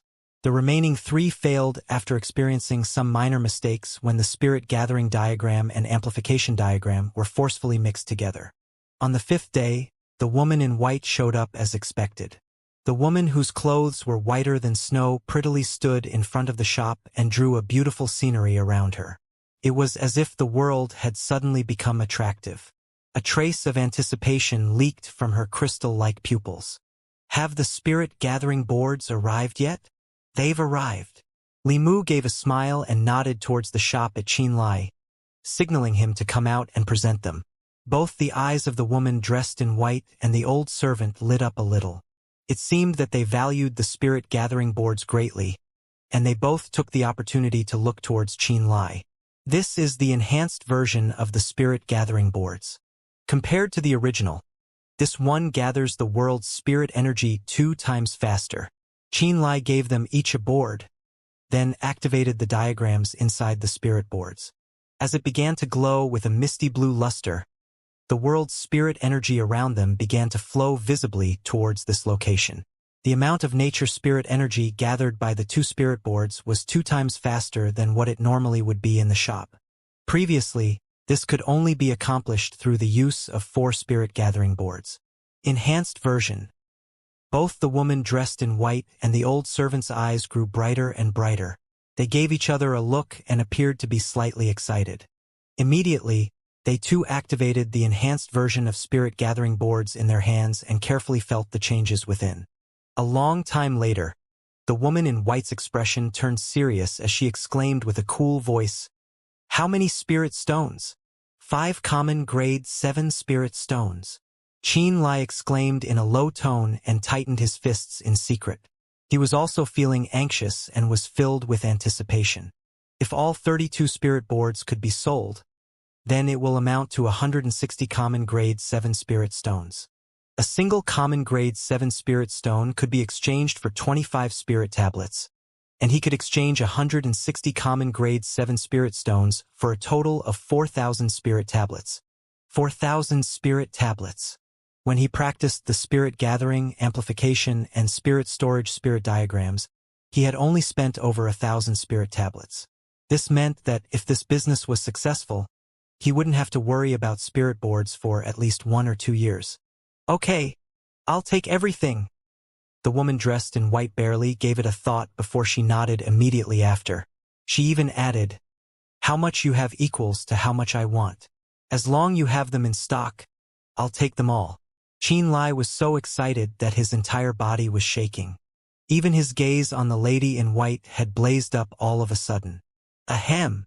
Li Mu shot him a glare and scolded him on the inside that the kid was not living up to his expectations. It was only 160 common grade 7 spirit stones and he was excited to this degree? This was simply too embarrassing. For now, this is all we have. It's not easy for me to come by a shipment, so if you truly have heart, then you may visit often and ask. Who knows? Maybe there will be new stock then. Here are 32 profound grade 1 spirit stones, which is the equivalent of 160 common grade 7 spirit stones. Please keep it well. The old servant pointed towards the table, and crystal clear fist-sized rocks, that were like diamonds, rolled out into the open. They rolled out before Xianxia's eyes. Each rock was of the same size and possessed a misty glow. When he moved closer, he could see that the rocks were very transparent. These were real profound grade spirit stones. These profound grade spirit stones were exactly what manifestation and nether passage realm martial practitioners would use. Spirit stones of this grade were the true currency used by high-level forces. Xianxia, do put away the things first, Li Mu said loudly. His eyes shining, Xianxia let out a silly giggle twice before he smilingly put the profound grade 1 spirit stones properly into the cabinet beneath the table. If I can create enough enhanced spirit gathering boards, then maybe I can buy myself a spatial ring. He was already making calculations inside his heart, and with his eyes still sparkling with energy he thought, back at Ling Town, that Lu Li from Seven Fiends Valley had carried herself in an arrogant manner and looked down on me. But even she did not have a spatial ring on her hands, did she? The spirit art you're cultivating is pretty special. It appears to be thunder and lightning. Young man, your special spirit art may be of use to us in certain aspects. Are you interested in coming on a trip with us outside the city? Do not worry. I can assure you that it will be much better than working here as an apprentice, and there will be some benefits for you as well, suddenly said the old servant after closely examining Xianxia. Not interested. Xianxia immediately rejected. In his opinion, creating the enhanced version of the spirit gathering boards beats any benefits right now. Do you really not want to consider? The old servant frowned. Nope. Xianxia affirmed his decision. Let's go. The woman in white nodded her head before sweeping a glance over Xianxia. Her cool gaze stayed a bit longer at the nebula pattern on the chest area of Xianxia's clothes before she meaningfully said, "We will meet again very soon." Once she said that, only then did she and the old servant turn around and leave Li's shop.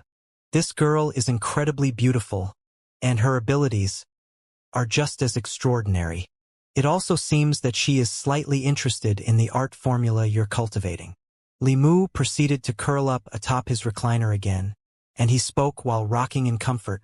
Are you telling me that you're not interested at all in such a beautiful young lady? No, a gentle and elegant figure quietly appeared in his mind as he shook his head. I don't believe you. Li Mu's gaze was teasing.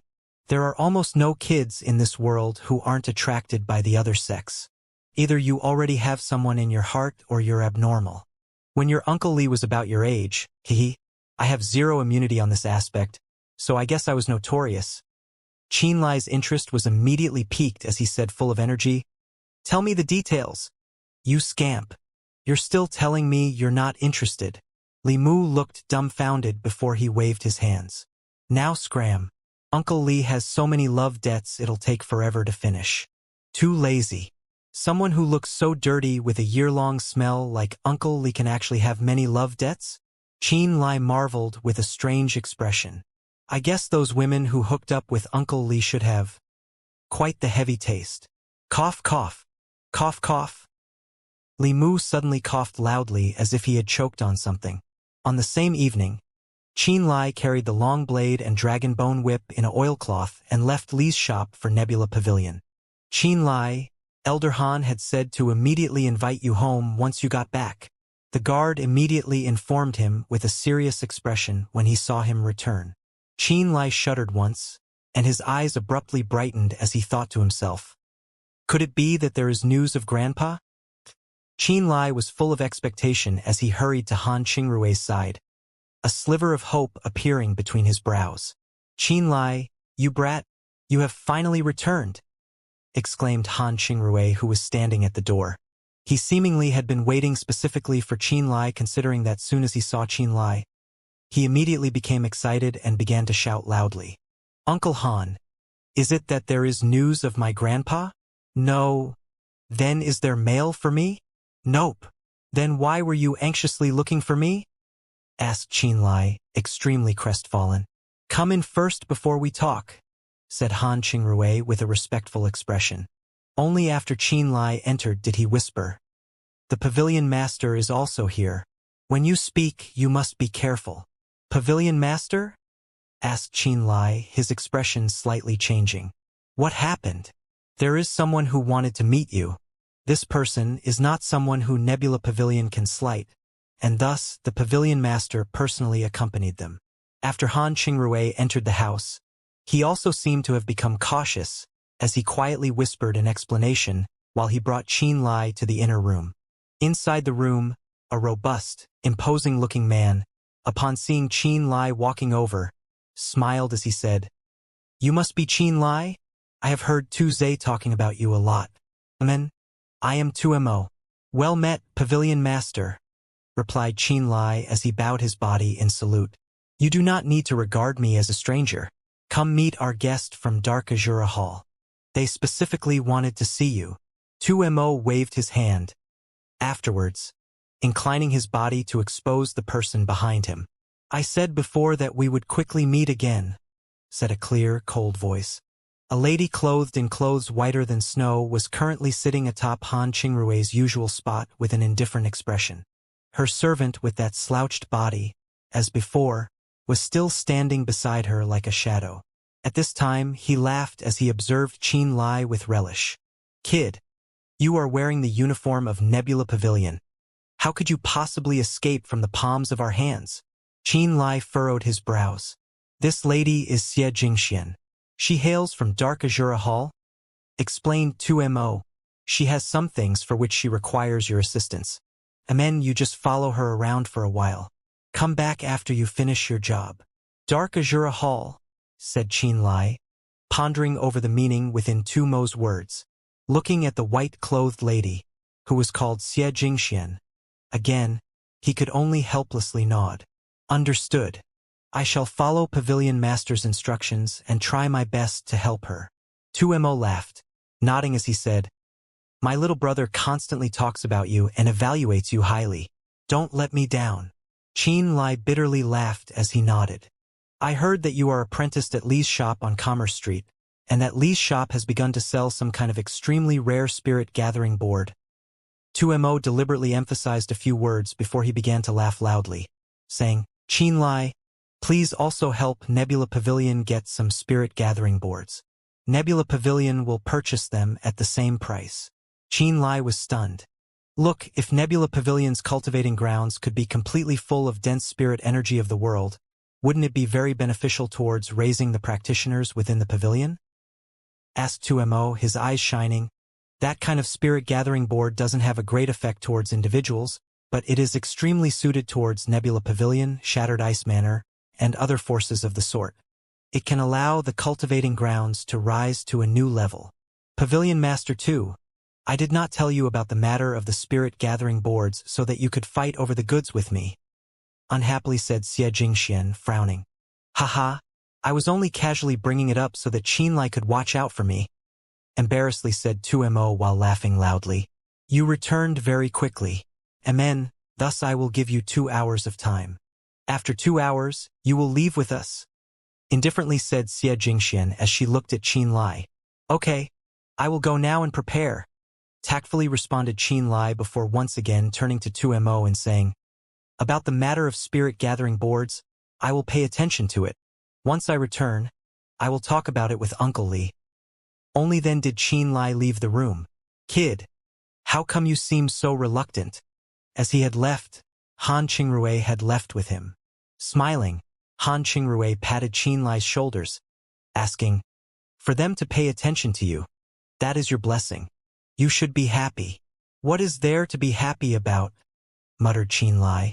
From his point of view, this time that he was about to spend doing hard work would have been better spent refining a few more spirit-gathering boards. Slightly narrowing his brows, he then curiously asked, what's her identity and status? Even if she's someone from Dark Azura Hall, there surely isn't a need for the Pavilion Master to personally accompany her, right? When Xie Jingxuan's origins were brought up, Han Qingrui's expression became solemn. He didn't immediately reply, instead leading Qianlai along. Only when they arrived at a secluded area did he reply, naturally, ordinary people of Dark Azura Hall don't have the qualifications to control our affairs, and the Pavilion Master wouldn't bother paying attention to them. However, she came over with Dark Azura Hall's Inspector Command Token. Inspector Command Token? Lightly asked Qianlai. The right to dispatch and control people from vassal forces belongs to Dark Azura Hall's Department of Internal Affairs. With the Inspector Command Token present, she can dispatch the people of Nebula Pavilion, Shattered Ice Manor, Crimson Flame Association, and Water Moon Sect. As long as it's a force under the control of Dark Azura Hall, she can directly request and take people. Han Qingrui laughed bitterly, continuing, not just you, even if she wanted me to go along, I would have to as well. Such great authority? Responded Qianlai, astonished. What did you think? Han Qingrui looked at Qianlai, then continued, otherwise, why would the Pavilion Master have personally come out to receive them? You know, the Pavilion Master's father, elder brother too, is the commander of Dark Azura Hall, and thus he himself has a certain status. Many Dark Azura Hall people who come over all pay their respects to the Pavilion Master. However, Dark Azura Hall's inspector is a truly powerful figure. Thus, the Pavilion Master couldn't help but do as he was told. Similar to Nebula Pavilion, the divisions between people within Dark Azura Hall was extremely clear. The only difference was that, rather than calling their ranks Hall Masters, Elders, Vice Pavilion Masters, and Pavilion Master, they called them Generals, Enforcers, Commanders, 5 Hall Masters, and Grand Hall Master instead. Upon entering Dark Azura Hall, one would only be an ordinary general. Only after accumulating a certain amount of merit would they be promoted to the position of Enforcer, then Commander, one of the 5 Hall Master, and finally Grand Hall Master. Inspector wasn't included within these ranks and instead belonged to the Department of Internal Affairs. This was the most peculiar organization of Dark Azura Hall. The power of Dark Azura Hall's Department of Internal Affairs was comparable to the combined power of Xianxia and Han Qingrui within Nebula Pavilion. Not only was it responsible for collecting tribute from vassal forces, it was also responsible for controlling the actions of vassal forces. The position known as Inspector only answered to the Grand Hall Master and was the sharpest, most powerful blade controlled by the Grand Hall Master. Thus, the Department of Internal Affairs was a very special existence within Dark Azura Hall. The power of the Inspector which came from within was extremely great, and they could even directly kill commanders as well as directly take control of vassal forces' martial practitioners. After listening to Han Qingrui's explanation, Qin Lai was inwardly shocked. He never expected that the white-clothed woman who had frequented Li's shop and named such a high price for the spirit-gathering boards would possess such a background. No wonder the servant even has a spatial ring. So that's how it is. Upon understanding the reasons, Qin Lai could only accept his fate. Thinking it over within his mind, he concluded that next time he sold spirit-gathering boards upon returning, he would have to slightly raise the price. What about Tu Zhe and Zhuoqian? I need to find them. I have things to return to them, subconsciously asked Qin Lai, remembering his original purpose.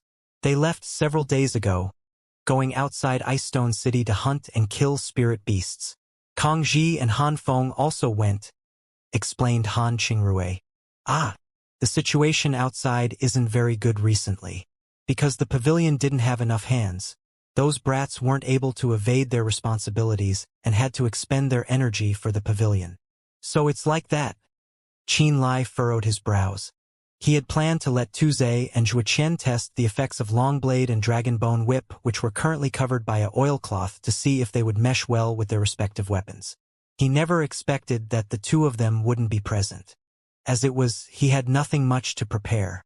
All of his possessions were already all on his person. That woman's over here in Elder Han Qingrui's area. Is she really that beautiful? Nonsense. I only glanced at her and I can already assure you that within the entire Ice Stone City, you will not find a woman more beautiful than her. Then we seriously need to check it out. While Qin Lai and Han Qingrui were having their secluded conversation, a group of several people sneakily walked over, discussing amongst themselves as they shrunk into the corner of a wall nearby and headed towards Han Qingrui's study.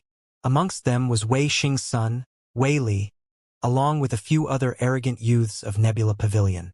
They all came because of Xianxia. I heard that it's a powerful figure from Dark Azura Hall. Everyone observe from afar and make sure to not say anything. Care for our little lives. Understood. Towards someone from Dark Azura Hall, who dares to be rude and waste their life. Amen. Just looking is enough. As the group of youths whispered to each other, they carefully hid themselves, aiming their lines of sight towards the doorway. They truly don't know how high the sky is and how thick the earth is, said Han Qingrui, bitterly laughing. Because of their remote location, those several youths had not noticed them. Luckily, Kang Ji and Han Feng, those two brats, left long ago.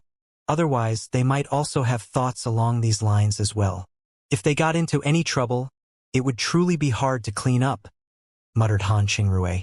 Han Feng and Kang Ji are also like this? Asked Qin Lai, laughing. They are worse, if anything, those two bastards, snorted Han Qingrui.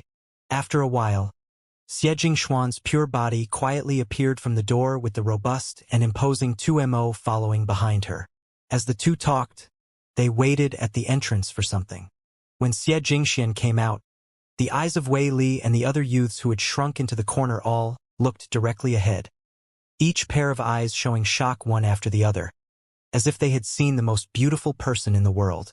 They all became dazed and at a loss. They are waiting for you, said Han Qingrui, chuckling. Qin Lai. Tu Mo's eyes were like a torch as they immediately swept over. Motioning at Qin Lai, he said, seeing how relaxed you are, you shouldn't have anything to do. Then, why don't you leave a bit earlier and not have our guests wait on you any longer? Xie Jingxian also looked over as she indifferently said, if there's nothing, then let us leave. Qin Lai sighed as he helplessly walked out alongside Han Qingrui.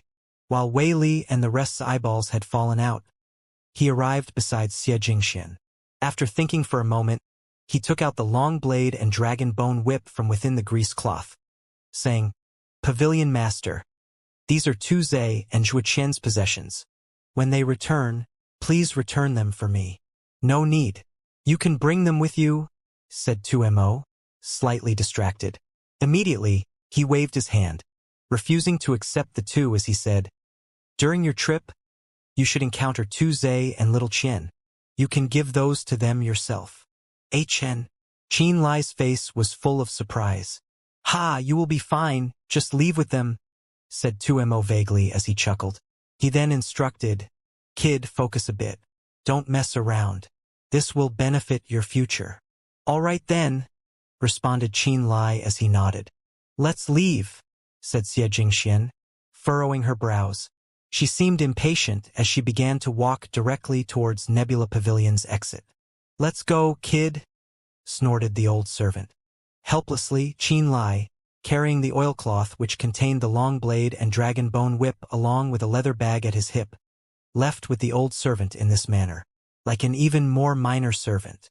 However, a look of envy appeared on the faces of Wei Li and the other youths of Nebula Pavilion as their eyes all glowed. That guy called Qin Lai, just what kind of lucky dog's hit did he walk through? Why was he specifically picked? Quietly cried one of them. The devil knows. It makes me so King upset. Ah, why couldn't it be me? He's only cannon fodder to be sent to his death, humph? Lowly snorted Wei Li. As they quietly cried and complained, Pavilion Master 2MO had already long since left. From start to finish, he hadn't noticed they were there. What are you all talking about here? Suddenly asked Han Qingrui, his expression cold as he strangely laughed.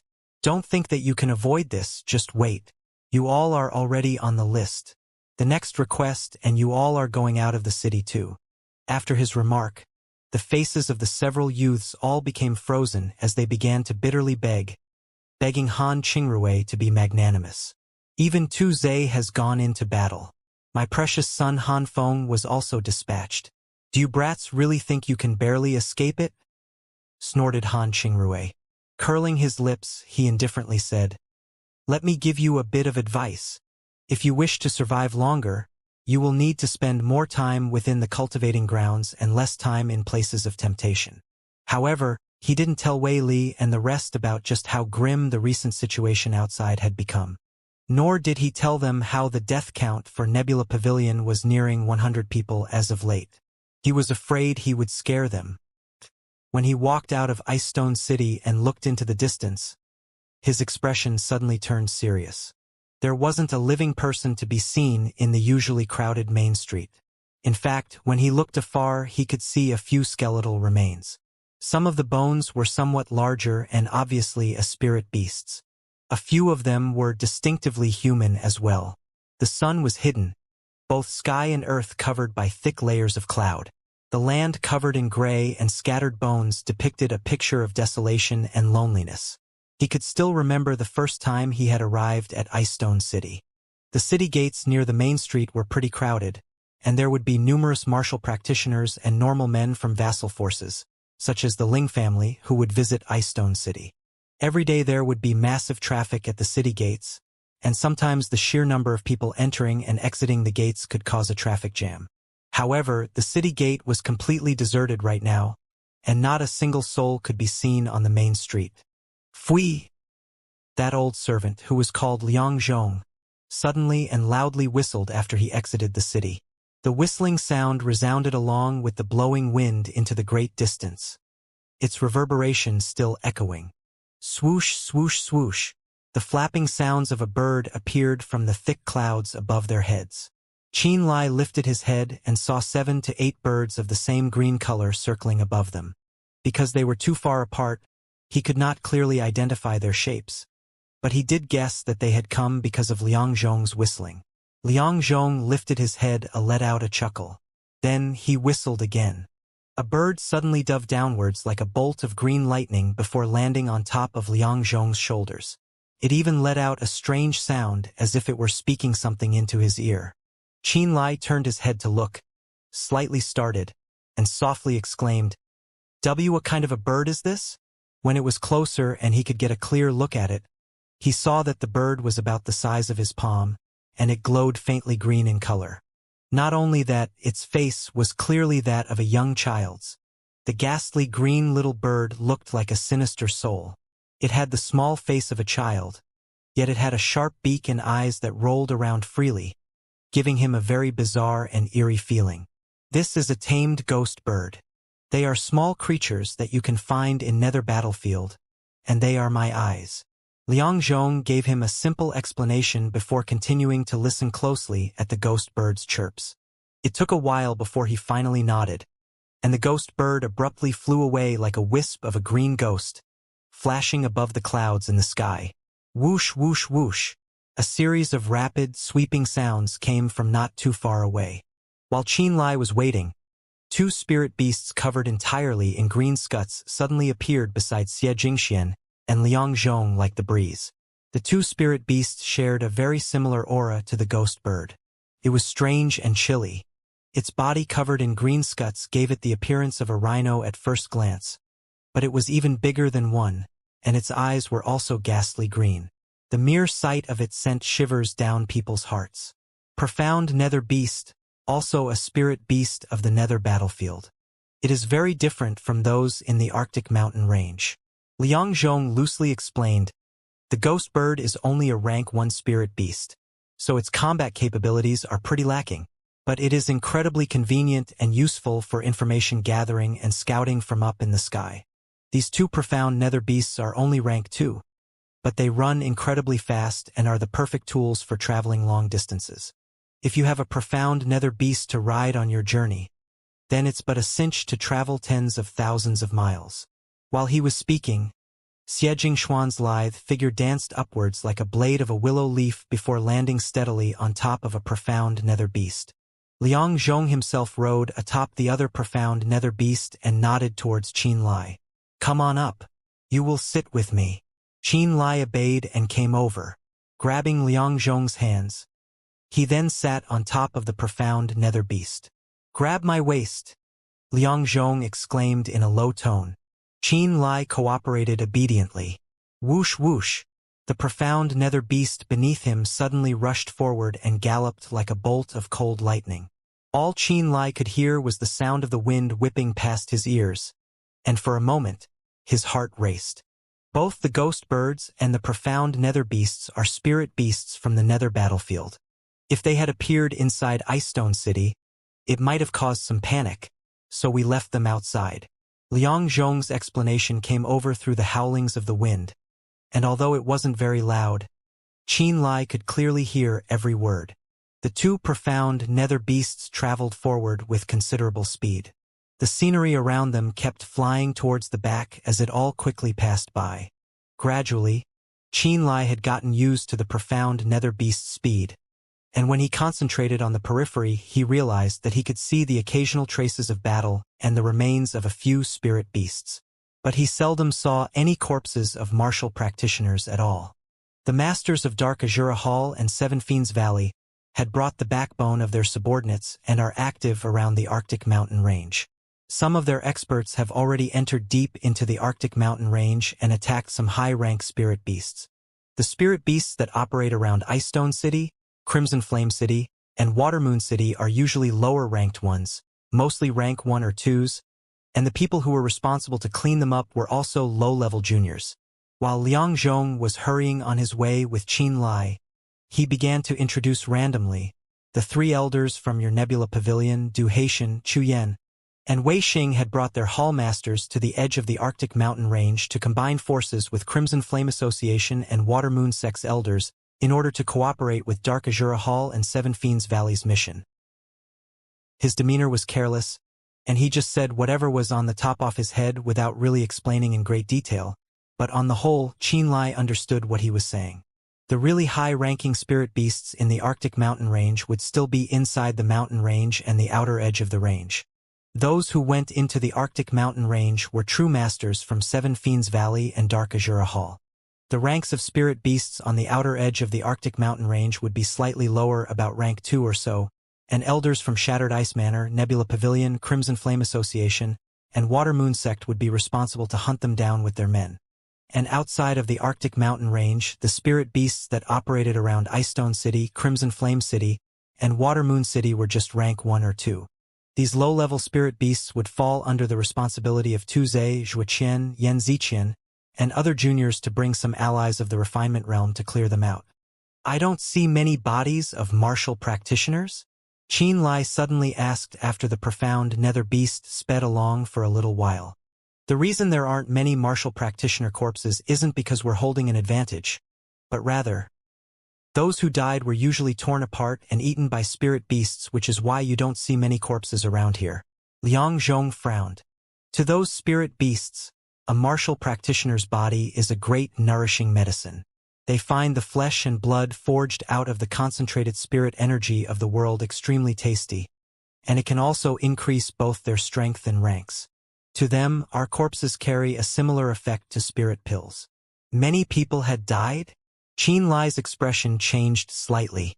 Nebula Pavilion has lost over 100 men, and both Shattered Ice Manor and Water Moon Sect have experienced similar losses. Crimson Flames are a bit worse?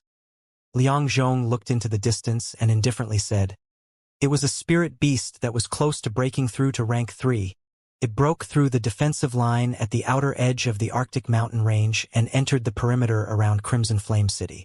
Crimson Flame Association had been careless and did not send out a true expert to hunt it down, and it caused a few squads to be annihilated, which resulted in the death of tens of people. Qin Lai was moved on the inside. Because they didn't move into the city early on, the vassal forces of Icestone City, Crimson Flame City, and Water Moon Sect also lost a few hundred men." Liang Zhong then said, "It is perfectly normal for people to die. Every year there are countless Dark Azura Hall martial practitioners who lose their lives, so this is hardly surprising at all. It would be a real surprise if no one died." The strange chirps of the ghost birds suddenly rang out from above the sky, and one of them suddenly dropped down and landed on Liang Zhong's shoulders. The two profound nether beasts simultaneously slowed down. After listening for a while, Liang Zhong looked to the left, and with a slight frown said, "Miss, there is a rank 2 Golden Crag beast operating in a village in that direction. Is there anyone else left in the village?" Xianxia asked. "There is." Liang Zhong nodded. "Haven't we sent out a notice for Icestone City, Crimson Flame City, and Water Moon Sect to move their vassal forces into the city? Why are there still people outside?" Xianxia seemed to be suppressing her anger as she said that. Some people decided to leave it to chance and believed that their own village would not be invaded by spirit beasts. Some people are old, and it could be that they didn't feel like moving anymore or they couldn't move in time. Liang Zhong explained. "Let's give it a look." Xianxia let out a soft sigh. The two profound nether beasts abruptly changed directions, and soon they were moving fast once more. An hour later, they had arrived at a very secluded village on top of their profound nether beasts. The village had only about 20 households, and at first glance, the place was completely dead with no sound of life whatsoever. The fields had been abandoned long ago, and they were overgrown with weeds. A ghost bird landed on top of a southeastern household from the sky. The profound nether beasts rushed towards that direction. A thick scent of blood hung in the air, and there were pools of blood all over the ground. But there were no bodies. It took only one look for Qin Lai to come to the realization that there were people who stayed behind in these households, and they were all eaten by the Golden Crag beast, which was why there were no corpses to be found. "We were late." Liang Zhong shook his head, called his ghost bird over again, and asked for a moment before saying, "The Golden Crag beast had left and entered a natural stone forest towards the front. The stone forest is situated almost at the center of the area between Icestone City, Crimson Flame City, and Water Moon City. It is dozens of miles wide, and there was a lot of spirit beast activity in the area. Many juniors would hunt for beasts there, so it is quite the lively place. Let's go." Xianxuan's expression was indifferent, and after a slight nod, she led the way with her profound nether beast and left this desolate village.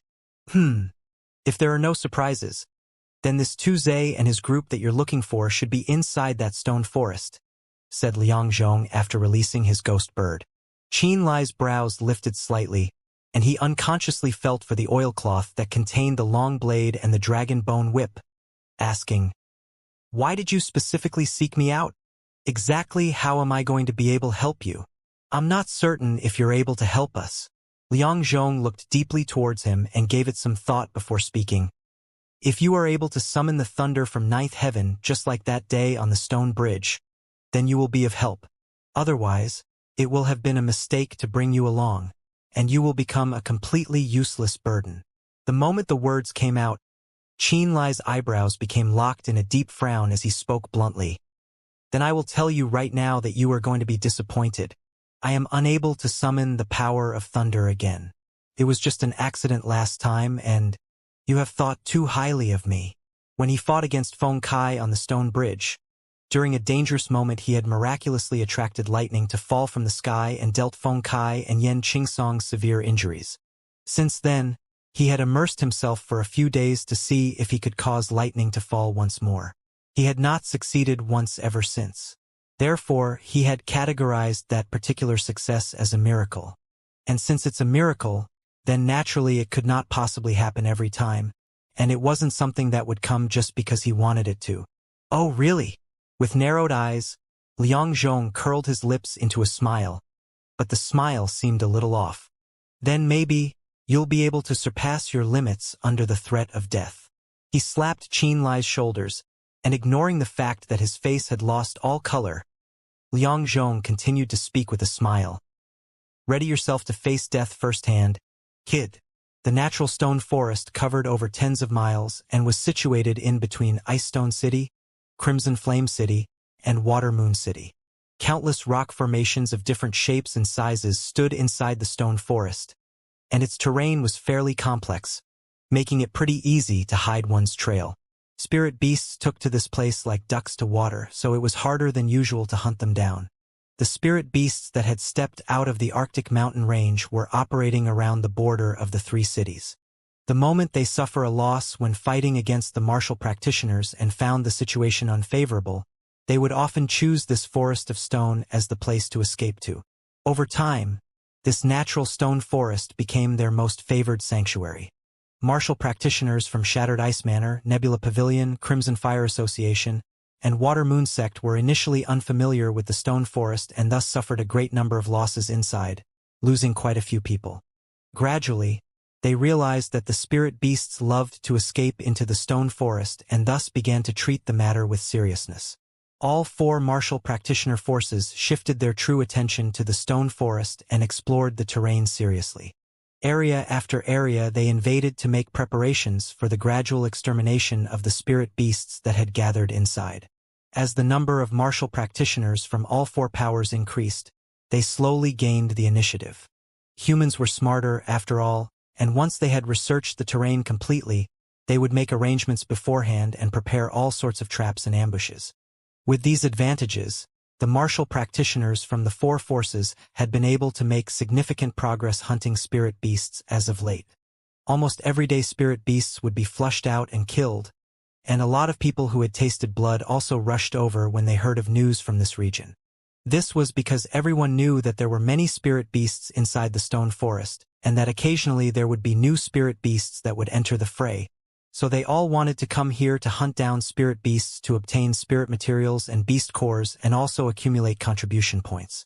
Yan Ziqian, Feng Kai, Yan Qingsong and others from Shattered Ice Manor, Tu Zhe, Zhuqian, Kang Ji and others from Nebula Pavilion, and even Xiong Ba from Crimson Flame Association and Na Nuo from Water Moon Sect were operating inside this natural stone forest. Everyone had the same idea of reaping great rewards inside this stone forest. Crimson Flame Association's Xiong Ba and Water Moon Sect's Na Nuo were both leaders of the young generation with fame no less than Yan Ziqian and Tu Zhe themselves. They were all great leaders of the future. SSSSSS.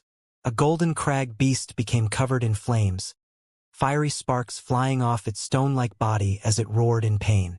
There was a young man about 2 meters tall wearing a martial practitioner garment bearing his arms. He had bulging muscles covering his entire body and looked as stout as a human bear. With a grin, he let out a weird chuckle and was doing his best to hunt down this golden crag beast with a few martial practitioners from Crimson Flame Association in golden color martial practitioner dress. This unsightly, inhuman-looking fellow with an extremely huge body was the one who had let loose those shots of fire. He held a golden spear in his hands and continuously swallowed and spat out flames while fighting the golden crag beast head-on, whereas the other Crimson Flame martial practitioners had spread out to coordinate with him and attacked the beast from both sides. It was slowly losing its strength. The young man who was like a man-bear was, of course, Crimson Flame Association's Xiong Ba, and at first glance, his battle against the golden crag beast did not look like a battle between man and beast. It looked more like two wild beasts tearing, biting, and tangling with each other. Savage Xiong, why don't you give me the golden crag beast's eye? I'll exchange it with the horn of a dragonhorn rhinoceros. A beautiful young girl dressed in a bright yellow tight suit looked leisurely in his direction with 6 or 7 equally young and beautiful women beside her. The girl in the bright yellow tight suit looked to be about 18 or 19 years old. She was tall and lanky, her breasts full and firm with a pair of long legs and an attractive face. A lifelike rainbow-colored spirit snake was drawn on her white left arm. She even bared her left arm intentionally so it would appear as if a rainbow-colored serpent was encircling it, causing people to feel fear from the bottom of their hearts with just a glance. Nanua, do you really think I'm stupid? How can the horn of a dragonhorn rhinoceros compare to the golden eye of a golden crag beast? Besides, I have no use for the horn at all, so why would I trade for it? The moment Xiongba opened his mouth again, it was like the rumblings of thunder. Last time I traded with you, I almost got beaten to death by my father. I will never ever trade any spirit materials with you again. Hee, I was just playing with you last time. I definitely won't deceive you this time. Nanua giggled non-stop, and she was laughing so hard her snake-like waist couldn't even straighten anymore. The girls from Watermoon sect behind her were also covering their mouths and laughing non-stop, and the more they thought about that incident, the funnier it seemed. Like hell I'll believe you. Xiongba humphed with a livid expression and ignored Nanua. He began bloodily dissecting the golden crag beast with his equally rugged-looking brothers. How boring! Nanua glanced once at the bloody scene and frowned. The fellows from Crimson Fire Association are a bunch of beasts wearing human skin after all. I suppose Shattered Ice Manor and Nebula Pavilion are still the more interesting ones. But, sigh, such a shame that Tuze is a coward. Yen Ziqian has already provoked him several times, but he just endured it all the way. He really makes people worry for him. Sister Nanua, Tuze is being tactful. A girl behind her seemed to have good feelings for Tuze and his men. Thus, she could not help but defend them. The Ice Drake sword Yen Ziqian is wielding was tailor-made for him by Dark Azura Hall's Master Lu, and when combined with the spirit art he's cultivating, its power is simply astounding. Tuze can't fight him, and Zhuqian also can't defeat Feng Kai, so of course they're going to avoid them for now. If they really went and risked their lives instead, then wouldn't he be as stupid as Xiongba? You stinkin' brat! Don't tell me you've fallen for Tuze? Nanua turned around and punched her once, teasing. So Little Sparrow is lusting for a man. Do you want me to make a match between the two of you? What nonsense are you talking about? I'll pinch you to death. The girl who was called a little bird fooled around with Nanua with a tiny blush on her face. Nanua and the girls from Watermoon sect began to fool around inside the stone forest. Giggling and running about, they were like a group of larks painting a beautiful scenery into existence. Ahem, Nanua. It was at this moment Yen Ziqian came over with his men from Shattered Ice Manor. Beside him were Feng Kai and Yen Qingsong. They all wore bright silver clothes, and one of them appeared to be smart and handsome. Their appearances were far, far better than those of Crimson Flame associations, so the moment they came over, the girls of Watermoon sect quickly stopped their game of pursuit and began to feign gentleness and innocence like sheltered young ladies. What are you calling me for? Nanua stopped fooling around and smiled prettily at Yen Ziqian, saying, Aren't you keeping an eye on Tuze every day to be ready to interrupt their good fortune at any moment? Why did you come find us instead? Lately, Yen Ziqian and his gang had been keeping a tight watch on Tuze, and the moment they found that they were hunting spirit beasts, they would immediately join the fray and forcefully claim that they were the ones who found the spirit beasts first before robbing them of spirit materials by force. At first, both sides had clashed with each other several times, and quite a number of people were injured from those clashes. However, those who had been injured were mostly on Tuze's side. Kong Ji and Han Feng were bloody, and Zhuqian's arm was still somewhat unusable after it was stabbed once by Feng Kai's sword. But the one who suffered the most was still Tuze. He had 3 wounds on his chest, and it seemed like they hadn't completely healed yet. They were all wounds given by Yen Ziqian. After suffering a few losses, Tuze and his men had no choice but to swallow their anger and do their best to avoid conflict with Yen Ziqian and the others. Even if they were provoked, they had to grit their teeth and pretend they heard nothing. There were a few martial practitioners from Dark Azura Hall who were taking charge in this stone forest, and it was because of them that Yan Ziqian didn't dare to act too wantonly and do everything in their power to kill Tu Zhe. That was why Tu Zhe and the others were still around. But Tu Zhe's condition in the stone forest was downright terrible due to the existence of Shattered Ice Manor's Yan Ziqian. Tu Zhe. Yan Ziqian laughed coldly. That cowardly fellow only knows how to run and hide, giving me no chance to end him once and for all. If it weren't for the people from Dark Azura Hall, those bastards. Humph. Oh, so you were this powerful then? Na Nua's smile was playful. Why don't you go play a bit with Savage Xiong then? I do still know him quite well. If you harass him, then he would definitely not run away. Look, Savage Xiong and his buddies are dissecting a golden crag beast right at the front. Why don't you go and rob them? The girls from Water Moon's sect behind her began to giggle as well, and a few energetic ones even led with a shout. Come on, go fight them. If you're really so powerful, then go fight Savage Xiong. I wonder who among you is more fearsome? I love aggressive men, and I love watching fights the most. A girl made a look of absolute infatuation and loudly urged them on as if she couldn't wait to see the world burn. The moment Xiong Ba was brought up, Yan Ziqian, Feng Kai, and Yan Qingsong's faces shook and appeared a bit awkward. It wasn't as if they were afraid of Xiong Ba and his gang if they had really gotten into a fight. It was just that Crimson Flame Association's Xiong Ba was famous for his fearlessness towards death. And if they really did fight, Xiong Ba would go absolutely crazy and wouldn't stop until one of them was dead. He was someone who would dare to go against even Dark Azura Hall's orders. Yan Ziqian wouldn't dare to provoke such a mad dog without a good reason, so he laughed awkwardly. Shattered Ice Manor has no conflict with Crimson Flame Association, and there is no grudge between us. So obviously we have no reason to fight each other. Seeing that he hadn't fallen into her trap, Na Nua disinterestedly said in a perfunctory tone. Then what is it you came to me for? We found 3 rank 2 spirit beasts, but we're not sure we can take them on all by ourselves, so we're inviting you girls into the group to work together. I wonder if you're interested. Yan Ziqian told her the reason they came over. 3 rank 2 spirit beasts? Na Nua's eyes brightened as she nodded. Yes, I am. But how are we going to split the loot? How many beasts do you want? We'll split by whoever put in the most effort. What do you think? Yan Ziqian asked. Sure. Na Nua might have appeared casual, but her words were very sharp. I doubt you have the guts to snatch my prey from my hands. Hee hee, and why would we snatch anything from a beautiful lady? We're gifting you stuff on our own will. Okay? Yan Qingsong laughed loudly. Follow me, I'll bring you over right now. I personally love to share the good stuff with beautiful girls. After that, the girls from Water Moon's sect giggled and, under Na Nua's lead, followed Shattered Ice Manor's men into the stone forest. On the other side, Tu Zhe leaned against a stone pillar with his chest wrapped in bandages. With a heavy expression, he said, We were the ones who found those 3 rank 2 spirit beasts first, but we can't handle them the way we are. It's fine that Yan Qingsong sees it.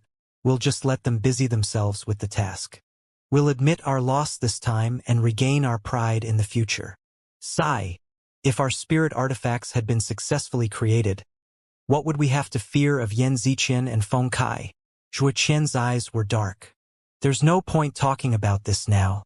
A loss is a loss. We can only endure this for the moment and talk about it later. Tu Zhe let out a sigh. Let's get through this period of time first, and when I get back, I will gather the spirit materials and request Great Master Lu's help once more. His eyes were red as he yelled.